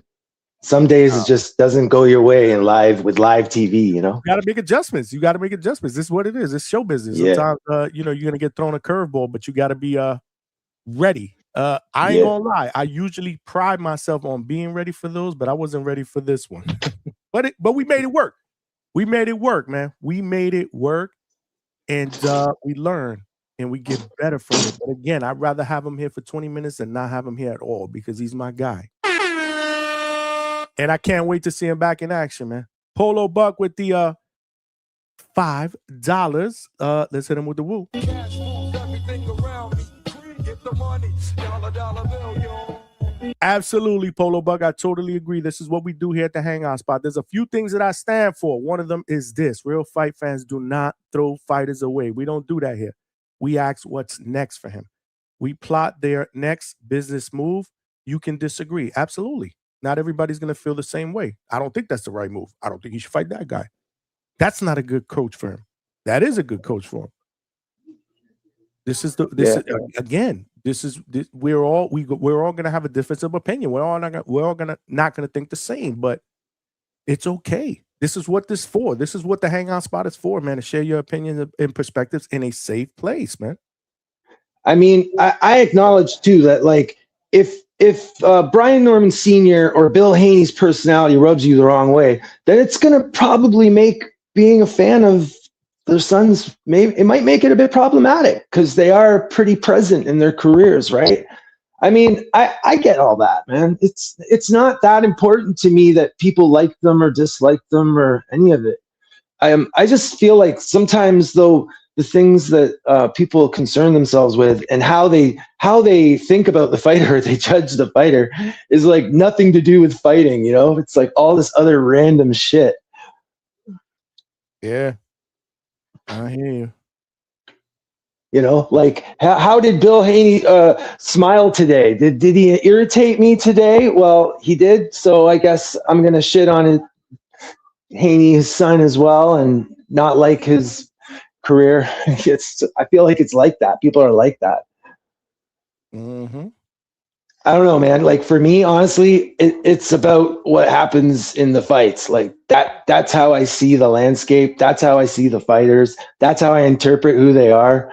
I think some of the extra stuff is fun and it's good when it's good, but people like going the distance on like dying on a hill for like these weird reasons for fighters.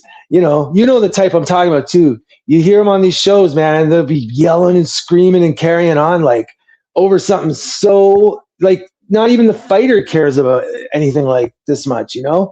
Like it's like a mental lapse, and boxing is just like part of it. For sure. For sure. It's good having you on the panel, man. I did put the link out there if anybody else wants to jump on for a little bit and express their opinions about the interview, about what you feel is the right move for B Norm the Storm, Brian Norman Jr. as far as head trainers. You guys heard the 20 minutes, man. Things aren't really going to be that much different, except there will be one different voice as the main trainer. It looks like Senior will be a part of the team. He did say that. And it looks like it may be something along the lines of what Bill Haney is doing with Mickey Bay and Devin Haney. So that's not bad news. That's not bad news. Again, I don't know how it's going to play out. But Johnny, let me ask you this. What is there anything about Norman's style or just, you know, what you like about him that is like non-negotiable for you, like that you would hate to see change? And then because I feel like if anyone knows him well as a fighter, it's you, right? And then also I would ask, like, what number one thing do you think he should add to his arsenal? Well, I'll tell you one thing, Chad. I'm going to do one better. I think that's an even better question to ask our expert here, Coach Hector Bermudez, who just joined the panel. What's good, Coach? Hey, Coach. What's going on, Pop? What's good? You been listening? Yeah, I was in and out because, you know, I do coach people. You know what I mean? I ain't just a cheerleader. Right? How's that going? How's that going? I was going good, man. The boy's a monster. Well, he's ready for the 31st already, I think. So you talking about Polanco work today. That's what's up. Okay. Yeah, I gotta slow him down. We getting there too fast. When are you guys planning on getting to Puerto Rico? We're gonna go a whole week out early. Okay. We don't really need to, same time zone, but you know, I don't trust it. He might breathe a little different in that sunny weather. Mm-hmm. So actually, no, the time difference is they're an hour ahead of us, right? Yeah, sometimes of the year they're hour because their times don't change. Sometimes they're an hour and sometimes it's the same. Hey, Coach, are you guys, like, would you say a little extra excited for that card? Like, just being that, you know, what it is, like the main event and how fans are kind of excited for it? Or is it just business as usual for you guys? Yeah, it's actually business as usual. I would say more of that because he's ready. He's just ready to fight. He's ready. He did a whole bunch of interviews. They always asking about, you know, Polanco and this whole Puerto Rico thing. They hate him. They love him. There's a lot, actually, we're finding out that there's a lot of Dominicans in Puerto Rico residing there. So we're looking forward to it. I don't know. I'm interested in who supports him. I know it's going to be a big Xander fan base in Puerto Rico, but I wish him to get a little bit of that. More Nor Adi, just see how he fights, separate himself from the other 147 pounders. That's it right there, coach. He's got to just show him who he is, right? He's going to have to put it all out there, show him everything. Indeed. And the guy, man, we've been studying the guy. The guy's pretty good, man. The guy's, at first glance, I was like, and then the more I studied him, I was like, I'm a little, I'm more impressed with him. He definitely got power. He got some skill sets with him. He got good defense. You can't just reach him. You just can't just go A to B and reach him. You got to trick him a little bit. And I'm interested. I'm interested how this is going to go. I mean, I think it's for Polanco that's taking that fight, right? I mean, I feel like Polanco has good focus. And it sounds like that's what you're going to need, coach. Be in the moment at all times against a guy like that, Yeah, you definitely got to be dialed in because it only take one, right? Definitely got to be dialed in. Yeah. Yeah, man. But Johnny, you got something else? I'm sorry. No, it's just like you should fill in coach on that question I was asking you though, because I'm kind of curious what you think about that. And coach too, for that matter, if he has an opinion. Did you get the question, coach, or do you need me? Do you need us to ask it one more time? What question was that? Go ahead, Chad. I asked Johnny, coach, if there was like one thing that he wouldn't want Norman Jr. to change about his style, or like, I guess, whatever his favorite thing is maybe about Norman Jr. And then I asked him, what he thought would be like the best thing to add to his arsenal, like the number one thing, if he could add anything.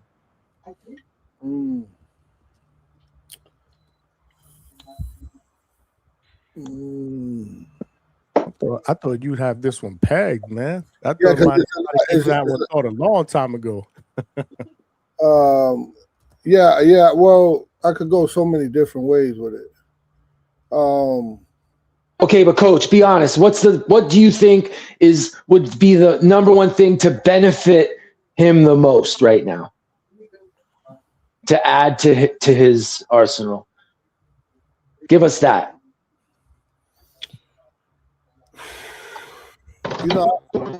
I don't answer questions. It's hard for me to. I'm a teacher at heart. It's hard for me to answer questions like this without giving you like the full spectrum of it, like in the curriculum. Like one thing he should not change, right, is his. And I don't know if people understand this. His identity in the ring. His Totally natural, like, you understand that, right? His natural I totally agree with you. Yes, and I agree with that too. So let me explain that to people on the chat, because you don't got a lot of smart motherfuckers on here. Chad, you one of the smart guys, but there's a lot of people that come on here and give them stupid ass, just throw out their names and talking about he should train with this guy, he should train with that guy, and it's like it's crazy. The names that the style clash would be crazy. It's like, but that's what you're here for. Educate us. Yeah, let them know. I wouldn't erase what made him successful, right? What made him successful? His rhythm, right? His willingness to engage, right? Definitely his athletic instincts. And oh man, everybody got to agree with his confidence, right? So a lot of fighters, they lose once, then they try to become a complete different person. Then they're worse at everything. So don't change who you are, Brian Norman, right? Upgrade the version of who you are. So that was beautiful. You You know, Whoa! Look who joined the party, bro. Once you jumped on, wow. You know, I get work two-tone that, man. You know, I get poetic over here, man. Two-tone was on here earlier. He was on here earlier. So one thing definitely he should change, must change. Let's say that is his structure.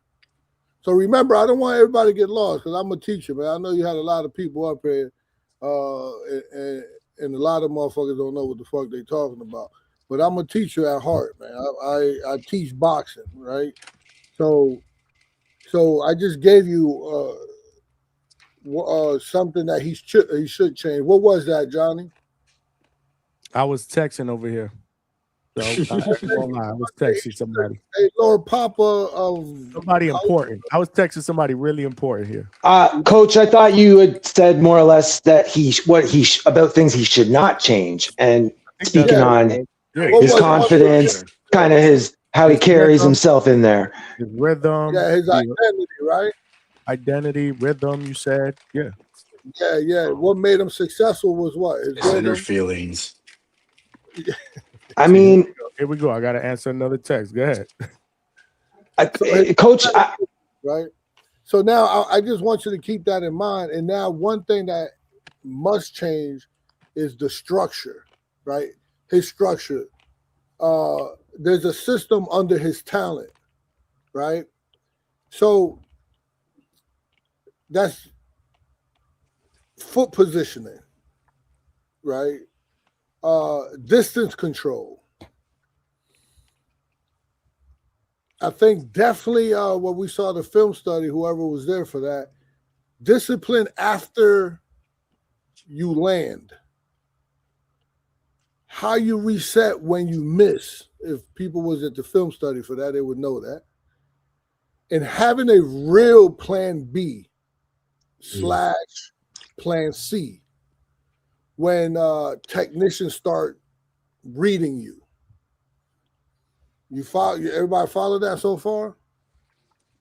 Yeah, Coach, I want to say quick because you weren't here, but I had said that I thought the biggest problem against Haney was the fact that Haney kind of took away his fight, and they didn't have that plan B. They didn't have, like how can we get it back, basically,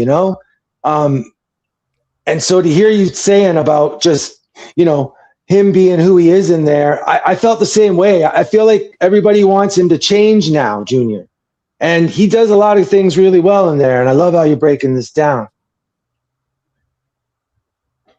So I have to, I'm not finishing with the breakdown because if you understood what I just said about the structure, then now me as a teacher, I will have to define what structure is, right? Because I mentioned his foot positioning, distance control, discipline after, like he lands a punch and then he's just there. So definitely discipline after you land, how you reset when you miss, and the plan B and plan C. When definitely Devin Haney was taking the fight from you, you had to have a plan B and a plan C. So the structure part is how you enter range. Not just if he enters, but how he enters range, how he exits range. Not just admiring his work, not getting caught on the way out. How he reacts to feints.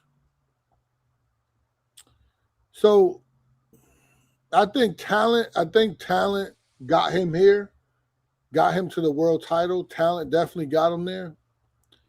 And structure will keep him at the top.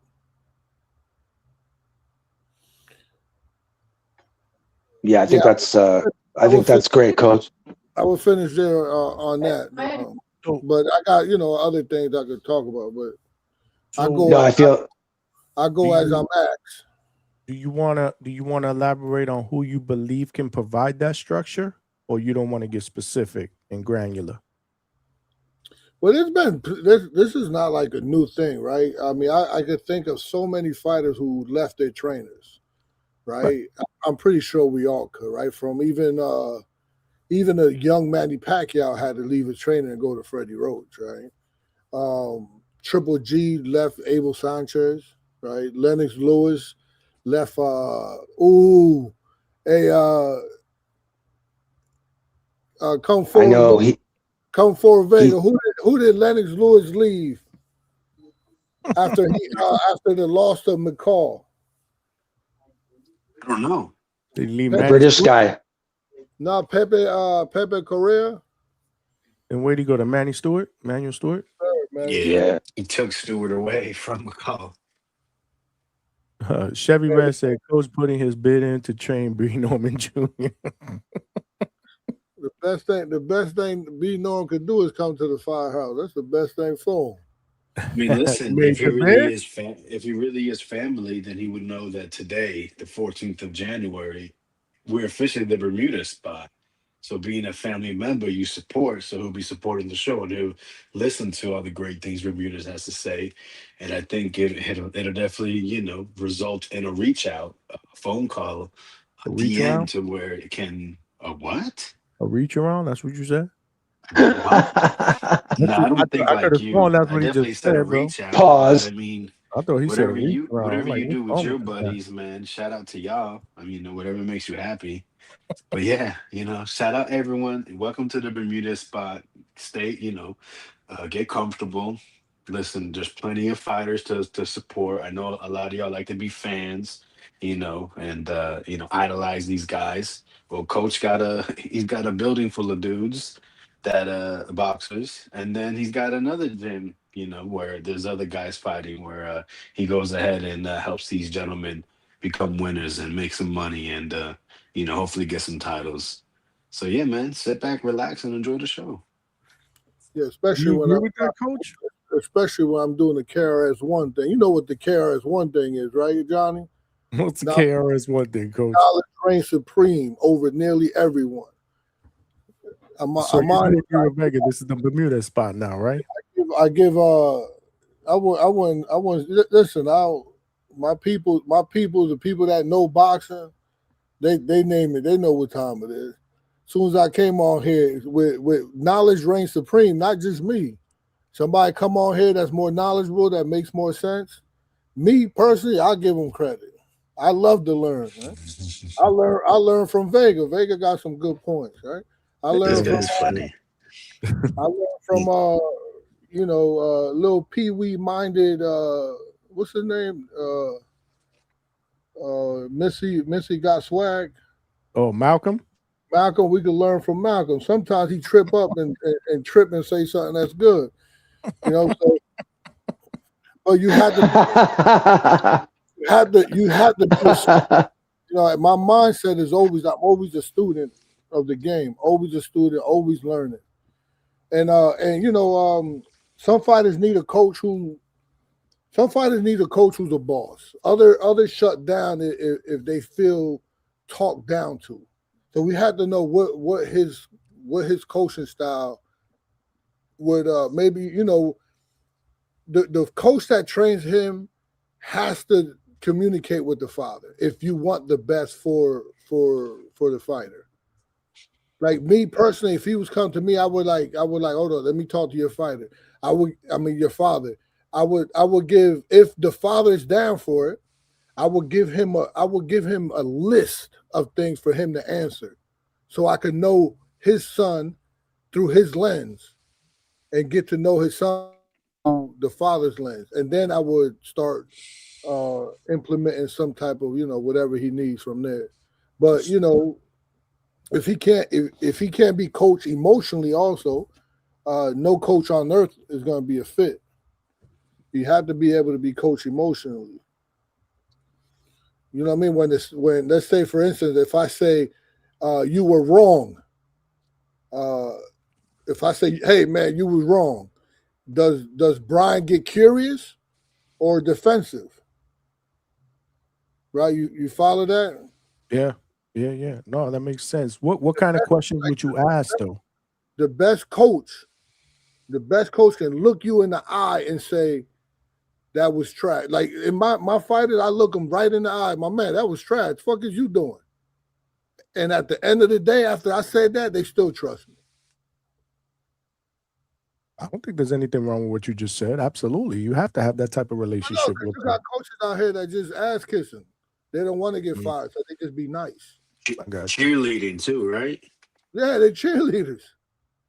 Number one Well, but that more or less comes with the bigger names, right? Because obviously, like for example, the Ryan Garcias, you know, there's a big price tag that comes attached to training a guy like Ryan Garcia, because you're going to be more receptive to obviously kissing his ass, right? Because you don't want him to go elsewhere. That's what you're talking about.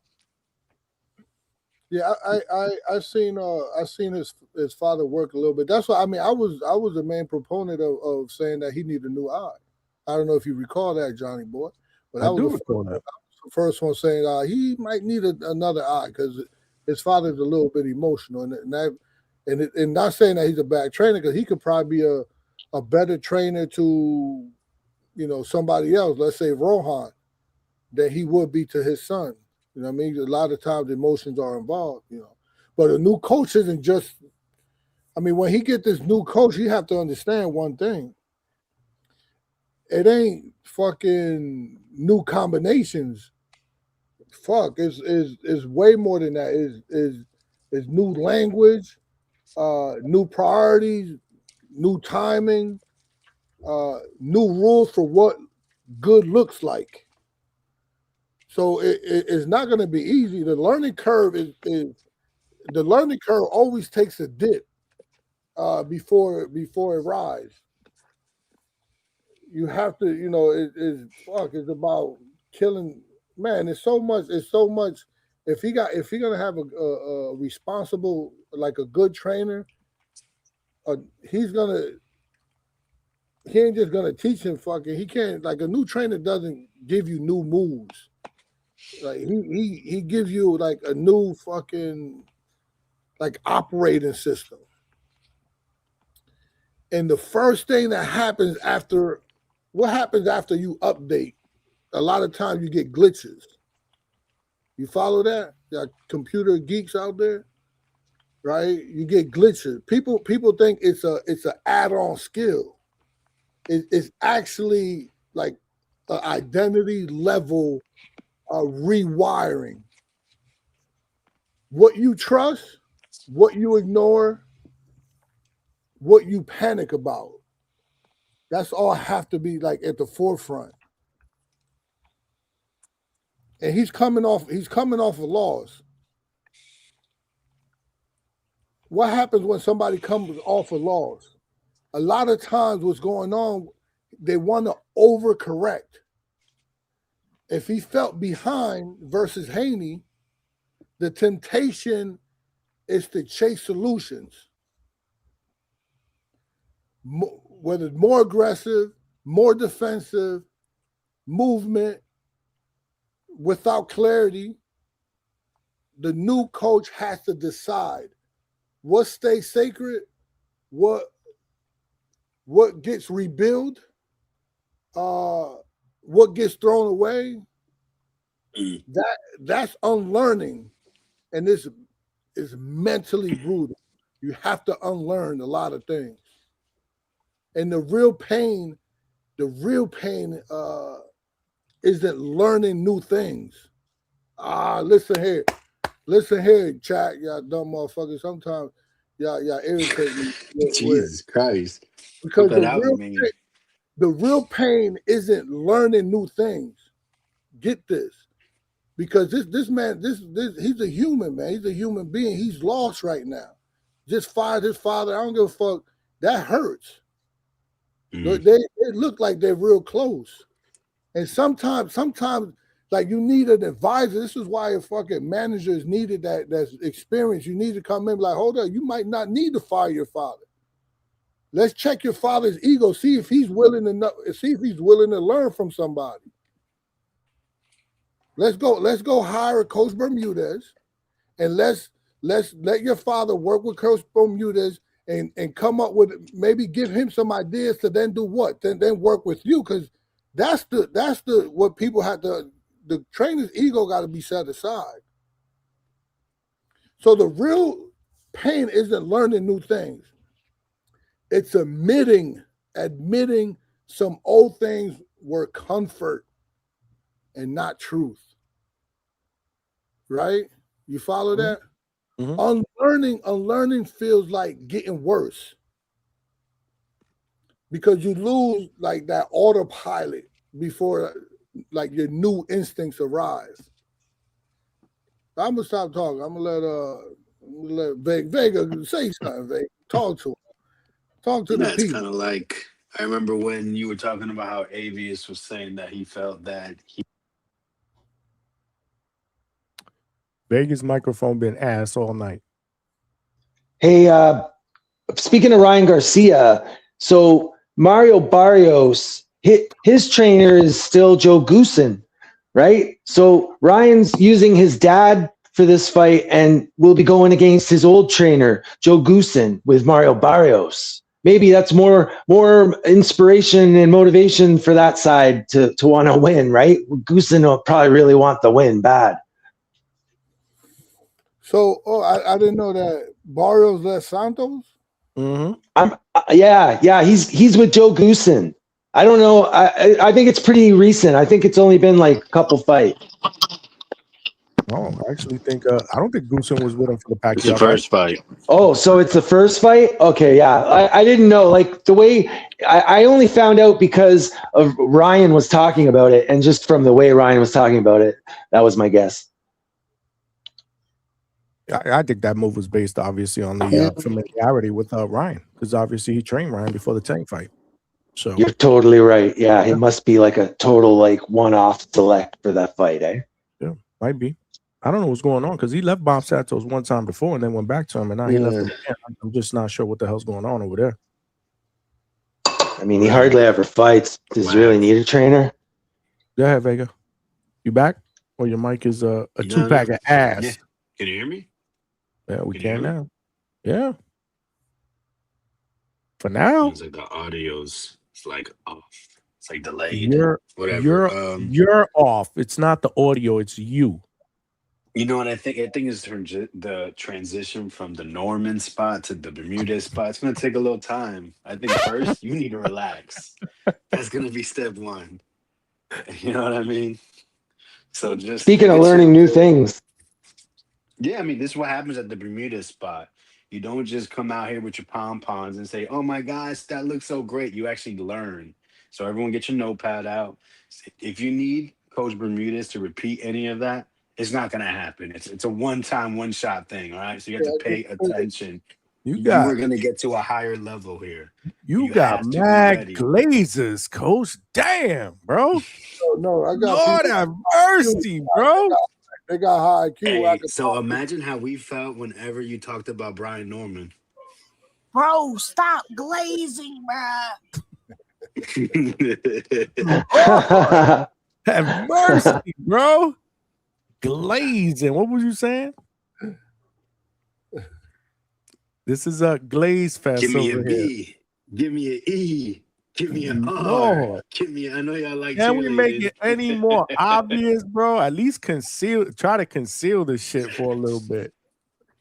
So wait. So people come up on here. So people come up here all the time talking about how much they love a fighter, and I'm over here supporting my dog, my man Bermudez. But it's me doing too much. You see how that works? Same guy that you said you wouldn't have voted Coach of the Year. I know. Absolutely. No, listen, I would have voted him for coaching B-side guys all year. You know what I'm saying? They made weight. Is that what it was? They showed up. They went rounds.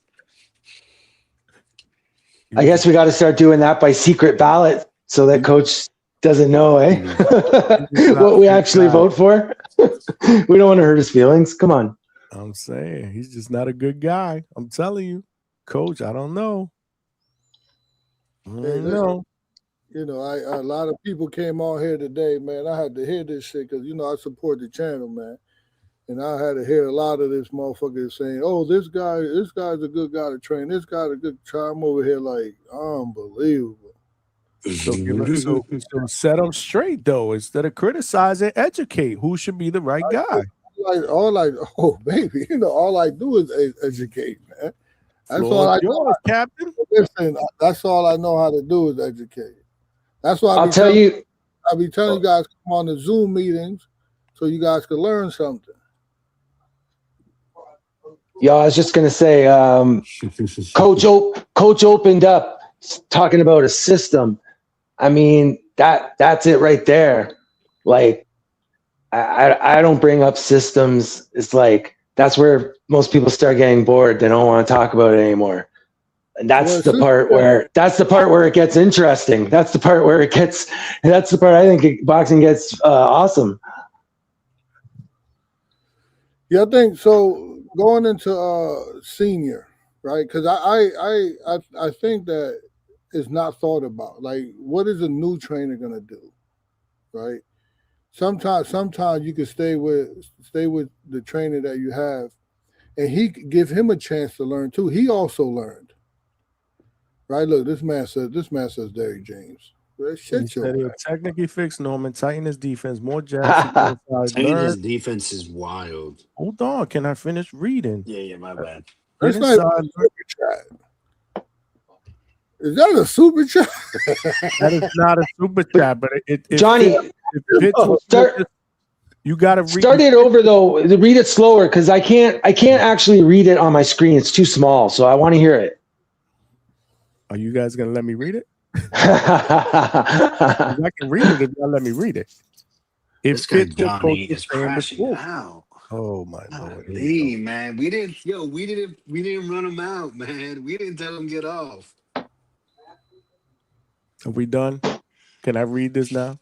It fits the narrative because Coach was saying that a lot of people were talking about coaches.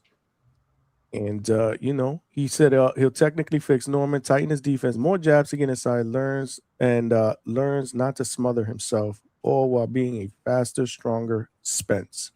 That's what Malcolm said. Derrick James. Your response, Coach Bermudez. Listen to the dad, right? Because I'm not for getting rid of him just yet. If Junior, right? Because the kid is what, 24, 25 years old. What the fuck he know about life? He just turned 25, yeah. Even though I think he's sharp and ahead of his time, very mature. But what the fuck does he really know about boxing? Right? So he's 25 years old. Now he needs somebody to sit him down like, oh, hold up. It might slow down because your father might be the best for you. Is the father, ego isn't always evil. You have to understand that ego isn't always ego. Sometimes it's love wearing armor. Like senior's ego can look toxic, but it's often built from sacrifice and ownership. He made you, he protected you. I think he said something about he came out of my nuts. So the problem is that ego doesn't fit inside a modern elite fight team where fucking collaborations matter. Sometimes I think a father's ego is really just love that never learned how to share authority. So a lot of fathers can accept help until help has a rank. That was kind of deep. That was deep. Sometimes I surprise myself. Listen to what I just said. And I forgot what I just said. I wrote it down. Don't worry. It was so deep he forgot. That was deep. That shit is a 2-pack of ass. It was so deep he fucking forgot. Lord have mercy, bro. You find a little bit of everything at the hangout spot, bro. Especially after, I said a lot of it's not fathers. even after midnight yet. Go ahead. A lot of fathers can accept help until help has a rank, right? They don't want to be assistant because when it would mean what? I'm being replaced as a man, not improved as a coach. It's not sacred. It's not sacred of another trainer's knowledge. But coach, I'm a father, right? I just thought you messed me up. But go ahead. But listen, I would be willing to move aside to put my ego aside for my son's benefit if I really thought it was gonna take him somewhere I couldn't take him. Don't you think, Norman Sr., do you think he's got that? I think he does. I think his love for his son looks so sincere, right? When you see him talking, it's obvious, right? I mean, I feel like he'll give grace to whoever comes in after him. I'm thinking that he will. I think his love would move him to do that. Well, you know what? Hate it or love it, Junior's a grown man, and he's made his decision. And as a man, Senior has to respect it because he raised him. So he raised him to make smart decisions. So if he don't trust himself on how he raised his own son, then that's a problem within himself. You know, and from what we've seen is Senior's done a great job with Junior, and he's a good dad. And if Junior feels that he needs more eyes in the camp, then he needs to respect that and do what he needs to do to help his son get back to the top of the mountain and be the fighter we all know who he is, you know? Yeah, I think I like if let's say like this, if the son chooses a new coach, he risks feeling like a traitor. If he keeps his dad, he risks staying in the ceiling. That stress becomes ring behavior. And forcing exchanges, trying to prove something, fighting angry instead of smart. So that ain't just coach. That ain't just a coaching decision. That's a family politics decision, right? So I think you could frame it in two layers. Head coach, right? Voice of strategy. He runs the camp. He sets game plan, management adjustment. The other one, the father, keeps what builds the fighter, right? His grit, the belief, the pressure style, like certain drills, personal reads on his son. No one's gonna do that better than the father. Like no one's gonna be able to motivate him. He know the buttons are pushed, so he know how to push him. Like the new trainer's not gonna know that, but the new trainer can run the camp. He can set game plan. He can manage the adjustments. Then Norm, if Norm, you know, if he can, and if he wants to work, because I heard he mentioned that he don't want to come second to nobody. So if you keep that dynamic, the father isn't demoted. He's just refined, right? Keep him. So he's the voice of identity. The head coach is the voice of strategy. So if you sit Brian Norman down, the junior, and explain to him, like, you don't have to get rid of your father, and then, yo, Pops, chill the fuck out, calm your ego down. You don't got to be second, right? You can sit your ass down, and you're the voice of identity. And explain to him what identity means, right? So don't exile the father, upgrade the structure. Simple. Make dad a specialist, not a rival, or not fucking just not putting them to the side. Yeah, but Coach, that could be also a problem because sometimes people don't want to take one role. They want complete control. Right, you're right, because he was on there like, I ain't going second to nobody. If the father if he won't be second, I don't know. I mean, you know, when did he say that? He said it on. So me personally, I have a team. I don't have an ego. I ask for help all the time. I think even Vega, I asked Vega, hey, look at this fighter for me. See what you think for him. Vega, wow. Yeah, it's just another eye, right? Sometimes I don't know if you guys know how to play chess, right?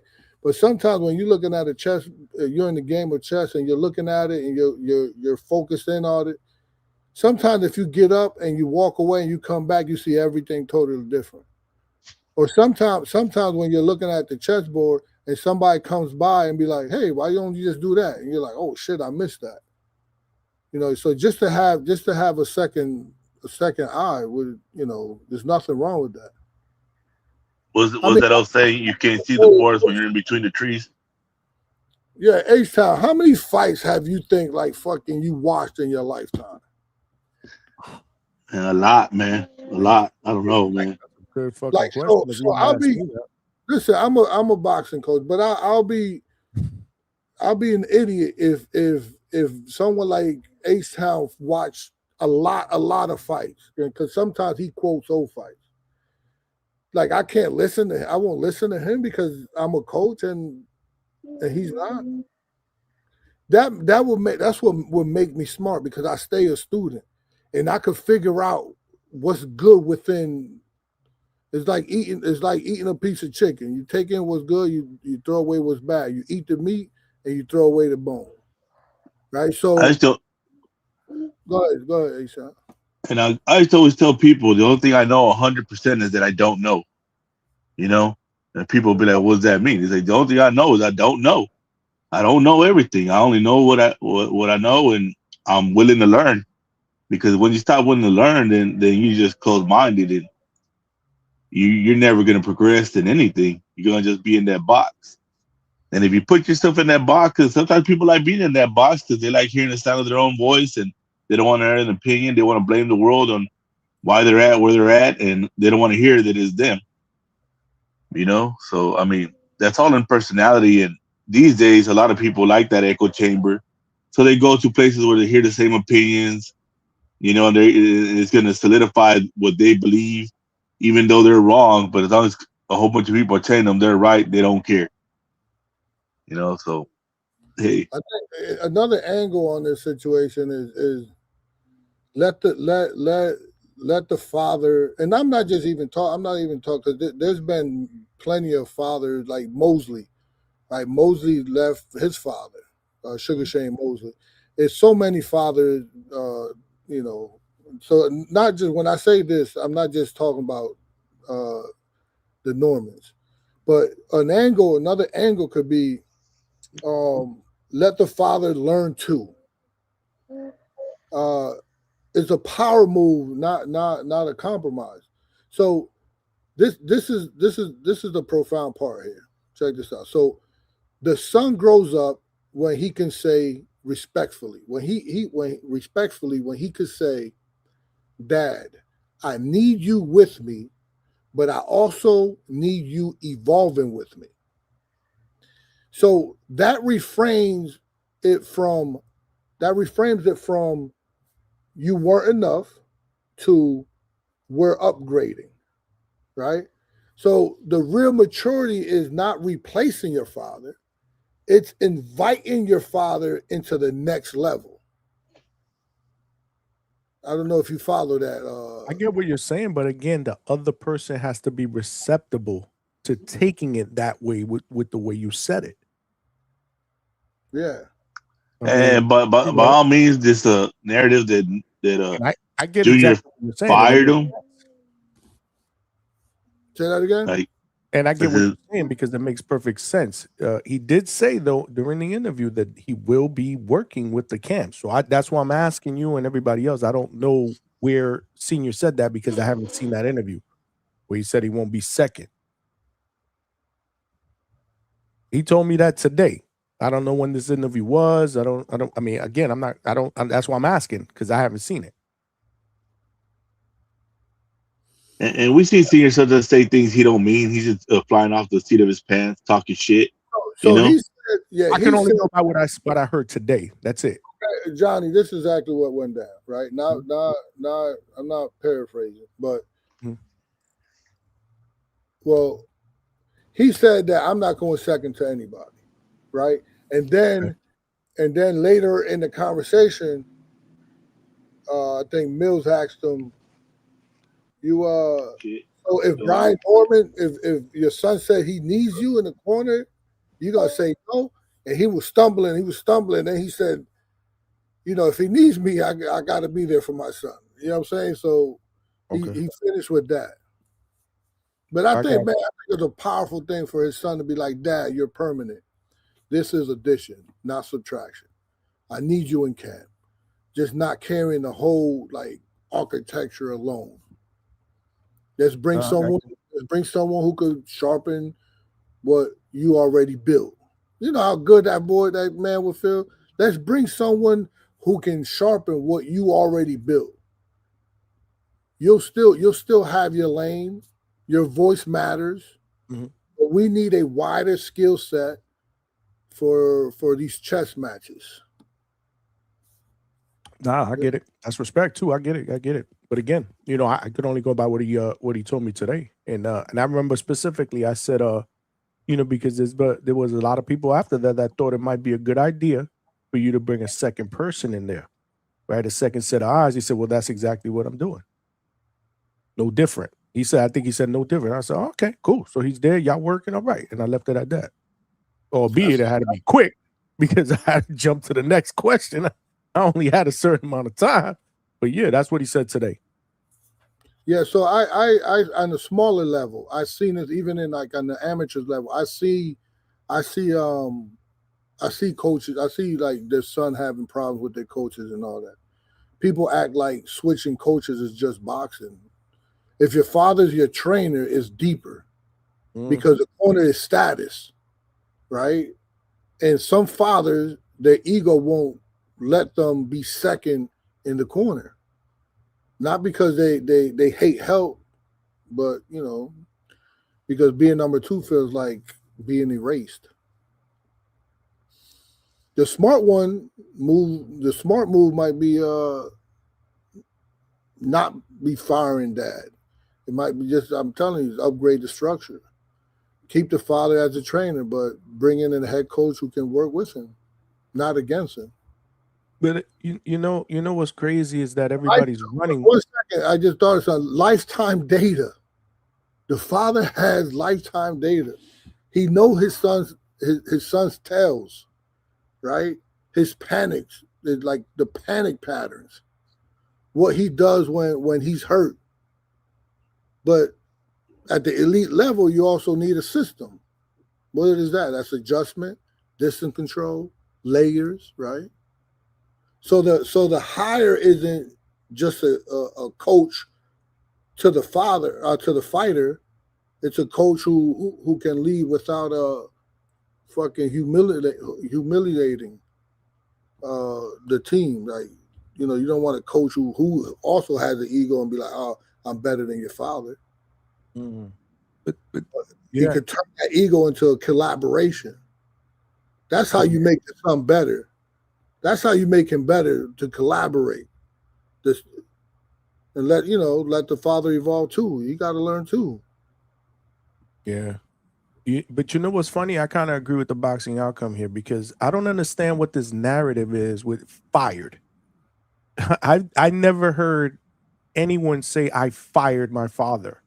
It's I'm looking to get a new head trainer and he's still going to be working with us in the camp. So how does that relate to fired? Because and I say this only because what he said on Mill, he said I'm not going second to nobody. Oh, you see, again, I didn't hear that interview. So yeah. So I he only said heard what Brian Norman Jr. said on Najee and what he heard today. I didn't see that interview. Yeah, so he said that. And then, but later on, Mill asked him, like I said before, Mill asked him, yo, so if your son needs you, you ain't gonna be there. And he was like fumbling a little bit because he wanted to be like, nah, but he can't say that because he know he'd be lying. And then he said, if he needs me, I'll be there. But he did say that. So he said fired. I got fired. Or he said, I didn't say that. He said he ain't being second to somebody else. He's like, picture me being second to somebody else. Like, salute. Big money. I know you were there, but Trini said he needs just 2 minutes. He got to get back to work. So let him cook real quick. Go ahead, Trini. Salute. Panel coach, man, kicking knowledge as usual, dropping them bars. Hey, always, man. This is what I do. Nobody talk like me, man. Hell no. You should ghostwrite, man. Hey, listen, I do a lot of game planning out in this and you know, I love my people, but there's a lot of coaches that call me and they don't have an ego. That's what's You up. know what I'm saying? And I do the game planning and for them and structure the camp for them. Oh yeah. Yeah, man. I feel what he meant by the I'm not gonna be second. I think he means like if he has to, he'll have the final word or like always have, you know, Norman Jr.'s ears. But he did self-admitted that his son's boxing mind surpassed him. So from the outside looking in, I always felt that the next move was to bring somebody else in, because you saying his mind bypassed yours. How could the student's mind bypass the teachers?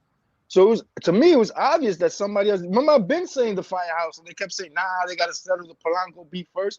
But I was serious when I said that shit, because the kid got a mind that absorbs boxing.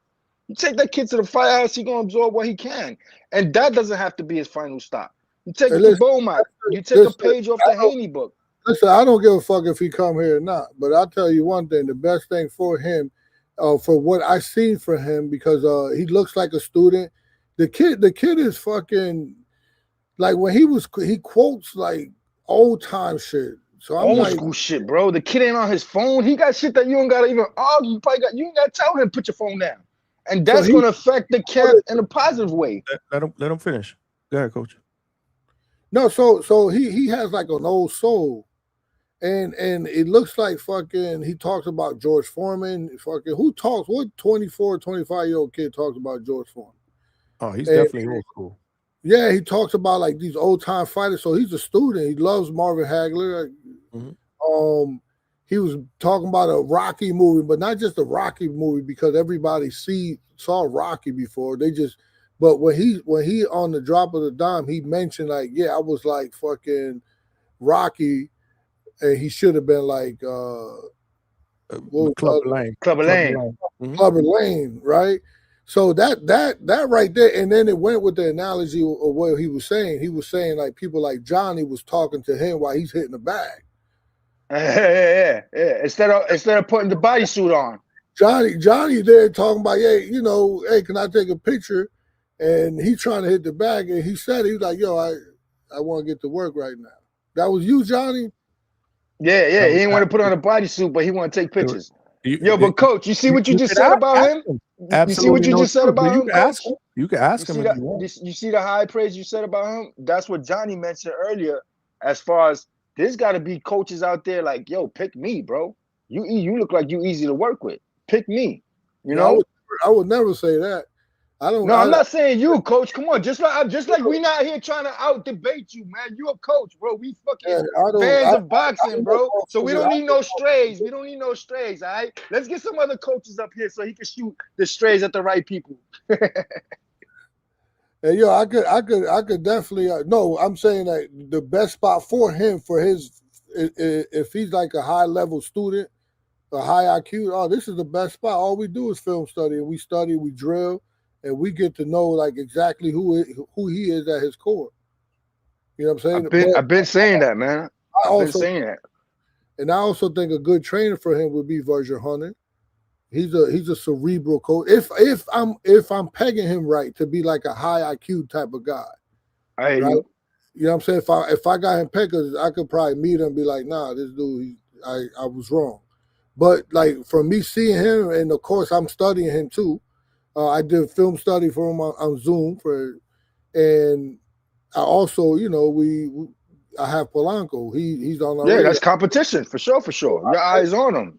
Yeah, I've been studying him. So I'm impressed with his athleticism. I'm impressed with his ability to. I don't know. He just speaks. He speaks. If boxing was a language, he speaks that boxing needs. Right? He speaks boxing. If y'all understand that. Hell yeah, bro. When you break it down like that, it's hard not to understand, King. Word. Indeed. But Joe, let me jump off, man. I'm gonna keep tuning in, keep absorbing the energy. Thanks for jumping on. What you jump on for? You jump Man, on word, it. God. You know, it's the third shift. Respect to the third shift. I gotta get paid to talk my shit. If you notice, It's I'm on the crazy. clock. I get this. I talk my shit, but I don't get paid for it. It's not much, but it's something. I'll Yo, holler at y'all man, later. hey, Let's pay listen, up. hey, it's crazy how you jump on and off faster than Brian Normal was here too. That was crazy. You know what? I'm gonna stick around. I'm just not gonna talk. So you joining the circus here with all the jokes. All right, I got you. I had to get one in, Charlie. I had to get one. That's good. That's good. Big Money, what's good? Alberto's in here too. What's good? Big Money. Yo, what's going on, y'all? What's up, Coach? What up? What's up, Leonard? Hey, Harlem dudes is built The different. H-Town fell asleep again. He done. He fell asleep. We ain't even hear shit from him. Nah, man, no, y'all just yapping. All right. We got a crowded panel. You fall asleep. You done. You getting cooked. Nah, man, I'm just, I got to listen to Coach's knowledge because, Yeah, they don't talk like me, H-Town. Want to make sure you up. That's all, because we done fell asleep on this panel like 3 times Bro, already, bro. You, Timboski, I got to start monitoring who's snoozing, bro. I keep telling people acting like somebody killed Senior. He's still here, man. Y'all, he never said I'm getting my dad out of my life. He just said I'm getting a new head trainer, need new eyes. Senior don't like that, boy. He tight, man. You should have seen him on Bell City. He was crashing out. I gotta check out that interview. I didn't see it. But Senior's the type of guy that he needs to get out of the system, then he'd be all right. He just need to yell for a little bit. He'd be all right when the swelling goes down. I agree with that, H-Town. But how long is it going to take for him to get it out of the system? That's the question. I think he did. I think he did already. Hey, listen, maybe that crash out yesterday got it all out, man. He let it all out yesterday. I gotta see that. I didn't see it. I haven't seen it yet. I have not seen it yet. Who was he crashing out on Mill or the chat or what? On people? Yeah, he was just like overly explaining himself. Like when he was he for I don't. He trying to justify himself to idiots. This is what he was doing. Yeah, exactly. To who? To the chat? People were calling. Yeah, man. Like, come on, man. Senior knows more boxing than all of us. Him and Coach they're on a different spectrum than we are. We're fans, they're coaches, man. It's different. There's one thing I would always advise him: like, stop. Don't read the chat. Like, you're gonna have trollers. I mean, you paying attention to these people? He went through the whole first round, I think, and the second round till he got dropped. He broke down the fight too? Yeah, he was breaking down the fight, and he was like explaining himself, like why he gave the instructions. I think people was like criticizing him. That's what I'm saying. He listens to all that. Just why you listen to that? Like, I don't understand. Don't listen. What? It's not. Who cares? Who cares what they say, right? You can't, Coach. Do you be paying attention to what people say? Remember when they were saying all the shit with the wink? That shit didn't bother you, right? Oh no, I think. Listen, what he got to understand is good publicity, bad publicity. It doesn't matter as long as your name's getting mentioned, and his name is getting mentioned, right? He's out there. I'm pretty sure somebody else could pick him up as a coach. And Coach is correct, man. Some people could coach other people better than their kids because they don't get emotional about it. They don't have that attachment. Sometimes it's good not to have that emotional attachment and just. H-Town, I get that so much, man. Hey, listen, coach my son, because I just told him what you told him. He's listening to you, and I just told him the same thing yesterday, but he listens to you. And it just sometimes it just said, it's just coming from a different person. Yeah, I mean, I've been through it when I was trying to teach my younger brother how to weld, and he keeps telling me I know. I'm like, motherfucker, you don't know. That's what I'm trying to teach you. And then here comes my homeboy who's about his age, and my homeboy taught him real quick. He's like, nah, it's because Edward knows how to explain. I said, no, bro, it's because you don't want to listen to me. I'm your brother. I'm the one that's been pulling your ear, picking on you since you were little, and you just don't want to listen to me. So you listen to Edward. I done taught hundreds of people how to weld. Are you saying Edward or N-word? Edward. Edward. But we can say N-word if you want. If that's what makes you feel better, money. No. Edward. I was trying to make sure I heard you. I'm like, did he just stick some? I'm not racist, but I'm gonna say it anyway. He said Edward. Like they don't hate H-Town enough. I was just fucking with you. Yeah, but yeah, man. So I mean, I've been there in that situation, man, where someone close to you just they don't want to. I don't know if it's a competition thing where they feel like, oh man, I don't want to learn from you because then you're gonna tell everybody you taught me. But Oh, hey, yeah. But how is this new personality going to be able to mesh with Senior? Because we know is a Senior has a very like he's an outgoing dude. He got that alpha type personality. And to Coach's point, if he said that, I believe he said something like that. I'm not playing second fiddle. So how is that going to work? Said that, and he's not. I believe that he's not going to be in the corner. I mean, he's not going to be in the camp because if he does choose a trainer, let's say is somebody, he's going to have to go there. I doubt it if the father goes. So if he go, let's say to Virgil Hunter, which he should go to someone like Virgil Hunter, he should go to somebody like Malik Scott. If you go to Malik Scott or Virgil Hunter, because they're both cerebral and they both drill and drill and drill, that he'll get it by the time fight comes along. If he chooses one of them, and I doubt if the father will go. I'm sending him to Eddie Reynosa with all the stuff to Mexico on the Exodus with a translator and be like, you come back. When you get all that head movement, turning with the punch and that waist movement that the prime Canelo had, with all your power and all the skills you got right now, is a monster. Junior did say he'd move. He said he traveled, right? That was one of the questions you asked him. Yeah. I think he might just work with the other guy that was there. Something I don't know his first name. Something Gonzalez. Sanchez, I believe. Something Gonzalez, the guy from the Bronx. The coach that's with the father. That was a second. Yeah, Byron. the guy. He was from the Bronx. No, Coach Byron. Coach Byron. I don't know. Yeah, but Byron. I think he might go to first. I think he probably would choose him. I mean, I don't know. I think he was given good instructions. It looked like he was the Mick guy or whatever. Yeah. I mean, I saw a clip of Senior hit Mitch one time. He probably should never hit Mitch. Just leave it to someone else. Sometimes guys could just better coaches from the outside. Let somebody hit Mitch. That's the guy we've been talking about the last couple of days, Johnny. That coach. That's the same dude. But him and Senior had a falling out. I forgot which Senior explained it on Mill City, but so that fallout was recent, like after the fight. Before it was right. It was before. But the guy that coach is talking about was in the corner for the fight. Yeah. Okay, then that's a different guy. Then. No, that's what I'm saying. He's talking about Coach Byron. Yeah, I know who you're talking about. No, he wasn't involved in that. Coach Byron was. Okay, I stand corrected. Yeah. No, I know what you mean, but yeah, no, he's talking about somebody different. He's definitely talking about somebody different. I've been trying to get up. Let Alberto get in there, man. He's been sitting here for a minute. What's up, Alberto? And then we got Treese in the back. Yo, what up, Tony? Can you hear me? Yeah. Okay. Yep. Okay. It's not like a shower in the background? No, it's actually, you might be washing your hands, but it ain't a shower. Okay. No, I just wanted to get on the topic real quick. Salute, Johnny. Salute, Coach, panel. I think, like, no one's really brought this up. I don't know. Maybe this is an overreaction by Norman. I just think the knockdown changed the whole fight.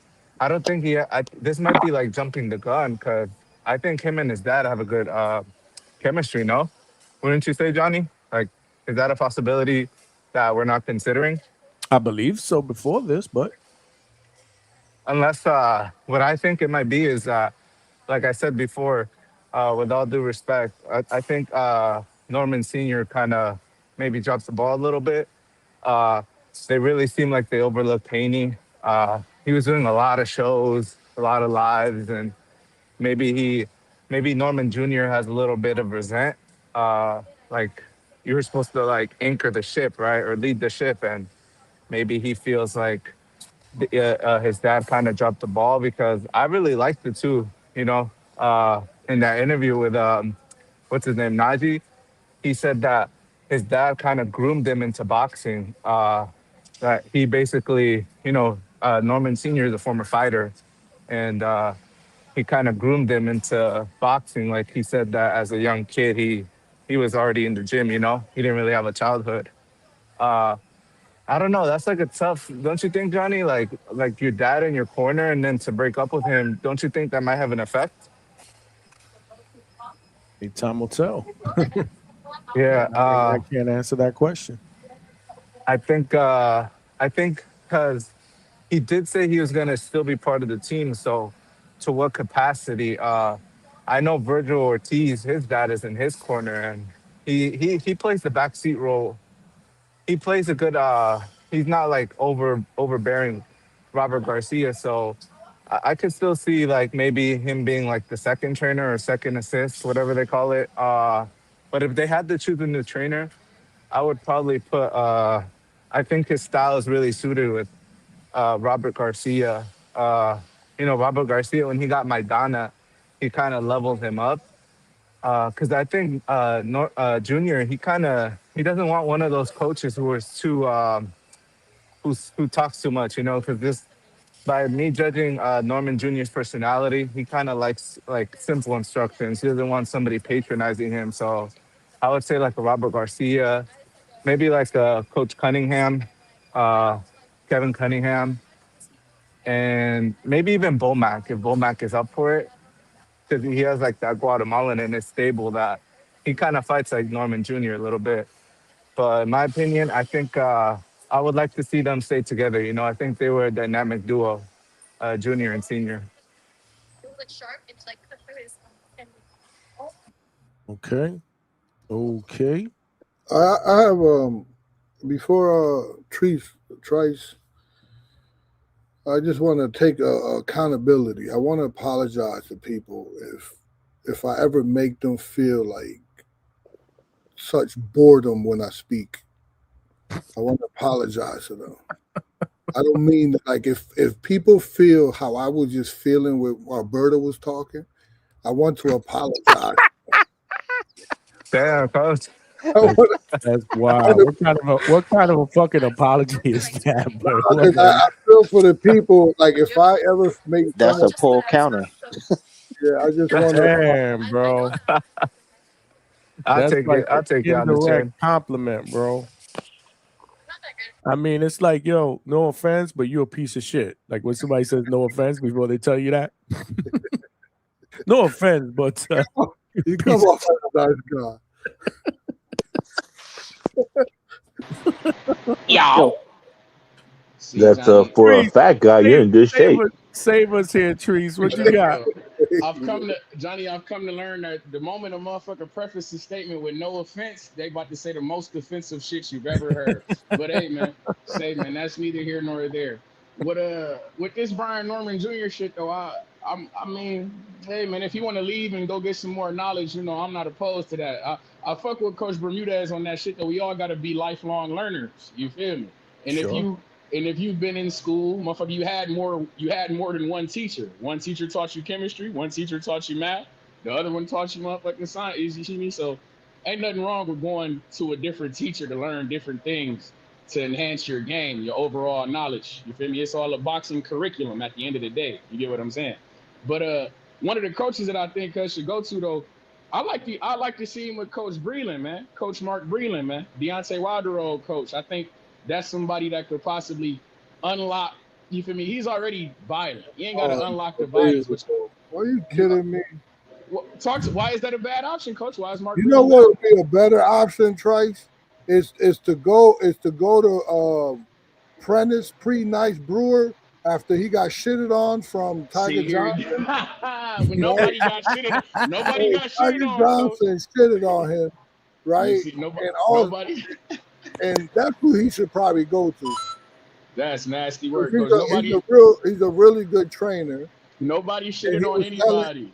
See, this is what I'm talking about, Johnny. Like, is Brian Norman, like there's a chemistry, there's a whole bunch of chemistry lines, right? And one of the chemistry lines is speech. Would you be able for me to talk the way I want to talk and still remain like comfortable with my job? Like truth, let's call it truth chemistry, right? Can the coach tell him the ugly truth and still keep the confidence intact? Right? Language chemistry. Do they speak the same fight language in real time? Like authority chemistry.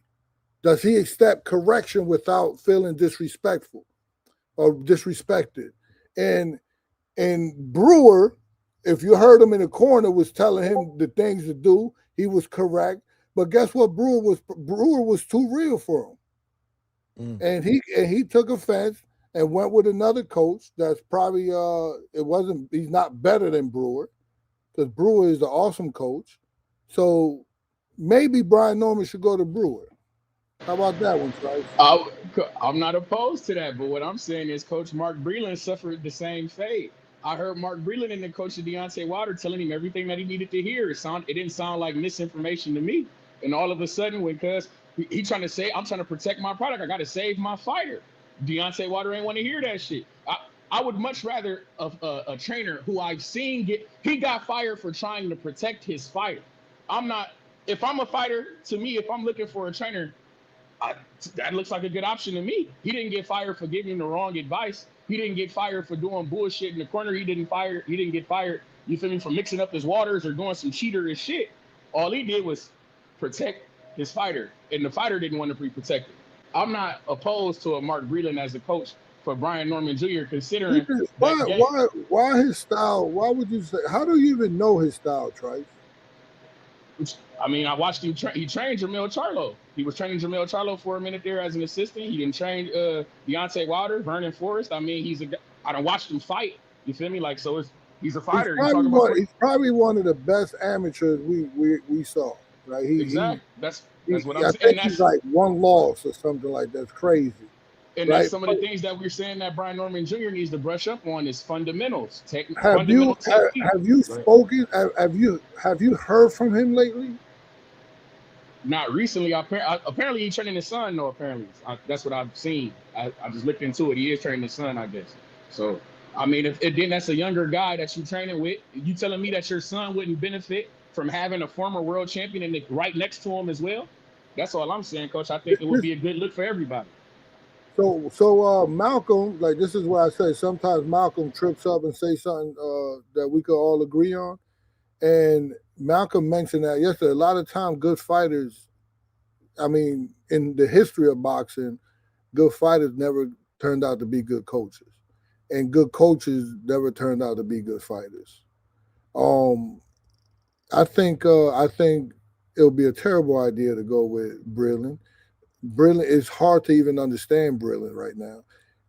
Norman's brain is, for what I see thus far, I think he's a fast thinker. I think he'll pick it up if you're putting it down. So he needs someone that the IQ and the language is there. The fight language have to be there. The fight language is not with Breland. If you heard him like recently. Yeah, I ain't heard him read. I'm just going off his, you feel me, his catalog of fighters that I've seen. Who else, yo? Who else? Name somebody else. I would like this. Well, hold. I would like to see cuz with Ronnie Shields. I like Ronnie Shields. Shout out to my dog Andre Katsarowskis. I wouldn't mind him with a Ronnie Shields actually working on the jab. You feel me? Like I say, fundamentals. That's all we really need to pick on is technique, fundamentals. You feel me? So it's a guy like that establish a good jab, double it up possibly. You feel me? Ain't nothing wrong with the fighters. If you're listening, there's nothing wrong with doubling your jab, guys. But yeah, man, I think Ronnie Shields would be a good fighter. I mean, a good trainer for him. Why you think Morale left him? Why you think the 154 pounder left him? Why do you think these fighters are going to them and then leaving them? Ronnie Shields? Yeah. That I can't answer. I can't answer. No, so this is the problem. Yeah, the problem with me is that I know a lot, like what goes on in these camps, right? I'm privy to the information. So sometimes I already know, no, that's a bad fit, where, someone, a casual, might look from the outside and be like, oh, yeah, he trained this person, he trained that person. That might be a good fit. But no, it'll be a terrible fit for Ronnie Shields to train. So, God damn it, you shooting everything I got down, coach. Who you got for me? You breaking me down, but not building I me tell up, you coach. that if Virgil Hunter is healthy enough to take on another project, that would be awesome. He's training that guy from England. H-Town probably know him. And Vega knows everything. But I would listen. There will be no one better than Malik Scott for his style, and for not just his style, for what he needs at this moment. Malik Scott? How the fuck? Oh, how Yeah, we come Malik Malik Scott, but we can't come Mark Breland? This is crazy. language. Coach, for the last 30 minutes, all I've heard is Junior needs to come to me, coming out your mouth. That's all I'm hearing. That's all I'm hearing for the last 30 minutes. You can read between the lines and you cannot Yeah. fall asleep, like Coach says. Yeah, man. No, Let's just get him to the firehouse. No. I'll be honest. You and Senior already broke eyes. Y'all talk shit to each other. Y'all broke eyes. He wouldn't do that. Polanco will be mad, bro. He wouldn't be able to do that. The best thing is for him to come to the firehouse. That would be the best structure for him if he could take it. Now, second, I don't want people. I don't want people because I know how I am. I take a responsibility on and I go crazy until I fix it. But no, I don't want to take no one. I told Polanco, he's talking about this Dominican kid. I don't want no more Dominicans. I stopped. I don't want no one else that's Dominican in this motherfucker. These motherfuckers is just like too friendly up there. They up there too talking shit. Too loud. Say it. Just say it, Coach. Too loud. Help me out. I'll say it. Oh shit. With this damn music, is this what they hear, that tempo or whatever This music guy, it is? this guy, coach, making a recruitment pitch, man. See, he like a coach, man. At a college, you sending out recruitment tapes, you sending out letters, man. This is crazy, coach. No. I'm just saying the best thing for him would be that. But I think Malik Scott would be awesome.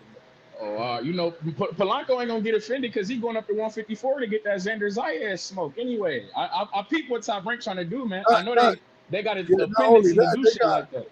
And we got the spar. We got the in-house spar. And you know what? What also is another thing is not like he should probably go to another trainer, like for a couple of months, and see that maybe maybe my father was the best for me. Hey, coach, what you think about? I was talking to one of my guys who fights and shit, and he was saying like the idea of like a boutique coach. Like we've been hearing guys who talking like a lot of these names that we've been naming are prominent names that we know who have like quote unquote stables of fighters. Are you under the impression that a guy should go like a new up and coming coach who has time to devote to one fighter, and it's like this is basically my laboratory. Everything that we doing here is to build me up, not worrying about what they doing over there or worrying about this fighter or that fighter. This is my camp. This is my shit. This is my coach. This is my regimen. What do you think about getting a boutique coach or basically one-on-one with a coach? Basically, what you think about that? I think what's his name? Hitchison? Hitchens, right? What's his name? Hitchison? Yeah, Hitchens. Yeah, Hitchens. I think he chose to go with the coach he got now. I forgot his name. Lenny. Coach Lenny? Yeah, Lenny.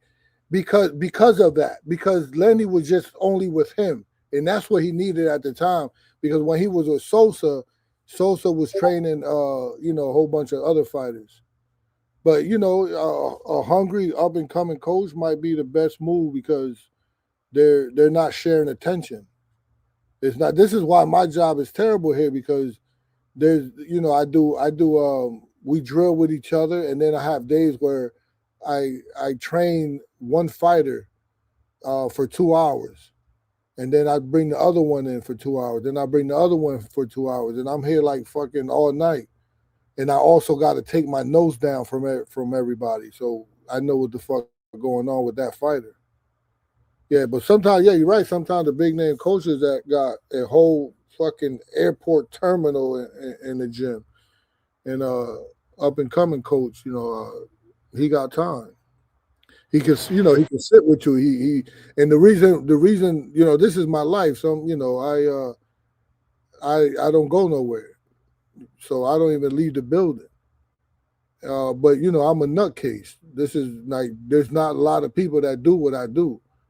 This is fucking, God gave me a gift, and I'm just, my gift is to give it out. What the fuck do you do as recreation? Nothing? I do absolutely nothing but boxing. I He wake up.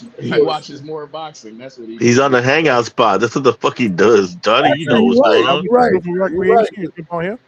This actually my downtime. Every time that's why I always come on here late.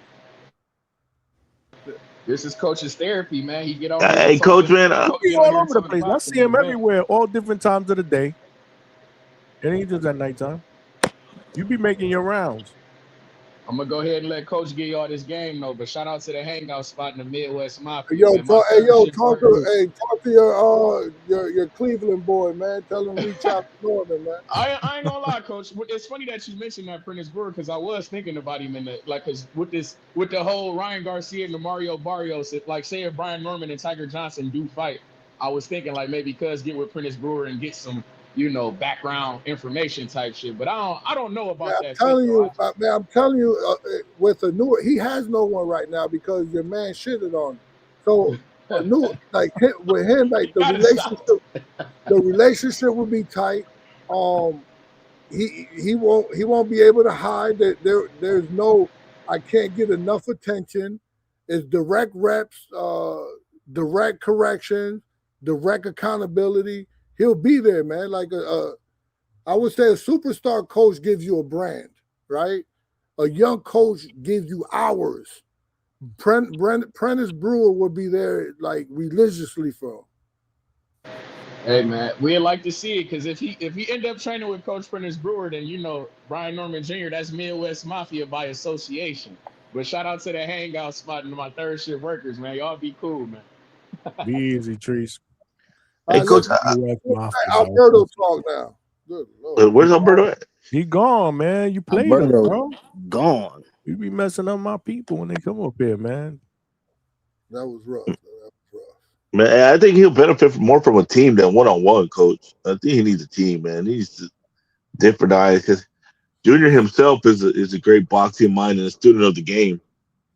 I just That's what it comes off, right? I think so. I think if he had a team, like someone where there's a team, people fail to realize that a lot of these successful coaches are not just by themselves. They're a team. Yeah, what do you mean a team? Like what? Like over there with Bomac, it's not just Bomac. You got Bernie, you got everybody over there. They got like 5 people. Just Bomac's the guy that delivers the instruction in the corner, Yeah. And it's like when you break too though. Huh? That little Mexican guy they got, he be talking. Yeah. Well, Floyd too. Remember, Floyd had that Mexican guy too. What's his name? Goddamn, I forgot his name. Oh, but that comes with more expense too. You got to also look at that aspect of it, right? Yeah, but you got to understand it. He's going into a realm where he's going to be $1 million fighter. He done broke that threshold. He's fought a champion. He's a name. He's out there. I'm not saying you're wrong. I'm just throwing that out there too. I mean, but you expensive can't be a thing. That can't be like the reason why you're not with someone. Because I'm expensive, and if you don't want to pay me, then fuck. If we talking about money, I'm gonna make you better. It's known that I'll make you better. And if you talking about I'm gonna make you better, your managers know I'm gonna make you better, and you're like, penny pinching me, nah, I'm good. No, you don't pay for the cheapest mechanic to fix your car, Johnny. Yeah, then you'll be going back to other mechanics. I'm just Talk to me, Sam. Yeah, man. I'm just saying there may be fighters that are conscious of the cost, bro. This is this is the world that we live in. Just throwing that out there, different perspective. I'm not saying. Listen, every fighter that I brought up, I always made to a world champion.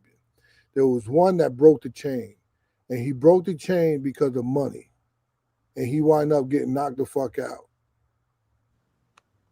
And I would have made him a world champion if he would have stayed with me. Damn. Yeah, and I believe Junior's a star, man. He's what the American boxing needs. He's got the power, the knockout power, and that's what people want to see. That's the viral shit. Don't nobody want to see the grab, hug, jab. Yeah, he won. Yeah, nobody wants to see that, man. This guy is the reason Ryan Garcia and Tank are so famous because they could deliver the knockout. That's what they want, man. And Junior's prime for that, man. He's got the persona. He's got that stoic look, or like he looks like a killer. Well, he just needs to get on the right path. And I'm gonna die on the hill that I've been telling you, Johnny. That if I was in America, it would have been different. I hope you asked him about the time zone change and did he adjust and how he felt. You said 14 days was just fine. Yeah, I figured he'd say that. I figured he's not gonna make no excuse. That's who Junior is. But I did ask him. So would you do anything differently? Yeah, the answers were quick, man. Because again, I knew I only had like it was different for me. I felt speed rushed, like I was rushed. Because Vegas said you said it was 20 minutes, but Vegas saying it was like 10. Nah, it was about however long it take to heat up some food in the microwave. And look who you listening to. And look who you listening to, Vega. He said the popcorn wasn't even done popping, and then the interview was over. The interview was 17 minutes. Was that what it was? Yeah. Yep. See, Johnny, you said it was 20. But he be back. Rounded off to the nearest 10 it was. You're full of shit, man. Yeah. 5'10". I'm 6 foot. Right. I've been giving some thought to what Treese and Coach was saying about Brian Norman Jr. having a coach that, maybe not a big, like high status coach, a guy that could give him more time. And I was thinking, what about the dude that used to fight at super middleweight, Anthony Sims Jr.? He's coaching now. He has this dude that was a former kickboxer, Anthony Venom Savaria. Dude had he got one of them upside down records where he was losing until the last fight that he had where Sims was coaching him, and he got a majority decision. And he's a young dude. He's still, he could box if he wanted, or if he can get the calls, which I don't think he's really getting the calls to come and fight. I think he got like one loss, if that. Sims? Yeah, Sims.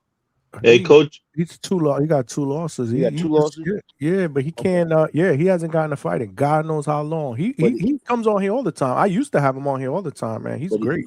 He's coaching, though. That's my point. He's coaching. And this is a guy who doesn't have, like, most of the people he's coaching is like, guys like everyman guys, like guys like myself or like H-Town. You know what I'm saying? And again, he has this one guy who's a kickboxer who's doing it serious. And maybe he has a couple other boxers who I don't know. But my point is, I think that guy would have the time. He may be able to present some elements that Brian Norman Jr. doesn't have, being that his dad was in the ring, but that was how many years ago, whereas this guy's fresh from the ring and he's training guys actively right now to go and fight. You know what I'm saying? He's the jab master. He calls himself the jab master. So the risk is who are we talking about? Anthony Sims Jr. He used to get he got like an afro. Yeah. Light heavyweight, was trained out of Kronk Gym with Hey, Shy, you know this guy? Nah, man, and I already know Junior probably gonna have more boxing knowledge than him just coming off the back. Oh yeah, that dude's a clown. Kidding me? Yeah.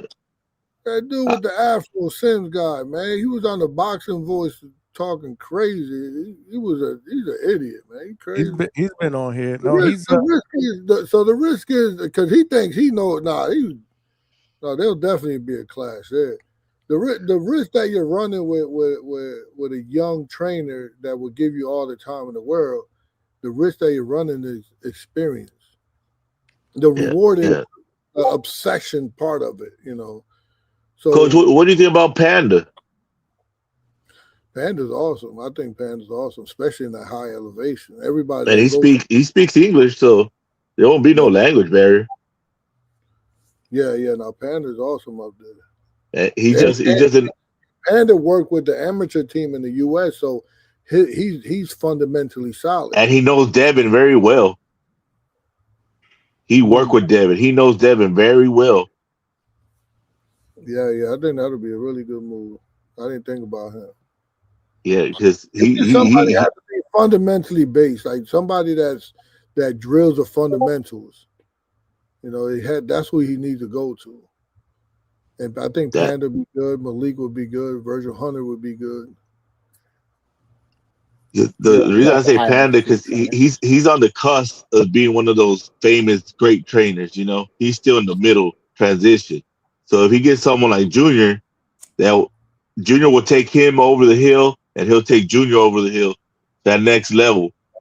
You know, they're both in that spot where they're about to be famous. You know what I mean? Because how many people know Panda? Yeah, they just, you know, only the hardcores know that he worked with a lot of the amateurs, and he's known Haney, he's known Hitchens, he's known all of them forever. He trained Haney, you know, when he was a young man. Panda was training somebody this past fight card, right? The Matias fight card. Yeah, that kid that got dropped in the first round and they came back to co-main. Yeah.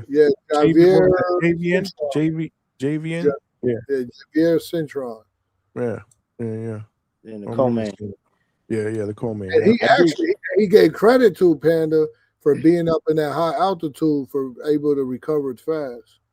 I like that. I like the high altitude training. I think that would be dope. I just think it'll be a good thing for Junior to get out of his comfort and be somewhere else for a little bit, because he seems like he's that soul that needs to travel a little bit, you know, because you know, the boy's just too smart for his own good. He's smart as hell, you know what I mean, and he needs to travel and feed that boxing mind, because he seems like he was just drowning where he was at, because he's reached the top right there. Because it's the same thing with like Sean Porter and Kenny Porter. Sean will tell you that he just wasn't listening to his father anymore the last couple of fights he fought, because he just felt that he already knew more. You know, Sean will tell you that's how he knew he was like done, because he wasn't listening no more to instruction. He thought he knew it all, but you know, and that's the last place you want your fighter to be if you're a coach, because that means he don't need you. This is going to be an important decision, man. Yeah, it's awesome. It's even an awesome conversation, and for some way, somehow, the Normans is always and they came into the game and they made an impact. And I think Norman Sr. did a hell of a job with his son, just keeping them, you know, going all the podcasts. People hate him, people love him, you know, and people love the you know, they love the crash outs, you know, and it's just going to be interesting who he picks, and it's going to be interesting that I think one thing is a trainer's best skill is the knowledge. It is getting the fighter to believe under stress, right? So the new coach has to earn trust fast, but fast trust is fragile, right? If the fighter has one rough round and doubt the new voice, that relationship could easily crack. So the corner is basically the remote control of your nerve system. Coach, this is why I say that I believe, I've said this all along, that there has to be a coach that has established credibility, has been a winner, because that's the only way that you're going to establish trust quickly, right? It's like getting a head coach in football. You guys don't coach don't watch football, but you guys do, right? If you want to change the culture of a locker room real quick, what do? You hire a head coach with experience that has won in the past, right? That's the quickest way to do that. So with coaches saying it actually just it makes sense, right? Because if he's looking to turn the corner and get back into the ring quick, he's going to need somebody with experience that automatically, based on his track record, he's bought in. You know, so to everybody else's point about picking somebody that maybe isn't as popular that can spend that amount of time with him, I don't think he's at that point where he wants to do that. He's probably going to be somebody that has been established. You know, like I don't know, what are some of the coaches you guys have said with experience that have trained champions? Reynoso, Ronnie Shields, Derek James, you know, any of these guys. That's what I believe. I don't think it'll be anybody that we don't necessarily know that's a newer coach, like Coach said, that is even with Coach Bermudez, man, I feel that would be good for him. He'd be engulfed in boxing knowledge and boxing period. You got the camaraderie of all the guys. He's gonna have good sparring. I But mean, again, we're talking about a coach that has established credibility, has trained world champions. It's very, very easy for you to go into a gym and listen to the direction of somebody that has done it before, that has won at a high level. That's what I'm saying. Sometimes when these teams get these head coaches that have no fucking experience and they're trying to sit there and sell you a product that realistically they don't know about because they've never been there, it doesn't work, man. You know, they have to buy in. Like these fighters have to buy in. You know, and I think again, a coach that has established, has worked with champions, is the only one that you're gonna fully come in and say, "I trust you. Let's get this fucking work." I think the Correct me if big, I'm wrong. I'm just saying. I think That's the just the big way I look thing at it. is Junior has to be willing to. Senior has to sit out while Junior goes and get this new work. Like he can't. I don't think he'd be able to handle Oh, I just saw being in the somebody in the camp. private chat. Somebody's You in know what I'm private. Oh, saying? Frank was in the private chat. I just saw him. Where is he? He left. My bad. Go ahead. I'm sorry, man. I didn't mean to cut you off. You know, I'll just like we're speaking about coach's system being at the firehouse. He'd have to be fully immersed in everything that coach is doing without there being another voice. well, buddy, I don't think we're giving Senior enough credit, man. Senior's not a dumbass. He's a very smart man as well, man. I think he knows how to play his part or step back. You know, he just got to deal with it right now. You know, you're a man. You got to go let shit out. He's got to put his pride in his pocket. I agree. You know, the betterment of his son. You know, and I think time heals all wounds, right? Like I said earlier, if let's say hypothetically, I don't know, again, I don't, but let's say if he is sore about it, he'll be good when the swelling goes down. And at the end of the day, the same analogy I'm going to use in boxing is the same analogy I'll use in any other sports, where winning cures everything. It definitely does. It definitely does. Winning cures everything. I just can't wait to see Junior in the ring again, man. I need the revenge Absolutely. tour to start ASAP. And you know what? Najee's interview, the 20 minutes the 17 minutes here, even the way it ended, he's in good spirits, man. He wants to move on to that next chapter. That's what I saw. Body language, the same thing, that the same type of tone and and charisma and energy that I was hearing before the fight is what I heard yesterday especially at the end of the interview and at the end of this one. So I'm excited, man, to see what the future holds, man. Yeah, and I feel a lot of these podcasts are the ones they're driving that fork in between them, using words like "he fired you," "oh, he don't need you." Nah, bro, That's shut the exactly what fuck I'm up, trying to man. say. Like, I mean, Like, bro, that's the podcast. That's the social media outlets, because that was yeah, never man, don't listen said. to that shit, man. That Like, was never said. How That many was kind words? of you actually stole the words out of my mouth, and I heard Mr. Bermudez, but that's kind of my question is playing boxing video game manager. How do you move this guy? If you rebuild him and take 3 fights, build it back up, or do you build 1 fight and go straight to a championship? Based on what he was saying, though, in those interviews, I think it's the latter.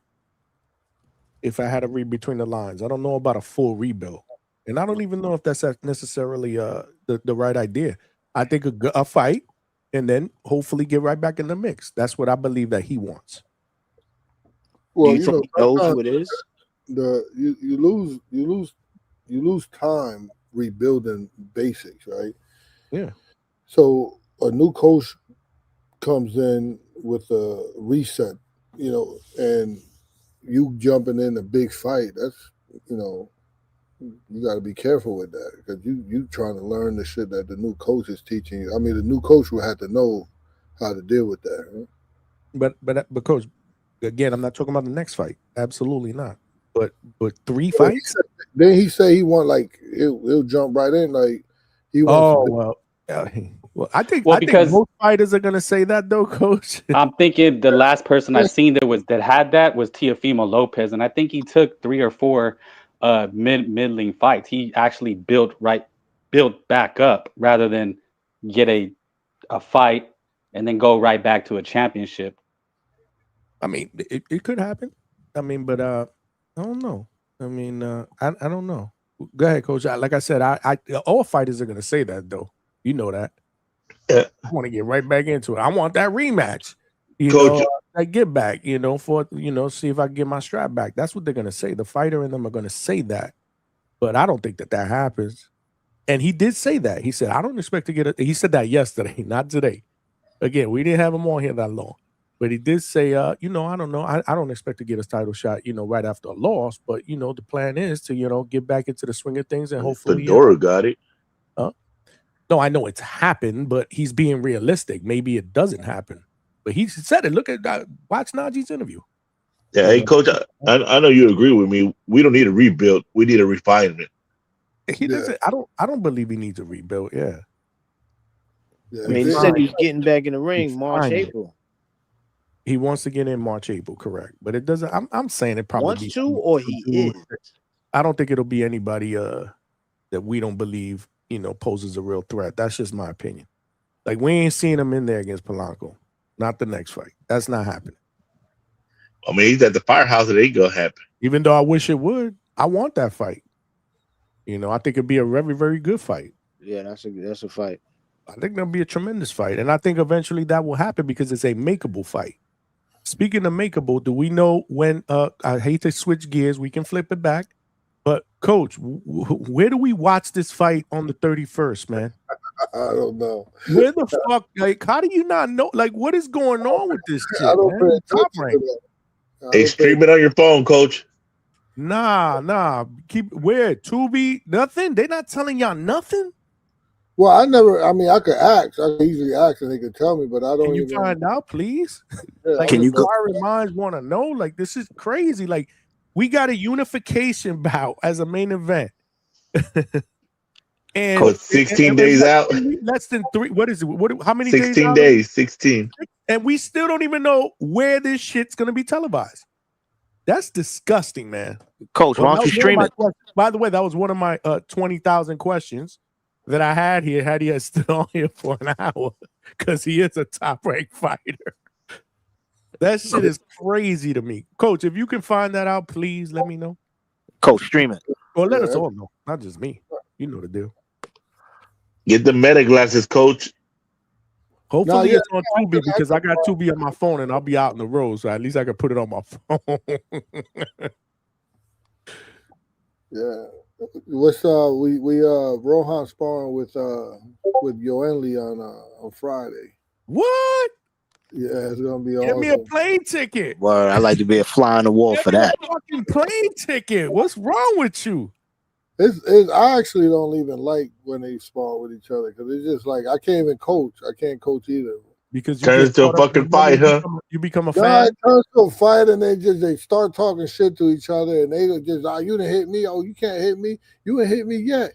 Come on, y'all. You hit like a pussy. No, you hit like and it's just like you just sit there like, what can you do now? Where they sparring at? In the firehouse or somewhere else? Oh, the firehouse. I asked Yo-Yo about those that sparring session, the first one that you showed us on his phone in Spanish. I chopped that shit up, dude. But he knew he knew exactly what I was talking about. He said, yeah, nosotros hablamos mierda ahí, blah, blah, blah. He knew exactly what I was talking about. They love talking. It's just like it gets out of hand, and as a coach, it's like you just gotta step back and let them do their thing. And then sometimes the bell rings, they never stop, they never rest. The bell ring is like they got an ego, like I don't need a rest. And they just keep fighting. It's like they'll fight for like 30 minutes straight until I'm like, yo, ho, all right, so. That must be some great sparring to see. No, it is. It's like it's really, really twitchy, fast, and it's like trying to out fucking slick each other, and it's pretty awesome. And then Yo-Yo's bigger than him, so he's like kind of bullies him a little bit, and he big brothers him. Yeah, Rohan uses the speed on him, and Rohan talks shit to him, and it's pretty awesome. But as a coach, I'm like, fuck. And it's like first they start off real quiet, it's real tense, and they both trying to get each other, and then it's like you could coach that, you could coach that. And then once they start talking, they get into it, and it's like you just have to step back. Hey, Yo-Yo does know Rohan got a fight coming up, right? Yeah. Bro, he And might get hurt. He might get hurt on Friday, bro. He might not even be able to make it on to Puerto Rico, man. What you doing, man? You'd be surprised that this fucking kid don't get hit. You'd be surprised. Defense is crazy. Like I put him in there. I'm always confident. I put him in there with basically anybody. Because at the end of the day, you have to know how to protect yourself. So if the guy's better than you, you can protect yourself. He's bigger than you, you can protect yourself. Listen, and I'm not saying this as a troll or anything, but this is the reason why. This bullshit on the 31st. Let's get him in there against somebody with a fucking good name. The dude's good, man. That motherfucker, he's a Mexican. He's good, Shit. Cut it out. Have you ever seen him? Quit. Hey, I once seen this Rohan. motherfucker stop Rohan, y'all gonna be mad as fuck. Yeah, everybody was saying that against Don Smith too, right? That's easy work. You and I both know that. So cut the shit. Man, it's hard to believe Rohan gonna get stopped. Your boy Vegas says, "Stop lying. Stop lying." Rohan is too defensively sound, man. He does. Man. He cooks this dude, bro. You know the deal, big money. Yeah, he's defensively sound. I don't think he's getting. That's what I have. That's what, like, if as a coach, I have confidence in Rohan's defense. That's what I have confidence in. He got that shoulder roll. Yeah, he need more. He's not a complete fighter by far. He needs more learning, and he's constantly learning. He got that fantastic shoulder roll, right, Coach? He's good with distance. Yeah, and he's falling in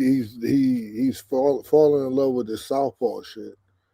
Now he wants to be switching southpaw. So we'll see. Maybe he'll debut it. Hold on. Yeah, let him know Toledo Trice. He calling the man trash, and he never. Oh, I didn't say the word trash ain't come out of my mouth at all. I just said Rohan cooks him. What's wrong with that? I'm giving your guy a compliment. Jesus, this is the last time I give your guy a compliment. Fuck. The motherfucker's strong. He got decent speed. They got good defense. And the thing is that he got some losses on his record when they get over on him, and it'd be a last minute call. But he had fucking 3 months to train for Rohan. So that's what, he's not the same fighter that you would see when he lost that Olympian kid, Garcia or whatever. And he gave Garcia a good fight. Coach, this is probably my bad. We'll see, Coach. I guess we'll see. Coach, and then this may be a stupid question, but are you when you're working with Rohan and people are like, we're saying he's trash, do you tell him, hey man, we need a highlight real knockout like that? I guess that guy got on the zone against Ocampa. We've seen that guy before where he fell flat on his face. Or do you just tell him to box, or do you kind of let him know like, hey man, we're given the opportunity to get a highlight reel knockout? I think the worst thing is to fight for fans, because fans don't give a fuck. They just always gonna talk shit. I think we just fight to win. The fans can get the results. You can't fight for the crowd or for the people on podcasts. The crowd don't feel your ribs. They don't feel your legs. They don't feel fucking hospital bills. So we don't fight for it. We don't care about that. The most important thing is win. That's why I was like sticking up for Haney when Haney looked like shit when he fought Ramirez. And the most important thing is to win. That's it. Win. And look what happened. He got the Norman fight. And then he won that. And we tend to forget what the fuck, how shitty he looked against Ramirez. How jittery he looked. Yeah, that's the saying, right? Look good, win today, look good tomorrow. That was Oscar De La Hoya thing. Hey, Coach, but yeah, man, but even with Haney and Polanco just on the Ramirez in this fight, the fans, we're not that dumb where we don't know a showcase fight when we see it. This is supposed to be a showcase fight for Polanco. He's supposed to look good and look great. Of course, that's what I said. You know, But you got it's these buffoons in the chat over here talking about, oh, you never this, or you calling him trash, which I never did. it's just a showcase fight, just like with But Ramirez. listen, the same fucking buffoons, are you picking them to beat Rohan? No, so shut the fuck up. Crash out. Are you picking him to beat Rohan? Because y'all picking him up. So are you picking him to beat Rohan? Yeah, Vega. You coming up on the panel. You coming up on the panel. You gonna say that so we could catch a clip of it, and then I could laugh at your sorry asses when Rohan Sparks do that. So go ahead. Stop talking shit in the chat. Go ahead. I'm sorry. No, Rohan is like negative 8,000. Like no one's picking fucking the other guy. Exactly. These buffoons just want to talk crap in the chat. They going crazy. Hey, they going crazy in the chat like they just got released out the zoo. That's the last thing I want to say. But I'm saying, if they want to talk crazy, put your money where your mouth is. You want to bet me? I bet Rohan Sparks him out. Which one of y'all got money to bet? Quiet now, right? Crickets? Cut it out. My man Kenny said, Kenny the Wise said Garcia beats Rohan. Man, you drunk. You got one. So you got one guy that says that? No, he said Garcia. Oh, Giasov. Giasov. Giasov? Yeah. Yeah. Number 9, Giasov. Giasov struggled. He struggled with the kid Rohan fight. He got hurt a couple times in the fight. Man, the last thing I just want to say, I can't wait for the next Border Wars. Vega, you're going to be there, right? It's going to be another TKO. You're going to get dropped like 3 times and they're going to stop the fight. I can't wait to see that. I'll tune in for that. Peace. Have a good night, y'all. Oh, wow. Man, who's that dropped the mic like that? Boxing Hawkins came on to throw shade at Vega. Hey, that's Puerto Rican on Puerto Rican violence right there, Yeah, Gun. that's supposed to be your Puerto Rican brother, man. See, I'm telling you, that's why when we put that poll up, hold on, let me find that poll on who's the most hated up here. It's between H-Town and Vega for sure. And Frank Bay. Frank Bay, you up in there too. I'm in the most hated? Damn. I think so. But those guys are vets, man. I'm like a rookie. I wouldn't vote you as the most hated, to be honest. It's got to be between Vega and H-Town. Alberto's up there too, though. But we putting out, so the next show we putting on a poll of y'all four who's the most hated. Well, I want to make my case when you put the poll up. I want to make my case to be You know most. what? All four of y'all. I want all four of y'all to come up at one point. Yeah. Frank comes with that logical hate, you know, and people hate the logical hate. I was finna say that. That's man, you stole my thunder. Don't put words in my mouth, homie. You know what I'm saying? He's about to argue with you. It's okay, man. I do a logical hate too. I don't think Frank is the worst. Nah, not at all. I'm gonna make my case for it. I'm gonna make my case for it. Okay. Who's number 4? What? We gotta make that a show topic though. Who's the most hated? Who's number 4? It's I think yesterday we talked about it, right? I think it's H-Town, Vega, Alberto, and Frank Bay. I think I'm 1 out of 4 people that have been packed up on the on DHS. There's a lot of people that hate Alberto shit. The coach just shitted on him a little while ago, not that long ago. Yeah, but that was funny. No, I think there's a lot. I don't know. Well, we need a 4th person if it's or second, 3rd, and 4th. If you guys don't think It's got to be Frank and Albert, bro. It's got to be. I think Frank is up there because when Frank's up there, I read the chat. Like when he goes off, I read the chat. Oh fuck it! I guess it's Alberto. That's what I'm saying. Is there maybe Low? A lot of people hate Low. I could be wrong. Maybe it's somebody else. I think that's who they said yesterday. I think they said it was Low. Alberto, right? Nah, it was Low. I think they said yesterday. Oh, Low. There was a couple of people that said Low. Yeah, because he's a T.O. fan and people hate him because he's a T.O. fan. Yeah, but it still makes sense. But a hater of a lot of fighters, and I think they hate him because of that. Like he'll shit on Devin Haney. Like there's a bunch of fighters that he just poops on, and I think the chat be cooking them because of that. Like I read the chat when they going on. I read the chat, and they're like, they be going in. See, I don't shit on the fighter. I just say the truth. You know, people don't like the truth. Yeah, but they hate you. They definitely hate you for sure. They should call you Hate Town instead of H Town. Yeah, oh, that's what they say, Hate Town. He get cross-platform hate too. Yeah, Not just one channel. Damn, what y'all doing? Y'all timing people out? What's going on in the chat? You got people getting blicked up in there. What is going on in the chat? You got people, you got wrenches timing people out. Y'all getting crazy up in there? Hey, Johnny. Y'all know each other? Damn. You know, I'm the one that started the Earl sexual shit, right?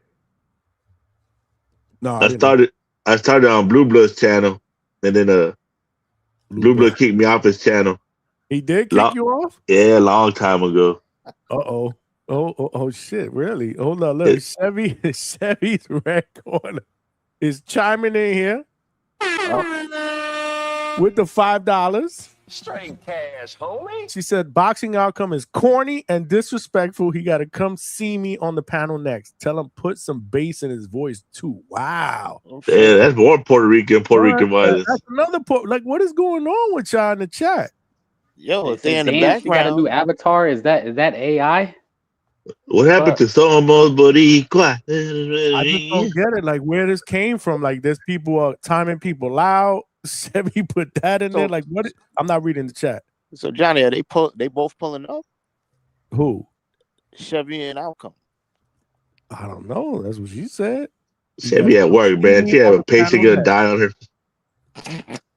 When we do the next ladies' night, Chevy will be on the panel. I thought they had some smoke right now. Oh, they could. Hey, let's do it. That's why he timed out. Disrespectful. What did he say? Look, now another person got timed out by Vega. Like, what is going on here? They may as well come up, man. That's a lot of typing, man. Let her come up and say it. Coach. You know, if Vega's got a gun, he's gonna use it. You, man. Everybody's crashing out. I don't know what it is. Did you say something about haters? Did you ask me about the haters? That's what happens when Frank Big comes on, man. You see, Frank? See, heck, Mr. Bermudez knows what I bring. Frank, you see now everybody's getting fucking timed out. You got it's my name. Chevy cursing out dudes, wanted to get them on the panel to fight. Who else got timed out? The boxing out. I hope they're not timing out people for dumb shit. Come on, y'all. Yo, I hate that I missed Two-Tone out here, man, because I had a bone to pick with Two-Tone, man. Why? What did he say? Man, my dog done turned into a goddamn Haney Glazer. That's disgusting, man. Times change, huh? Now we got times change. That's my dog too, man. I mean, come on, Tone. Mm-hmm. It's like I just caught my homeboy smoking crack. Man. And somebody said the chat is turning into a Western. They just sniping people up in here. Look, the crash out spot. Nobody crashed out yet. Well, you did. And it was after midnight. That wasn't a crash out. I wouldn't consider that. It's Vega and these dudes talking shit in the chat. These buffoons over there. Hey, Coach, you ever seen the movie Friday with Debo? Yeah. I know. You remember H-Town. You remember that scene where he's having he's spending the night over at that girl's house and they pick up his underwear?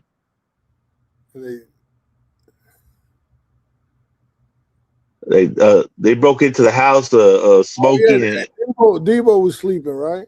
Yeah, and the underwear full of shit. Yeah, that's right. Ryan knocked the shit out of Haney, man, so he is Debo. Them shitty draws. They're right. That was a long setup. That's right. He's talking about you could tell he likes men whenever he speaks. Like, what is going on in this chat? Hey, Vega, that AI hairline is immaculate. Hey, H-Town, you was on here when everybody was picking comeback of the year. They was picking Devin Haney.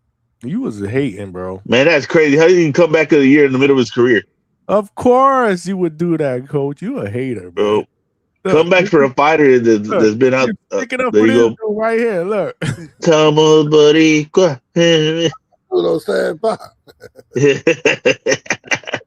Look at this dude crying, bro. Damn. Hey, Coach. Coach, Ness finally started advertising your goddamn nuts. He didn't know that you were out the business. Oh, that's it.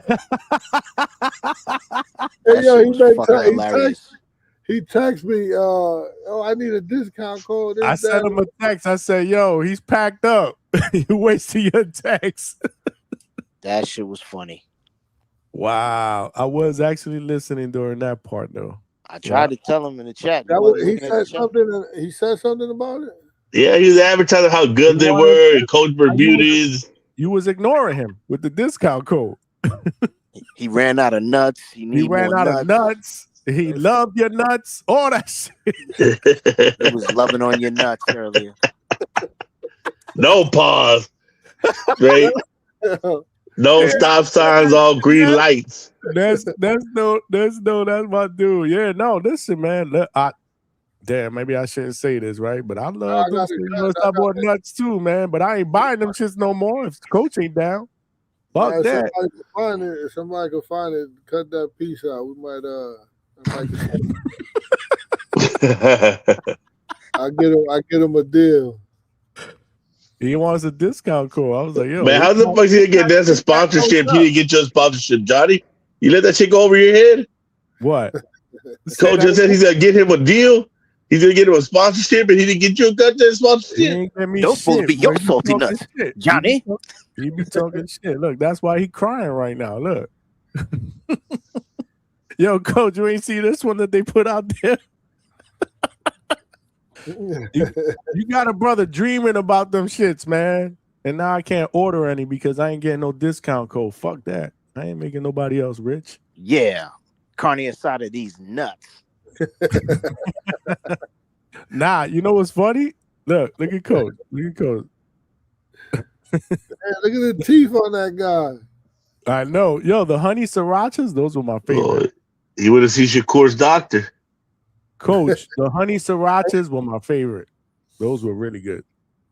Hey, Shakur's whistling nowadays, right? When he talks, he got like a weird whistle with him. Okay, it's hard for me to kind of like process that because I'm used to seeing Shakur with the gap in his teeth. So when I saw him on did you guys see the face off? I know Money, you saw it. Yeah, I saw it. You guys saw the face off with Tio? And you could keep obviously Shakur's smiling and whatever he's got. It looks good. It doesn't. I don't know. I can't get used to it, man. Polo, more picks. Polo, more picks. Hey, Money, what you got these dudes mad that Shakur's Puerto Rican, saying that he's not Puerto Rican? Who said that? Well, there people all over the town. He's not Puerto Rican. That's saying he's Puerto Rican. He black. He black. Well, yeah, he's black and Puerto Rican. Exactly. He said it. He showed us. I got a picture of his father. He showed us the picture of his father. I mean, Puerto Rican. He's half Puerto Rican. Yeah. Well, what's the golden saying, Money, that they say in the hood? You are what your daddy is. I mean, that's how we see it. You know what I'm saying? Yeah. But I don't understand what you're trying to say. He is, and he is Puerto Rican with the Puerto Rican flag. Yeah, because you got a whole bunch of Puerto Ricans claiming him now. Because he said he was Puerto Rican. And he's been come out and said that they're having a racial divide over Shakur. I mean, I don't know. I don't even pay attention to that kind of shit. Honestly, I got to be honest. Me neither. It's been all over the chats.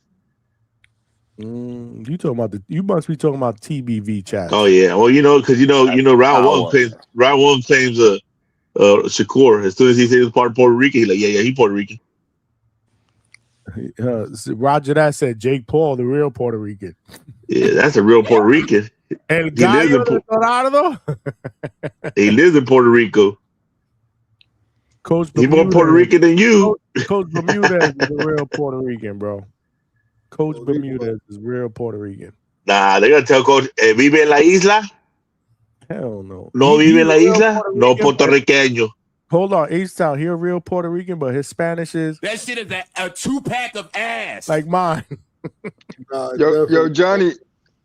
Yo, What? you see that? You didn't see the DM I sent you, bro? That's what you said? You want me to pull up that video I sent you? Which one is that? Which one? Me in the corner? You in Rohan's corner, you don't want me to pull that one. Hey, you wrong, Johnny. You sad, brother. Coach, when did I send that video? I think that shit was like that same night, right? I was like, what the fuck is going on here? I need answers. It sounded like they were chopping it up with a DJ. Yo, Johnny, you didn't see the pic I sent you with Brian's new coach? Oh no! I haven't checked. I haven't been checking my phone. We having a Yo, fucking you know great what's time. We crazy? having a good time here. Now Shit. we was talking about the Puerto Rican beef, right? So before Coach came back and broke down the ref for us, you know, I was campaigning trying to find support. So I jumped on a couple Puerto Rican podcasts. So I went on one, and yo, H-Town, I'm He looking at said the a chat. couple of Puerto Rican. Hold on. What are a couple of Puerto Rican podcasts? Word. Round one type Puerto Rican podcast, like the bias joints. I go on those shits, right? Not biased, but they push. You know what I'm saying? I'm not even gonna say biased. They give like I where know the what you're light talking ain't about. shining. Because I one know of what them you used to push Matias man. You know what I'm saying? Mhm. So I jump on that shit and I seen the comments, right? They shitting on the boxing outcome. So he got beef with this dude. So then I'm like, you know, the boxing outcome, I know him from here. So I said, let me go jump in his podcast. So I see it's like what Coach said the other day, like you feel like it's one person there. So I see it's one person watching. So it's me. So then this dude, the boxer outcome, is going in on the other podcaster. And he got some hardcore reggaeton music in the background. And he's like, yo, fuck such and such. I don't want to say homie name. Yo, and this shit was crazy, yo. So then I come on here, man, Puerto Rican Say the beef. names. Say the names. You got to name the names, brother. Name the names. I don't mind naming the names. I don't want to promote nobody unless this dude give me the green light. But remember when I sent you the proof of me calling the tank fight, Johnny? That was on that podcast. Said what? I didn't hear When that. I sent you the proof that I said that Tank was going to win and get robbed, it's going to be a Tell me the robbery decision. podcast. It's fine. I don't care. Yeah, it's some shit. I forgot they start with a V. It's not. You never know like that. Puerto Rican shit. Yeah, I don't know. I'm just saying. I don't care. A matter of Just say the fact, name of the podcast. from out there, I think from your town too. What DM you talking about that you sent me? I'm looking at the DMs. I don't see anything you sent me. You don't see a pic? What today? On where? IG or what? Nah, on your messenger DM. That's how. I That's how don't we judge. see. Hold on. Let me double check. I noticed you didn't like it either, so I was like, damn, he probably maybe it's too soon. No, I would. What do you mean? He said I noticed he didn't like it. Trying to be paying attention to that shit. Wait. Oh, shout out to Rapstar, just in case you put it up. Honestly, I missed that. I actually missed that. Hold on. It's a good laugh, though. Niggas will laugh. I'm gonna have to download. I'm gonna have to put that up here. Hold on. Y'all terrible. Hold on. Rapstar. I'll get it up here. Who put that up here? Rapstar? That's where I got it from. That's right. Alrighty. Shout out to me, H-Town, and Big Money for being patient. Damn, Coach. I'm my fault, Coach, man. Coach, you act like we're not patient with you. I gotta word my shit right. You act like we're not I gotta patient go back with you when you break the shit down for a half hour. I gotta pull out my old raps from '96. But Coach is dropping knowledge, though. Coach is dropping knowledge. Respect the knowledge, Johnny. Him though. Nah, he do coach knowledge, but yo, that shit was amusing. Oh, Coach, you got mad Puerto Rican glazers, podcasts bro. beefing. That shit was funny. Holy shit! Hold on, IQs, man. No bullshit. You got glazers, bro. Got an IQ. Trini got one. Bro, stop glazing. Coach got great goal. So I got an IQ on the low, man. I got an IQ, man. I know. I'm just messing with y'all. Coach got the good one-liners, bro. I love Coach too. I'm just messing with y'all. Low IQ is an IQ, though. You right. Yeah, man. I'm a good scuffler, H-Town. I'm a good scuffler. Coach, yeah, but Coach loves when y'all glaze him. I can see it in his face. Yeah, you do. Hold on, I'm gonna put your face. Coach, you don't love when they glaze you? They just speak the truth, man. Look at his face. He's smiling. Look. I got him on the big screen. He's smiling. Look. Hey, man, people love knowledge, man. KRS-One, man. Knowledge reigns supreme, man. Over look at him. He on the screen talking down to us. But then when I said KRS-One was one of the best lyricists, you challenged me. Nah, you did. Definitely feel that. So somebody challenged me. I remember I got a DM or something. Somebody's like, "You on crack?" I'm like, "Bro, man, my favorite lyricist is KRS-One, Nas, and Scarface." Nah, that's not. I love Big Daddy Kane, man. Rakim, G-Rap, Nas. Hell yeah. Look at Alex. Alex Vegas is not. I don't even listen to him. All I know is when I finish my book, my nonfiction book, I got to credit Coach. Because I'm rearranging all my dialogue. Keep talking, coach. Talk to him. Talk to him. What book Keep he's talking, talking bro. about? I'm gonna credit the shit out of you. I just rearrange. I'm going back rearranging dialogue, man, making that shit flow better. But you get the credit. What you get book some you talking proceeds. about?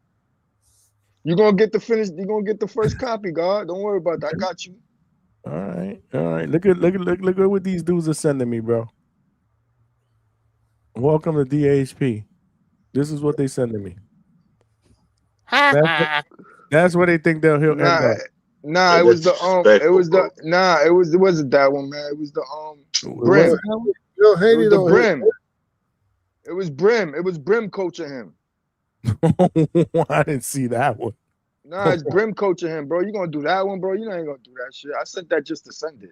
But it was the Damn. Brim one that I wanted that would have got the laugh at the panel. Not that one. That shit was kind of. Oh, I didn't see that one. I thought they were the same. My bad. I thought they were the same. Damn it, Johnny. That's bad podcasting. I'm sorry to say that's bad podcasting, bro. Hey, you got Brim's number, Johnny? No, I don't. You can hit him up. Somebody hit Brim up. Tell him to come out Friday so he can see some sparring. Oh, Brim is not that way? Yeah, Brim is this way, yeah. Damn, that is bad podcasting.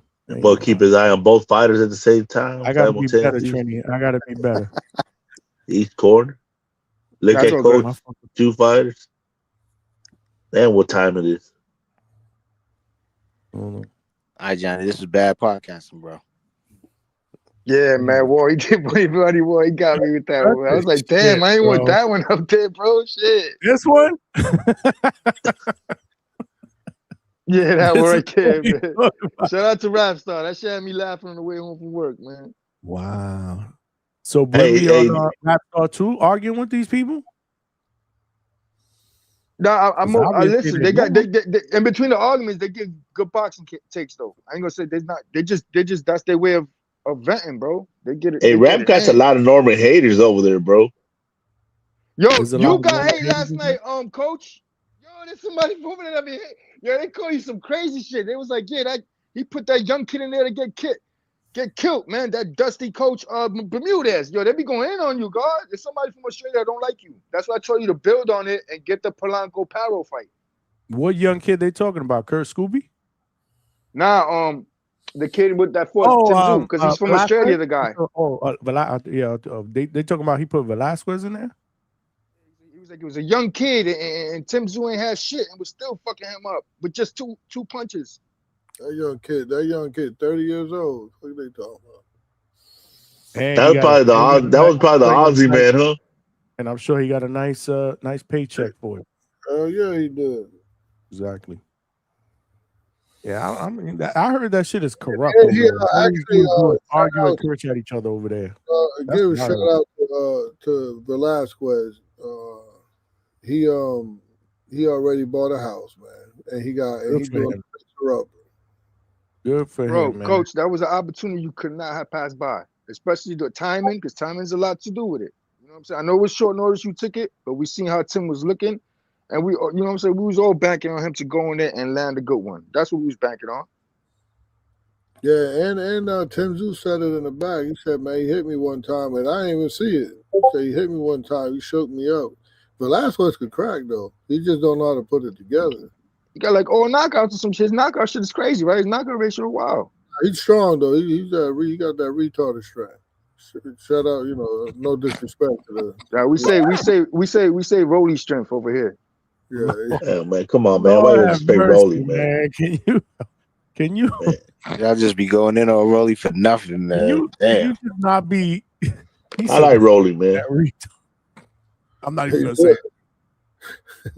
I'm not even gonna repeat it. Johnny, Polo Buck said check your DMs, bro. I saw that. I'm gonna get to that. And I actually saw the DM before he sent that super chat. Appreciate you. Hold on. This is a good one. This is actually a really good one. Hold on, where is it? Shout out to Trenny getting paid while he on the podcast. He about to get fired, man. Nah, man. They could have should have got me before. They should have got me the first 2 months, bro. They It should have makes never you get gave me your ass back to this work, bro. What's motherfucking wrong with title, you? bro. They try to You give in me a street. bullshit ass. They try to give me a bullshit ass stock room and say this is your office. Well, it works. It works for me. It's not letting me upload the file, Polo Buck, for some reason. Fuck. Let me see if I can just play it on the thing. Damn it. It said file must be one of the following types, MP4. Hold on, there's more than one way to skin a cat here. Let me figure this out. Smash that like button. We still need 6 more likes to get to 150. Let's get it. We cooking. We are cooking. Is Power still fighting, being that with Patty Donovan pulling out, or that fight is off? Because I know Tim Zoo's brother fights this weekend. This is good. Oh shit! I don't think anybody knows the answer to that question, Trini. Yeah, I got no idea. But what are people shitting on this Ryan Barrios card? They're saying Munguia's gonna be on it. You got the official undercard? What's the official undercard? Well, they let a couple. Supposedly they let one out, but I don't know if it's official. But they said that Gary Russell was gonna be on it against Nakatani, or no, against what's his name? Arioka, whatever. We put that up yesterday. That was a rumored. But is it rumored Jaime and Billy, or Jaime and somebody else? Jaime Resendez. Yeah. Oh yeah, that's a good card. But how is that not a good card? If that's really happening, that's a hell of a card.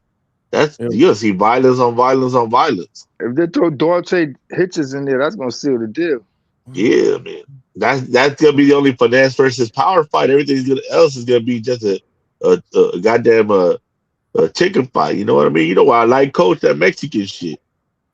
Yo, check this out, y'all. Check this out. You gotta love Polanco. Y'all can see this? My salty nut and made off with the bag. Yo, Polo Buck is the goat. Hold on, be quiet. And made off with the Missing bag. it, man. Hold on. I just sold my salty nuts to y'all and made off with the bag. I just sold my salty nuts to y'all and made off with the bag. Coach, your voice sounds like your name is Brian or Anthony. That's how you really talk when you off the panel, bro. That's a William right there. When he's selling his nuts, that's what he. Who the fuck did that shit, man? Polo Buck he's diabolical, man. Damn. I just sold my salty nut. Somebody screen record that for me. Oh yeah, Richard Torres versus Frank Sanchez, H-Town. Yeah, that's just crazy. Man, that's gonna be a real test for Torres. That's a rumor card, though, Coach. That's not final. No, I thought I saw that. No, that's a rumor card. Where's Khalil Cole and Jesse Hart gonna be at? What card is that on? That's another one that's right around the corner. Yeah, that's another one but I don't believe it. It's obviously not on that one, but yeah, that's somewhere around here in the next 30 days. We got hella boxing, man. That's what's up. Yo, that fight's gonna be on my birthday. Which one? For Najee Lopez. The Ryan fight. February 21st is your birthday? Yeah. That's what's up. You know, we're doing a fight chat for that. I don't know if you're gonna join us, but oh yeah, I ain't got nothing better to do. It's your birthday, bro. Man, I'm gonna celebrate, dog. Mm-hmm. I ain't never celebrated a day of my life, man. I'm Mexican, dog. We work. Welcome to hang out with us during the live fight chat then.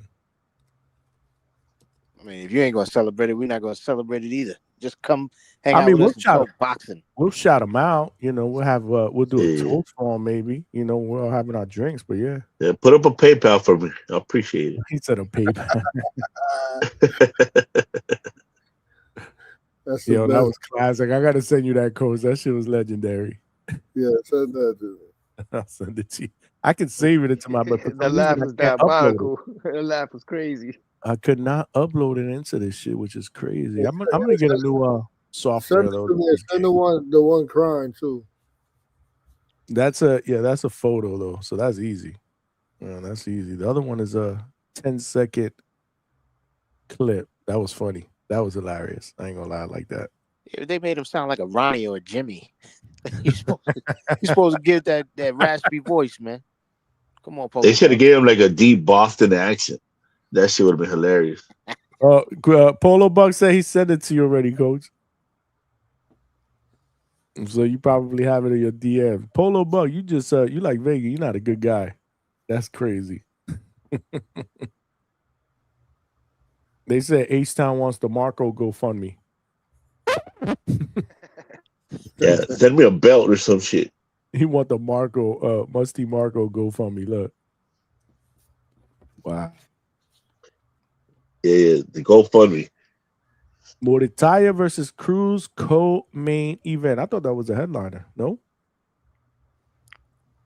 That has to be the headliner. I would think so, but you know. To what though? Exactly. The Khalil Cole. The Khalil Cole. He's talking about Khalil Cole. That's the main event. Khalil Cole against Jesse Hart over that fight. No, that gotta be co-main or undercard. Probably co-main, because that's Khalil Cole's Matchroom's guy. But that's not this weekend though, because I looked at the fight. No. He's saying that's on the Moritaya. And when is the Moritaya fight? Is my question. What, the 20th? February. That's the 30th. On the 21st. So hold on a second. So Ryan and Barrios, there's another card on that night too. Oh, is it on the 21st? Vega, what date is that? The 21st. It is the 21st. What is wrong with boxing? February? Yeah. Like they're doing that shit again. Like there's not 3 other weeks or whatever. In the January 24th. Oh, 24th. Okay, that's what I'm talking about. So that's next week, not this weekend. The weekend after. Yeah, it's a week before the main card. Okay, Like that's a week right before. That works. That absolutely works. Is that free? This week is the Australian card. The Tim Zoo's brother and something else, and then we got the other dudes fighting too. I forget it. Opatai. Oh, he got fights coming up. Not Opatai. The heavyweight dude. Where is that fight card at? I guess nothing's free. That can't be pay-per-view or retire against Cruz. Who the fuck is fighting this weekend again? Friday there's fights. Yeah. Nikita Zoo fights against Zarafa. You got Rocha against Curiel on that card. That's actually going to be, I believe, that's got to be a DAZN card if I'm not mistaken. Yeah, that's the zone. Manny Flores and Chavez might be the co-main on that. Yeah, we got 16 more cards this month. I thought there was something else happening Saturday, man. Bare Knuckle. fuck Remember Treese all talked that. about it yesterday? Man, Treese is tripping. He wanted me to do a live fight chat for that Bare Knuckle shit. Coach, Treese was asking if you're gonna go to the live to the Bare Knuckle in Connecticut. Mohegan son? Mm-hmm. Yeah. What day Jamel is it? Harry's fighting on that, Coach. Former world What? champion. What day is it on? Saturday. Oh, I'll go. Is he going? How far is the Mohegan from you, Coach? Mohegan's like 50 minutes, 55 minutes, hour. Damn, that far. Man, I like the Mohegan Sun, man. I ain't been there in a couple of years. I've been there one time actually a couple of times, but one time to see boxing, but this shit was probably like be about 15 years ago, easily. I think it was. Well, I went to gamble and I had these 2 old white ladies from fucking Boston mad at me in the fucking blackjack table. Yeah, because you probably didn't know how to play. Because I don't give a fuck. I wasn't playing the team. They get pissed off when you don't know how to fucking play. They did that to I'm my wife. splitting 9s. I'm splitting 8s. I'm splitting 10s. Yeah. They did that to my wife one time. She had never played. She had mad beginner's luck. And there was these 2 Asian ladies that were just tight. They take that shit serious, bro. They don't play. The lady tells me, "Oh, you're the only one winning. You were supposed to be playing like a team." I said, "This ain't no fucking team." Is it a team sport? So it ain't no team sport, but they take that shit serious, especially if you hitting on certain cards and they're like, well, that could have been my card. That's why I told my wife, I was like, they're gonna beat your ass over here. But she won about $700-800. That was beginner's luck. Shit, I was up 16. Damn. But I'm not really a big gambler, but we used to go back in the days, man, like when we first started and there was boxing over there. So I did see a card over there. But I want to say it was Paulie Malignaggi fighting on that card, if I'm not mistaken, but it was a long time ago, dude. Long time ago. And then they got mad at me because I pulled money off the table and handed it to my girl so she could play right next to me. Vegas said that shit is on the zone on Friday. So we should be good. That's not going to be pay-per-view. We free. That's free if you have a subscription. If you have a subscription, a regular subscription, I would assume. On Friday night. I don't know. Maybe I'll do a live fight. I don't know. You think people want to do a live fight chat for Rocha and Curiel? Yeah, man. That's going to be a good fight. No, it's a rematch too. I like the fight. I'm just saying, you think that's live fight chat material is my question. That's hardcore shit, man. That's what I mean. That's a small crowd. Mm-hmm. Ask Vega, will he be here for it? And he left me flat one time. He might be here for that, but I mean, we're gonna have people that are gonna be tuning It's in. a hardcore fight for a hardcore channel. If you look at it like that. Good point, Trini.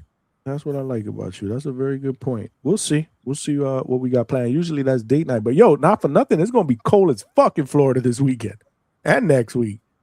Shit is dropping overnight into the 30s, man. I can't fuck with that. Oh, so you're not going out? That's maybe not because, well, yeah, maybe not. That's what I'm saying. I don't know. I'll keep y'all posted. I will keep y'all posted. Coach, just leave Coach the keys and Coach will run the live. Yeah, do that. Sometimes you gotta step away, Johnny boy. You want the keys, Coach? Yeah. You run the hangout spot. But you can't be putting my viewers to sleep though. Hey, listen, I give an opening and closing real quick. You ready? You ready for the closing? You look like you're giving me the hint. Oh, it's about that time. Yeah, man. Jay, sometimes you gotta step away from the chessboard, Johnny. I would definitely hand over the keys to the coach, but I'm telling you, the next day I'm gonna get like, oh, Coach this. He called me a R word. H-Town, come on. H-Town to translate for Yo-Yo. He'll translate for you know what I mean? We'll get We'll have the Polanco Yo-Yo interview without you, You cuz. get all those interviews without me? Is that what you're talking about? Oh, that'll be fire. Okay, I'm all right with that. Hey, as long as we get the views, man, we good. Well, They're gonna get you the interviews you're trying to get, Johnny. They're gonna bring it to you. Coach, it's got to be more than 17 minutes, though. Yeah, but when we interview people, we actually have people come on the panel to ask questions. Because Trini will come on, he'll ask a question. Oh, so that's that's your idea because I don't do panel questions. We'll have an interactive panel with real fighters. Is that what you're saying? Because I don't take calls from the panel and I have people on. Everybody, when you have a guest, I believe that not just anybody could come on, but just like the regular, like everybody that's on here, people like Vega, what's the name? You get my boy Stock Tasters up here. I speak Hood Ninja too. So your suggestion is when I do interviews, I should have people come on and ask questions. Certain people, not just anybody. Cause you don't want, Yeah, not me. You don't want me up there. You need people with some common sense because you got to be respectful. But you're good, right, Coach? What do you mean? Even if you have fighters behind you that ambush the people that I'm interviewing, it's a trap. Yeah. It's a trap. Yeah, that was. I don't know what happened there. That was a. Yeah, I know exactly what happened. I was kind of ambushed too. I was like, no mas, no mas. They ruined my guy's interview, bro. That shit was. Well, you said that I was the Jahan Ingham. He always says I ambushed him with Brian Norman Sr. He always says that shit. Meanwhile, they had about an hour and a half fight over there on the Boxing Voice the day before that. Yeah, he ambushed me. I'm all here chilling, and Brian Norman just comes on, like he could max knowledge with me. Crazy. What's wrong with that man? Oh Lord, that was a shit show. He try to line up Coach. They try to line up Coach. Yeah, and catch him off guard. Because he act like he don't. Can't catch Coach off guard. It's no boxing talk. Come on, he gonna want to listen and come on. He should know better than that. Yeah, man, I ain't like that, man. It's like I was watching the two homies argue. Like, nah, come on, man, y'all gotta chill, man. And then he take it out of boxing. You talk boxing, he can't go. You don't have that KRS-One, man. You don't have that, but he got KRS-One, Coach. Kick that KRS One. What you got? He talks. He you can't argue with him because he's a beast at arguing. But he gets it away from boxing. Yeah, it was definitely like watching your cousins arguing for nothing. You're like, what the fuck is wrong with these guys, man? It was rough. I mean, we had fucking dinner, I stood man. out of it. I was like, man, you know what? All right, that was just part 2 because and then they jumped me. Him and Red Cup jumped me one time. Me and Red Cup? Nah, Norman and Red Cup. They jumped me one time. Then Norman got off real quick, and then Red Cup started going crazy on some private part shit. Yeah, that was crazy. I X'd that out. Yeah, then you kicked me off the show. I'm like, dang, I get kicked off. No, I put both of y'all in the lobby, and then I brought you back up. I brought you back up first. Yeah, Johnny too. Yeah, you gotta chill with that, Johnny, because you be muting both people. You did that shit with Coach, and you did it with Timbo. So if with I'm Timbo, when somebody's one go, when somebody's crossed the line. No, when they cross the line, when they drop the F word and the D word, you can't mute the other person. You did that shit. You did it with Timbo. So the other person wasn't dropping the N word. So the other person wasn't dropping the N word too. Nah, man, that was crazy, Trini. We had SMDs, we had hard R's. That was just too much, cuz. I had to stop it. You break it up between the both of them. And not only that, I brought what's his name back. What you talking about? And the other one did it. That could get Johnny in trouble with YouTube, bro. So y'all don't see. I'm trying to tell you. But homie was the one but homie went straight left field with it. You know what I'm saying? Remember Timbo kept chilling. Then Timbo dropped the hard R. He kept saying, yo, Johnny, get control. They're yelling over each other. But then who did I boot off the panel? It was the other guy, and I left Timboski on, didn't I? Yeah, for sure. Now this ain't the panel for that shit anyway. Regardless, that's what I'm trying to tell you. It shouldn't have to get to that mute. Sometimes you gotta mute them both just to stop it. Yeah, I hear you. That's all. Again, I'm not saying I'm always right, but that was my thinking at the time. Maybe mute them both. The other dude went off. He wanted to jump on again, and I didn't let him jump on. You don't make good decisions under pressure, man. Maybe not. Maybe you got to go to the firehouse, man. Maybe not. You're probably right. I'm not perfect. I do what I can. Yeah, I hear you. It's better to just mute both. I'm not gonna sit here and tell you I'm always right. I'm just trying to break shit up. Like Coach says, you muted me, you booted me off. But let me tell you straight up what it is, man. So I'm not saying I'm right. You're fucking up the money, and there's Johnny only getting so much money, and you're gonna fuck up the little money he getting. Yeah, they're getting me fucking shadow banned, bro. I know, bro. Yeah, you're tripping, man. They going out with other. I'm trying to make a few bucks, man, and they killing that. Fucking out the money. Y'all like killing my hustle, man. My man can't even afford YouTube Premium, dog. He can't even afford YouTube Premium. Work done, man. Also, there's other panels that welcome that shit. So y'all got an outlet. You know what I'm saying? Y'all got an outlet for that shit. I've been letting it go a little bit more because, man, you got to see the chat, though. Okay, Johnny, I got one question for you. Don't break them up.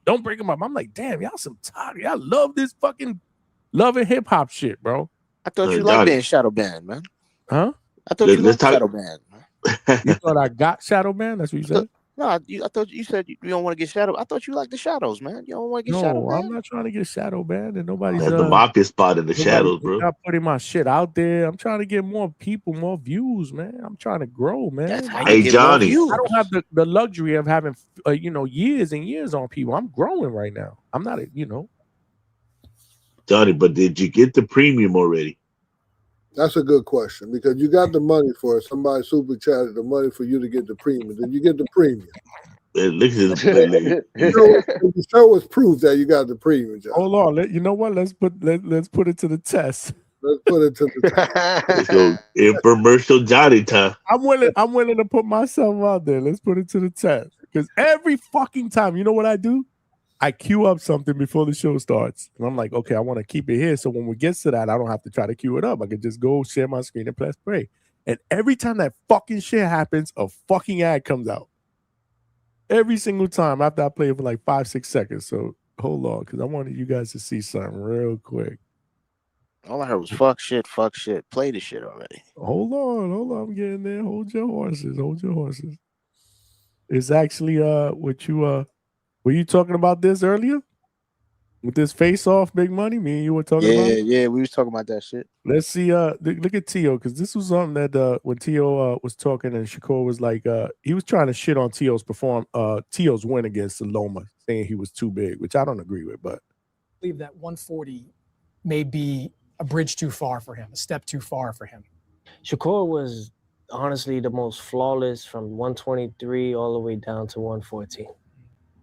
Since then, he's had his shares of victories.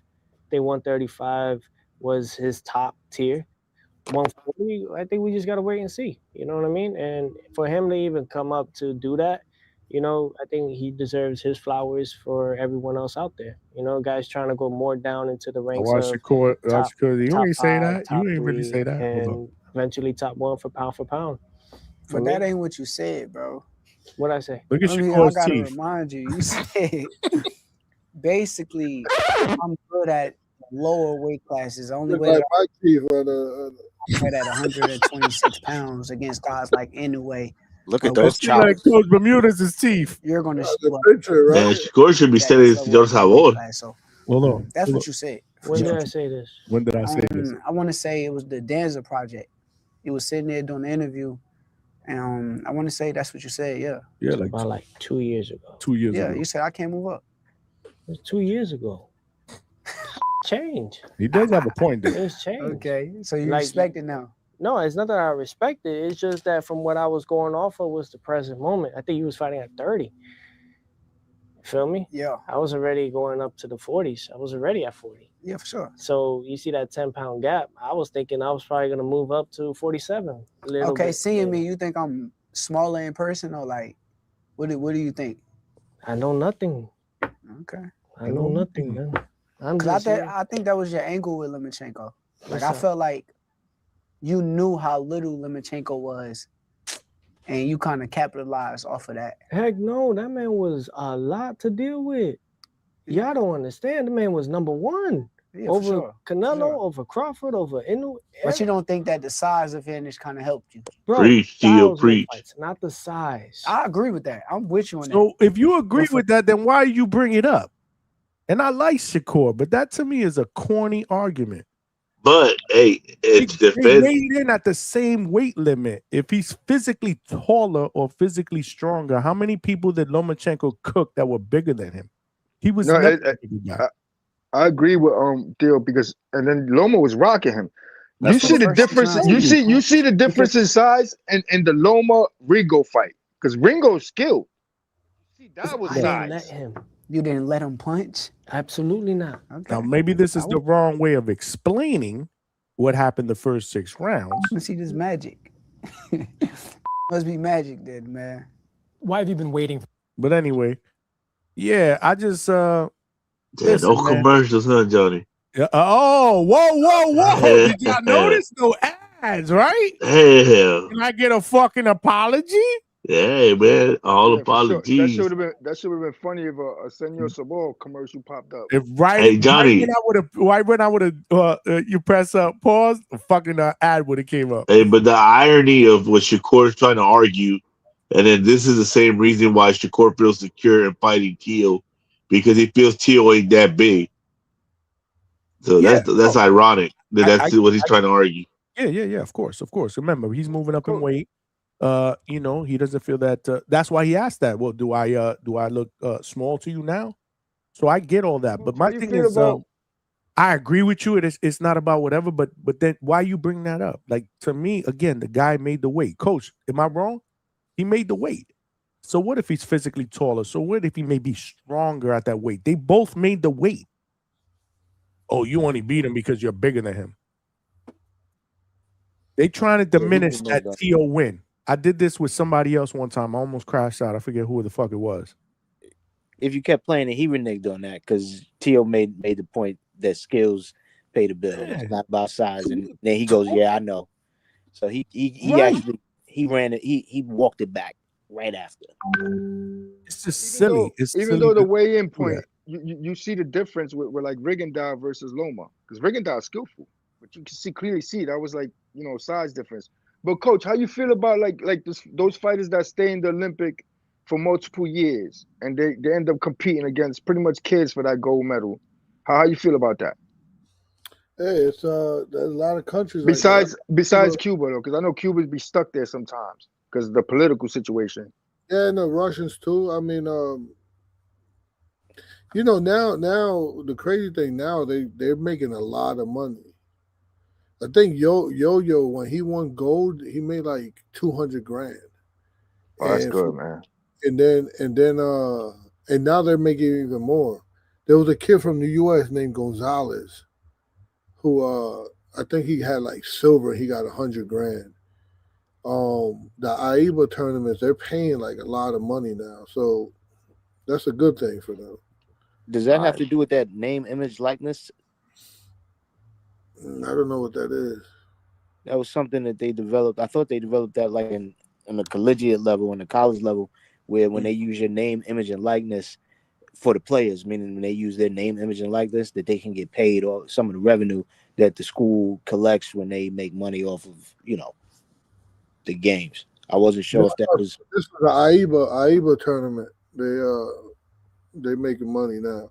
But, you know, I don't know, because there's you know, if a kid from the U.S. stick around just for that, you know, what happens, there's an age limit in amateurs. So what happens when you reach that and you can't turn pro now or because you're too old?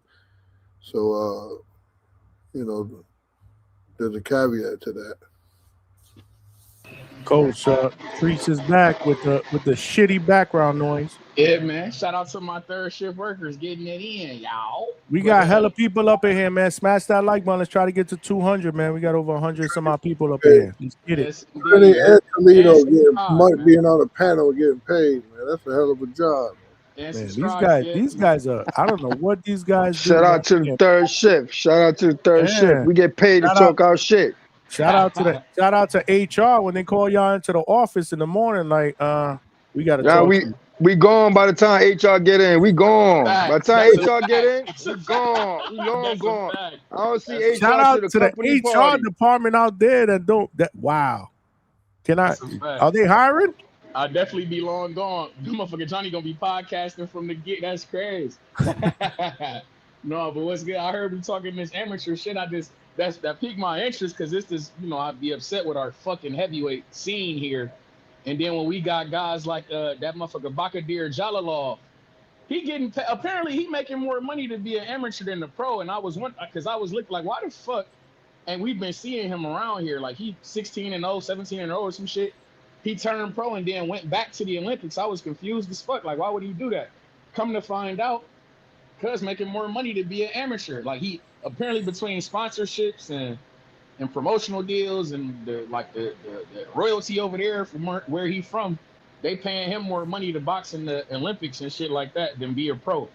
I guess it's how they bring tourism in to where I'm baffled by that shit. Coach, you done heard things of this? Like, how is it that? Yeah, I think a lot of countries, a lot of countries they do that now. The only one that don't is the U.S.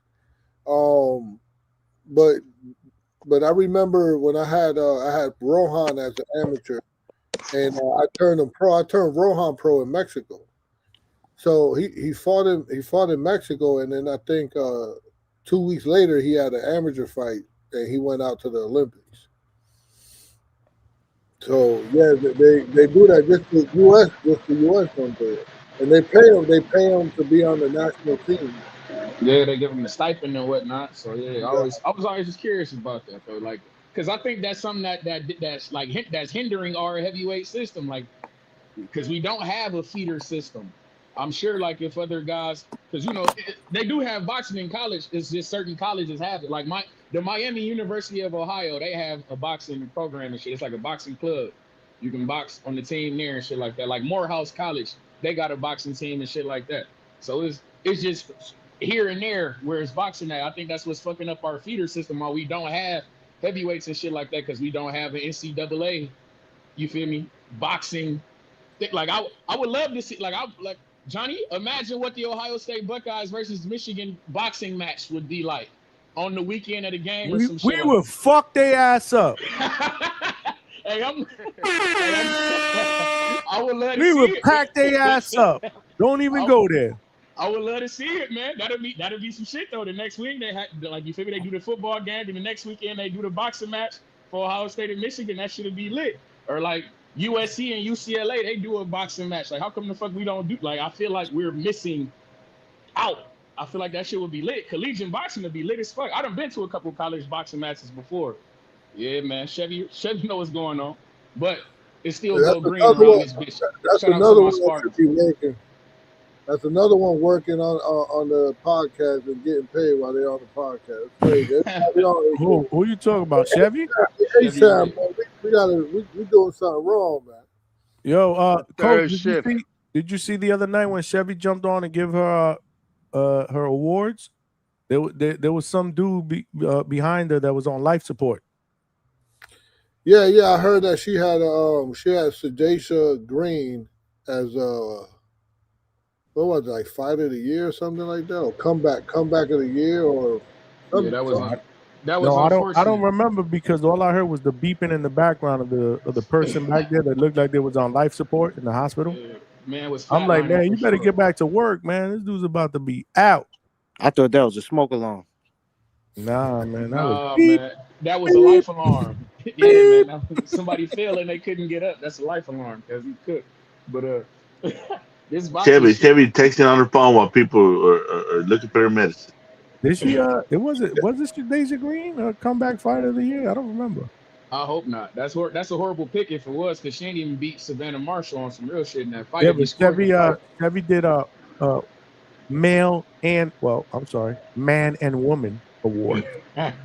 He about to he ain't want to get you. He ain't wanna... Man and woman awards. We can tell. Nah, it's man. Whoa, man. That's what they say, man. When you see, because Shadasia Green, they don't look at her like a woman. They look at her like a whoa, man. That's bullshit. I don't think she won that fight against Shadasia Green, man. And I hope Chevy Red wouldn't have done something like that and made her woman fighter of the year. You understand? Because I don't know. I gotta go back and watch that. You sure that was she said that, Coach?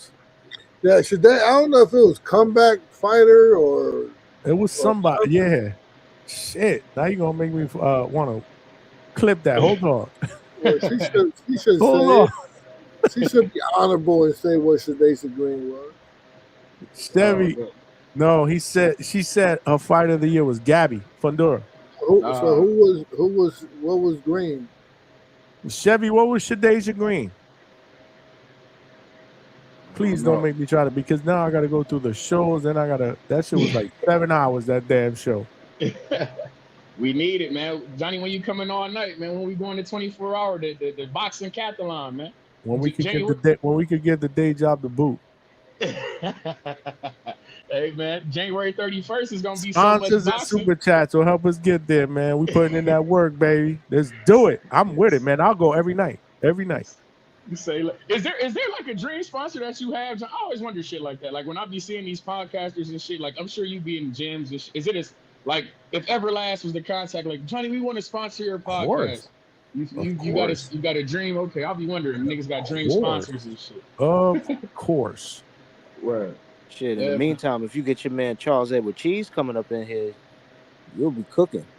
That dude be dropping them. He be dropping them $100, $500 super chats. He dropped one time. He came in here. All you gotta do is flirt with Tic-Tac, One Johnny. time, and then that was it. He dropped one time, and that was it. Never saw him again. Was But Coach here it was like $200. It was like $200. Shout out to him. Yeah, it was like $200. I remember him. Shout out to him. Hell yeah. Chevy said comeback, but remember I said I didn't think it counted, but I felt she deserved some recognition for the win. Yeah, it wasn't my best moment. Okay, so Coach was right. Oh, all right. See, I'm proud of you, Chevy. At least you can recognize. She said comeback a fighter that she's saying comeback of the year, and Comeback fight of the year, yes. yeah, and she won. How she comeback fighter of the year when she fought once in 2025 and she became world champion? But she didn't really win that fight, Coach. If you Did she lose prior to that though? And then in She did lose 2024, prior to that. She had lost to Franchon Cruz before that. no, but in 2024 she won twice. But she had lost to Franchon Cruz before the fight with Well, Savannah Marshall. in 2023. I thought that was 24. I thought the Franchon No, Cruz she fight. lost to Cruz in 2023. Okay. All right, hold on. Let's check this out. But this is what I'm saying. This is what I'm saying, Johnny. When you have guests on here, you got to have the right people to come on there. You know what I'm saying? But if you get people like this on here, then you get craziness like Trace, he's right. He's right. It was 2023. Okay. So she lost to Franchon in December of 2023. In December 15th, too. Like, what is that? 16 days before the end of the year. Yeah. And then she won 2 fights. Well, actually, she won 2 fights in 2024, and then 2025 she won 1 fight by split decision Against Savannah. against Savannah. So, that wasn't a good one, Chevy. That Chevy. Back. She's been doing good. Hold on, Chevy. That pick. That shit is a 2-pack of ass. Yeah, that wasn't good. Yeah, but that pick is just as is right up there with yours. No, it's right up where. No, let him finish. Let him finish. I know where he's going with this. Let him finish. It's just as egregious. Yeah, it's just like picking Devin Haney as but again, you're not looking at the total package. You're just looking at it one-dimensionally. Because let me tell you something. Honestly, he will probably win it. So I'm gonna be right, and you're not gonna be right. Coach, what's your stipulation? Like, what's your stipulations for a comeback fighter? Like, what makes a comeback fighter for you? Yeah, somebody who went. Who comes back but loses. Shout out to Nonito Donaire. Oops. That's what he's gonna say. He's gonna make me say that. These trees, you doing that shit again? Yeah. Thank you, Trees. I didn't even want to say no names, but thank you. Well, that was great. They hate what you do right now to coach though. Who, me? He does it to me all the time. I can't reciprocate. We buddies. Yeah. Oh, okay.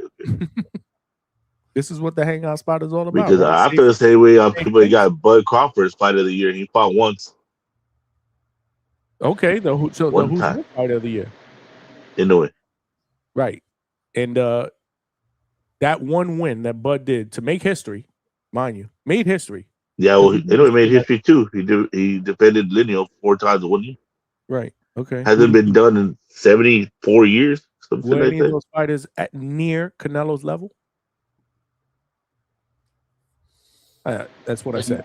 That's exactly what I mean. Prime undefeated fighters. Silence is bliss. Quality over quantity, because MJ Exactly. was undefeated. Tapales wasn't Quality undefeated, over man. quantity. Them guys weren't undefeated. And Fight of the year fight. I didn't argue with the people that said it in a way, because that was in my top 3. Like I had 3. I said, you know what, I'm going with this, but these are my top 3. But And then he fought an old watched Canelo. I don't think you felt that way going into that fight. That's bullshit. You didn't feel that way going into that fight, so cut the shit, because we didn't see you for 2 months after that shit. All I'm doing, Coach, am I wrong when I'm regurgitating what the Bud fans told me? See, this is the what Bud fans told me he was old and washed. So now after he beats him, he's not old and washed. But you argued with those Bud fans for 2 months saying they were wrong. And I was wrong. Okay. Nah, you're not. He was old and washed. He was old. They were right. He was experienced. No, they fuck that. They experienced. Nah. See, this is why y'all need to watch what y'all say. This is what y'all need to watch what y'all say. You need to watch what you say. No. Trees wouldn't talk like that. We give credit where credit is due. You left the sword out there, and I stabbed you with it. Nah, man. When y'all He tell me that definitely had Canelo, Alberto. He had Canelo. He picked him. He had Canelo by homicide. No, I said it was going to be a close fight. I said it was. Bud can take the punches. I literally said there was a possible way for Bud to win, and he won exactly the way I said he was going to win. I don't know H-Town, man. Yeah, go back. There's no wrong answers, man. This is opinion, man. It's on wax, bro.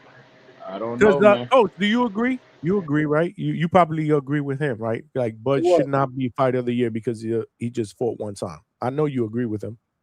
He's gonna get it. But do I agree? No, I don't. Right. You agree that Inoue should be fight of the year then? based on the defenses. Yeah, real boxing people would know that it would be just more than just quality. It would definitely. I mean, how many? And especially, I was part of one of them, so I definitely got pick anyway. Backbreaker. That's a fact. We're not real boxing people. Then I guess it's all good. Nah, man, I got a fan of man, bro. All right, I don't know, man. Hey, Fan of man, man. I'm not a trainer. I don't know. Says the guy who picked Canelo, man. But hey, man, 168 pounds of bricks, 168 pounds of feathers. But that's neither here nor there, man.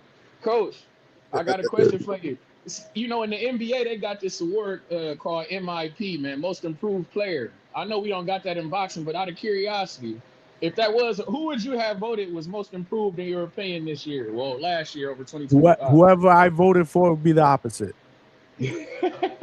So just tell him who I voted for. He tell you, hell no, that's a bootleg one. I think Tiger Johnson probably get that award. I like that, Coach. I like how you thinking. Yeah, because his skills were so much in the trash that it had nothing to do. Oh, he set you up lovely for that one, bro. That was a layup. That was a layup. He set you up lovely for that one. You put your kid out there and he knocked the fuck out. And you fell for that shit too. Hook, line, and sinker. He swept the leg. I wouldn't expect because Coach got vision. I thought Coach had vision, man, because Polanco can't be nominated for no award like that when he out there doing the same shit. Forward. I'm gonna come forward. I'm gonna throw the jab, and then I'm gonna throw the. Oh, that's the same shit. That don't look improved because I done seen that before, Rohan. Here we go. The guy that says he likes violence is hating on the violent guy. With the Coach guy been with setting up that shot all night, and it guy keep with no landing. finish. That was a gut punch, Big Money. He caught it right there, boy. When the last time you met Polanco? Liver shot. When Polanco Hey,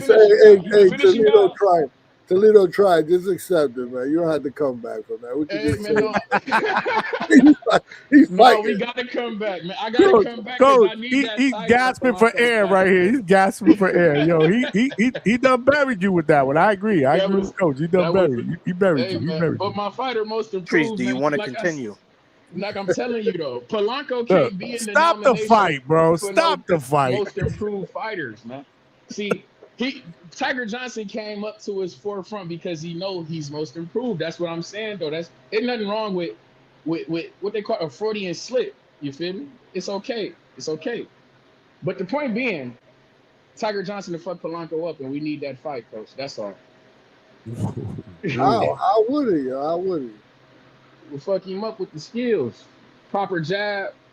And now, what happened to violence? Are you on running? Excuse me. You're talking while I'm talking, and I was just about to say now my guy has an implemented violent streak. You just walking contradiction. Excuse me. He was literally just saying that he's pissed off at the fact that these motherfuckers is doubting me against Nicholas Floss. Who the fuck is Nicholas Floss? This motherfucker not even good. They thought I was about to go out here and get my ass whooped. They thought I was about to get my ass kicked. Man, I'm on vengeance, man. He said everybody that he steps in the ring with next is getting stopped. Exactly. That was Nicholas Floss. That wasn't fucking Winky Wright. Nicholas Floss that duck Rohan Polanco to fight Tiger Johnson. I'm not sure that Rohan Polanco I'm not sure that Polanco will win that fight though. Are we guaranteeing that Polanco will beat the shit out of Nicholas Floss? Is that what we're saying back here? Violently. That's what he's saying. I don't know. I think that's what he's saying. Imagine what Tiger did on the back foot and Rohan doing on the front foot. I don't know, Coach. Your man's not no puncher like that. He don't take rib cages off there. He don't knock people's shit loose. He might knock people off track, but he's not knocking their shit loose. You obviously didn't watch him fight. He's not knocking them loose. Coach, you think Polanco definitely stops Tiger Johnson? Yeah. He's gonna put him in the kitty dinner. I would love to see it. Face down, ass up. Malcolm Square Business said violently. Hey man, I'd like to see it, man. If Polanco, we gonna have Polanco walking the palanque, motherfucker, because he gonna get his ass cooked, sent him into the water, man. I'm trying to. What is he walking? The palanque? The palanque, no palanco, the palanque. Hit him Because in we the about to hit lever. in the lever. You Yo, hear me? Treese, I In the think. Hey, coach. spleen. Yeah, man. Hey, coach. Emphatically. Chevy say he knocks him out emphatically. Nah, man. Coach, you know there's this thing called the Toledo Trees curse, right? That's not true. Every Shout out to Dalton Smith. That's not true, but go ahead. every Continue. time he's pushing a Midwest fighter, they get their ass whooped. That's not Just, true. oh, you mean just like Jared Anderson got cooked Yeah, by shout out Jared Anderson. Hey man, my fighter 1-0, man. You see how it took a million fights for the nigga to lose. They lose. See, they don't mention how we was talking for 5 fights. We've been backing our nigga. Then the one time he lose a fight, of course it's a curse now because he lost. But Shout out Conwell. Shout out Conwell. Hey, but coach, let me ask you something, coach. Who is H-Town fighter, if you don't mind me asking? Because he never gets on here and speaks facts or anything like that. Or Anyway, I told you. Anyway, Get the fuck out of here. Nah, it's Canelo. I only own 2 shirts with boxers on it. Ali and Inoue. Canelo, Ryan Garcia. No. This is what y'all assuming just because I speak facts about this. And Brian Norman Jr. Those are his 4 fighters. Brian Norman Jr. Inoue. Am I wrong? Bam. I just said all Polanco. You know. I never heard Polanco until today. No. I done said Polanco before. Y'all just excluded. Coach, you got mad glazers, bro. He does say Polanco. He comes forward and try to take your head off. You be defending that's all what your we like. glazers, man. You be defending all of them. All of them. All of your glazers, you be defending. I spoke to him a long time ago. I was like, hold on, how Polanco is not one of your favorites? He was like, he is. That was a long time. A long time ago. I told you I just like Brian Norman Jr. in that fight. That's all I said. Where's the two-tone soundbite? Ooh, you're glazing. Yeah, man. This shit I'm messing with y'all. He ain't got no fighters, man. Stop doing that Hey, shit. yo, This ain't hey, got no fighters. hey. He don't support nobody. Man. What? What you gonna say? Toledo Trike, you would bet on Tiger Johnson versus Polanco? Yes, man. Tiger Johnson is better than your fighter, man. I ain't even trying to be honest on all sincerity. No bias shit, not even no funny style He shit. probably I agree with like you talking about like technically sound better. Technically sound, I think he's better. Like I think he puts his punches together better. I think he throws better combinations. I think he got better feet. I think he got better speed. I just think he's a better fighter. I think he's more polished than Polanco. No, like I like Polanco. I fuck with him. I do. I want to see him step up in competition. I'm telling you, Tiger Johnson gonna punish that guy though, and I would love to see it. You see? I'm just looking at the package of the fighter. I only look at a couple things when I'm talking about. I'm looking at the speed, the feet, the IQ, and the combinations of which because most fighters don't put too many combinations together. That's why I picked Dalton Smith. I thought Dalton Smith put combinations together. You feel me? I'm picking Tiger. He gonna put that shit. Your man is a 1-2 fighter. My guy is a 3-4 fighter. I'm fucking with Tiger. No, he got great footwork. Oh, my bad. Go ahead. No, I was gonna say, Treese, you might be breathing in too much of them 3rd shift worker fumes. Man, I don't care how pretty he looks if he can't handle the fire. Malcolm agrees. Malcolm agrees with Treese. He got Tiger over Ron. That's because Malcolm hates on Coach. Is Polanco a combination puncher? Yes or no? He said no. He said that style give Rohan issues. That's what he said. He's not hating. That's his opinion. Yeah, that's all I'm saying. Your man Coach, in the combination answer puncher. the question, Coach. Well, you know, he's talking about being slick, right? He's talking about being like a technical fighter, great footwork, timing, clean combinations. I agree with all that. But who can lose when the opponent makes it ugly? Right? That's the constant pressure, the physical, the awkward rhythm, the heavy pace.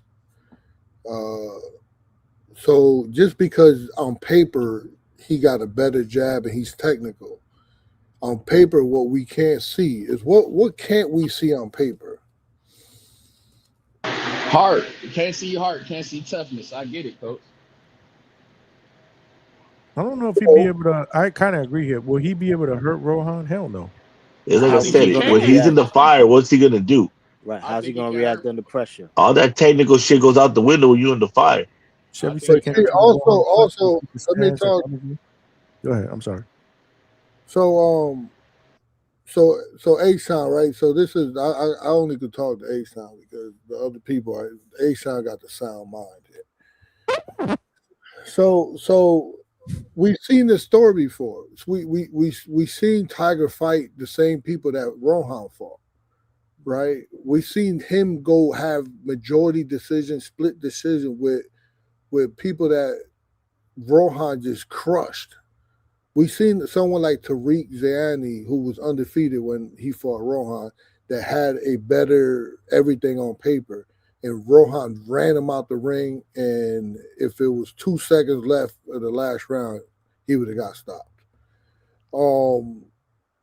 So we saw Tiger Johnson struggle with people that put pressure on him. So now with Rohan's defense and him being able to know how to cut the ring off and make Tiger fight, Tiger don't got the heart for it, son. I'm telling you, Tiger will fold by round 6 and 7. Tiger will fold. I don't know, Coach. See, when we talking about gas tank and we talking about pressure, a lot of that shit was at 140. I'm with you. I didn't think Cuz looked good at 140, and I was screaming for him to move up to 147 about 4 fights ago. And then he moved up to 147, and all of a sudden, power starting to look a little different. Gas tank starting to look a little different. I think my man has found something at 147. That's my whole, like, when I'm hearing guys, like, that's my whole shit. When I'm hearing guys talking about moving here and moving there, motherfucker, just do it. Tiger Johnson finally moved up to 147, and I feel like he's snapped into his body. Like he's found himself. He's filled out. His body don't look skinny. The waist don't look small and shit no more. His shoulders look broad. Cuz punching. I'm man. Listen, Polanco will be in trouble. I'm telling you. We figured this shit out at 147. I'm fucking with Tiger Johnson, man. I'm telling you, Coach. Stay away from Cuz, man. That shit can get nasty, man. Stay away from Cuz. The man struggled with Boca Chica, man. I mean, we seen this movie before, man. You got a guy that's throwing great combinations, looking great, to meet that one fighter that cuts the ring off and puts the fire on his ass, and now he don't know what to do because them punches are coming, they're hurting. All his throwing pretty combinations are out the window because he's trying to defend himself and he don't want to get stopped. You know, he takes that one step back and then that's it. His confidence is gone. Coach, Coach, I hear you talking that Boca Chica shit, but I also watched Boca Chica put Brian Norman Jr. on his pockets. So it's like Boca Chica ain't no lame either. He's no slouch. You feel me? And we beat him. We outboxed him. We outclassed him. You understand me? Unlike Brian Norman Jr. did. You think Polanco has the liberty to say no to these guys? You think he has the clout? If his name came on the contract, you think we got the ability to say no? I think nobody does. Your best ability is your visibility. No. I don't know if I'm saying this right. Somebody please help me. So what I'm saying said it wrong. You said it I know wrong. what you're saying. You said it wrong, but I know what you're saying.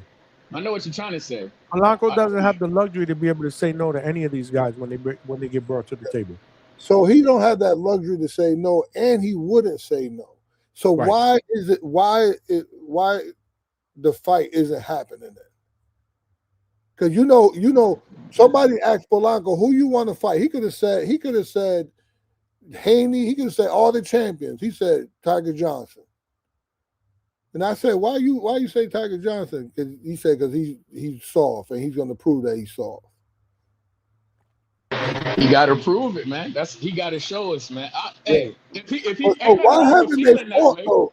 Do you think it's Rohan's decision not to fight or Tiger Johnson's decision not to fight? I don't know whose decision it is. Excuse me, H-Town. When I got a coach on here all the time who's telling me that this guy is from the Dominican Republic and he has no fans. He has no fan base. And I'm telling you, I got a fighter who knows that he's chasing greatness, looking up at champions. Maybe it's some business shit. Maybe Brad Goodman and Top Rank feel like, damn, maybe that guy isn't a big enough star to be in there with the guy who we know is a star. I don't know, because I'm hearing this from his coach. I don't know. We have fans. So there's something about ratings, right? So we have fans that buy tickets and put asses in seats, and then you have fans that tune in when people fight. people tune in when Rohan fight. Just because he don't have like like the Mexicans or the Irish or the English, like a big fan base when he fights. But when he fights, people tune in. Oh, all right. I just wanted to make sure that we got, because like I say, I know a guy who be coming on here and telling me that because he's from the DR, people don't fuck with him like that. That's Yeah, all. the fans, the primary sport is baseball. Oh, So okay. that's what they fuck with. Everybody, you put a baseball game together, people will spend the last dollar to get in. You put a boxing fight over there, they don't give a fuck about that. And I believe it. I'm here in Ohio, so I get it. Motherfuckers treat the boxing shit the same. Only motherfuckers who fuck with boxing like that in Ohio are urban inner city youth and, you feel me, older heads and shit like that. If it's a baseball or a soccer game going on, that gets more attention than a local boxing tournament here in Ohio. So I know what you mean. But your man So no, Polanco, he'll hey, sooner or later we're gonna find out. I can't wait. They gotta have that fight. And I promise you this, it's not Polanco that won't take it. We trying to fight. I mean, the proof that Polanco's being avoided is who he's fighting this coming up. You think Polanco really wants to fight that guy? No, but that's the only people taking the fights. Also, H-Town in the co-main spot. So when you have the main spot, the main event spot, which they have a budget for, then you have the co-main event spot where you have another budget for. So the co-main event spot is $100,000 to $150,000. People are saying no to that money. Like they're saying no. Like, and now we had to fight Christian Gomez. I don't know, man. All I know is, Johnny, the next task, I think we need to get Brad Goodman on here, man, and see what the hell is going on. Why can't we get the Tiger Johnson and Rohan Polanco? Hey, That's a fight. Them guys seem like they on crash course collision. That seem like that's the only fight to be made. What up? Hey, Johnny, who did Brad Goodman say is the most difficult person to match? Rohan Polanco, Shakur, and Keyshawn Davis. Right? Did he say Tiger Johnson? No. Did Tiger Johnson already have a fight scheduled when that interview was being conducted? Oh, wow. No, he's saying overall, like the most difficult. And he also mentioned. You mean the less difficult? Like they don't say no. Yeah, and he also mentioned that Polanco will fight anybody for peanuts. Yeah, that's what Don't I mean. talk about money. We don't even negotiate money. Whatever you pay us is whatever you pay us. I thought your name of the game was cashews, coach. Why you talking peanuts, man? And point being, Tiger, we need that fight, man. We need that fight. But Nah, bro, that's over trees. That shit is dead and buried, man. Look. Oh, all right. That shit is dead and buried. Yeah, Coach about to start selling pecans, bro. He's done, bro. He's done in the casual business, man. People reaching out there for discount codes. They're like, yo, he's done. He packed it up. Yeah, it's over. It's over, Hova. Damn, coach. Take the L out of lover. It's over. Grand opening, grand closing, huh? God damn. He took the hell out of lover. Coach, I just can't wait for this fight to happen. That way, I could get another epic Trees crash out. Because when his guys lose, the crash out is phenomenal. Phenomenal. You don't have these guys. Hey, Trees crashes out, man, like no other. I'm talking about we got tears, we got whiskey, we got cussing. Man, I think he cried when Charles Conwell got cooked. Bro, he cried when McCauley David Nick Anderson, man. I was like, bro, I had to tell you, it's gonna be all right, champ. That was tough. That was a rough night for Trees.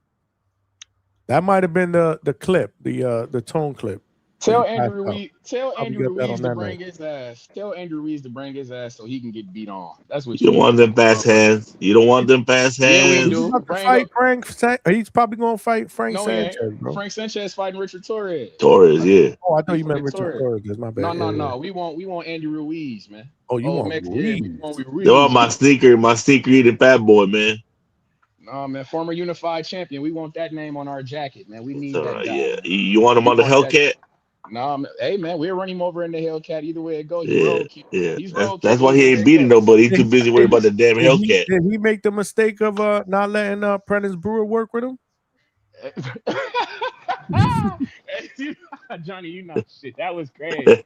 That was that was crazy. Because last I checked, when I spoke to Prentice, they were supposed to be working together. So what's up with your mans, bro? Hey man, we last time I seen my guy, he been moving around like he been doing the Devin Haney and the Brian Norman Jr. We going to all the teachers, man. We learning from everybody. This is boxing curriculum, man. Y'all doing that shit, man. They gonna learn. They gonna learn the hard way. Shout out Prentice Brewer. This is motherfucking infomercial for Cuz. Damn, we need to get him. And when's Conwell coming back? We got to get him back on here. Yeah, we We got to waiting get him back on here. we coming back. We coming back when Brian Mendoza come back, motherfucker. We want Mexicans versus blacks. We want a card. We want Jared Anderson and Andy Ruiz on the card. Co-main event, motherfucking Charles Conwell and Brian Mendoza, motherfucker. That's what we want. Yeah, man. That's what we want. I'm with that. But hey, man, shout out to my third shift workers.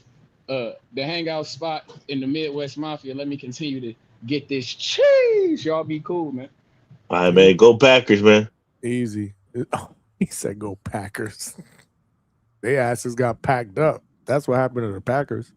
I know CJ was playing like shit. Did you see that? They pulled it out. That's what you do. Yeah, but that defense is special. Good teams find ways to win. That's a good thing. And they fight another week. They got who they got up next? The Patriots in Foxborough. Wow. Hey, defense travels. He has no idea what the fuck we talk about. Yeah, neither do I. You either? Yeah, I don't watch no fucking football. Boxing. Oh, Lord have mercy. That's it? That's the only sport that you watch? I used to do all of the, like NBA, because I had the league pass, I had the hockey shit, I had all of them. Figure skating. I had all of them. The baseball one, I had all of them. So I had like a right away account where the cable company has to put, the box in your basement. So, I had access to all of them because they gave them to me for free. So I used to watch all of that shit. Not no more. It's all boxing. I ain't gonna lie. I mean, I watch football, but baseball, these guys argue with me all the time. I don't fuck with baseball. Basketball. Man, baseball, bro. I watch football and boxing. I watch boxing and baseball more than anything. But boxing is trumps them all, man. That's my first true love, boxing. Yeah, that's pretty much all that matters right now. Boxing. But yeah, man, what we got? Damn, we done 5.5 hours. Coach, you gotta bring us home, Coach. Are you ready? It's over? It's over, Hover. There's no L in, what you said? No L in lover? Take the L out of lover. It's over. It's over, Hover. We're gonna close on something bigger than boxing, man. We got Brian Norman came through for 17 minutes and left everybody wanting more. And that moment exposed a real life truth. Time is the most honest form of respect. You can say you rock with somebody all day. You can say that all day. But how you spend your time tells the truth before your mouth ever does. And that's not just for Brian Norman. That's for all of us, because life does this thing where it upgrades your schedule but tests your spirit. You get motion, you get busy, you get options, and without even meaning to, you start giving the short version of yourself to the people who gave you the full versions of themselves. That's how relationships die, quietly. Not from hate, from neglect. Now look, the chat cooked me too with the whole Senor Sabor thing, and it was funny as hell, right? But even in that joke, there's a lesson. Community is the only place you can get roasted and still be loved. The joke is how people release the tension without walking away. That's why I don't take it personally. I'd rather y'all be the real. I'd rather you guys be real than be fake. So here's the deep part. The deep part is this: ego makes you protect your image, but humility makes you protect your connection. Ego says, "I'm important." Humility says, "You're important too." And in boxing, in business, in life, everybody gets humbled eventually. The only question is whether you let humility teach you or you let pride poison you. So we ended it like this. Hold standards, but keep your heart clean. Call it out, but don't turn into what you hate. Cook the behavior, don't murder the person. Because the most expensive thing in life is realizing too late that you were winning while you were losing people. So this is the hangout spot. Love and respect to all. And we out. Appreciate you, Coach. Peace. Let's get it. Peace. Coach bringing us home, man. That's what's up. That's deep. That's deep. Look. Somebody say, Coach always preaching, man. Look. See, Johnny, you don't got bars like that. I sure don't. That's why I let him handle the closing, man, when he's here. Time is the most valuable currency, brother. Deep. But yeah, man. Great show, man. Appreciate y'all. Definitely, man. All right, H-Town. All right, Johnny. H-Town out the building. What it do, Yo. H? Keep the hate alive, man. I'm out. Let's get it. Appreciate both of y'all, man. For real, man. Fantastic show. Kind of started off rough. So if you are just tuning in, I found out last minute that Brian Oman Jr. was only going to be able to stay on for about 20 minutes. And I had about, 45 minutes to an hour's worth of questions that I had prepared. Obviously, I also wanted to take chat questions as well. That didn't work out so well. It kind of flustered me a little bit, and we rushed through about 17 minutes worth of the interview. I still enjoyed it. It is what it is. You got to adapt, right? This is show business.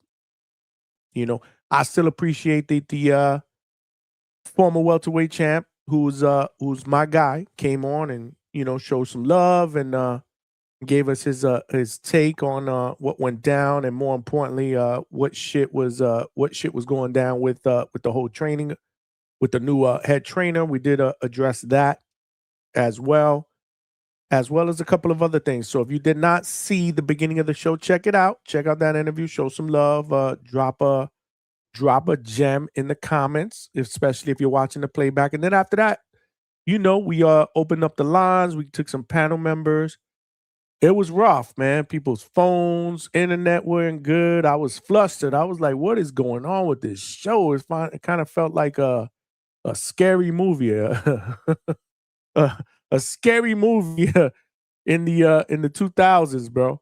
But we adjusted, man. We adjusted and we made it right, man. And then obviously we had our people that came up. Salute to all the DHS family members that jumped on the panel to talk that boxing shit. And then we just we got into our groove, man.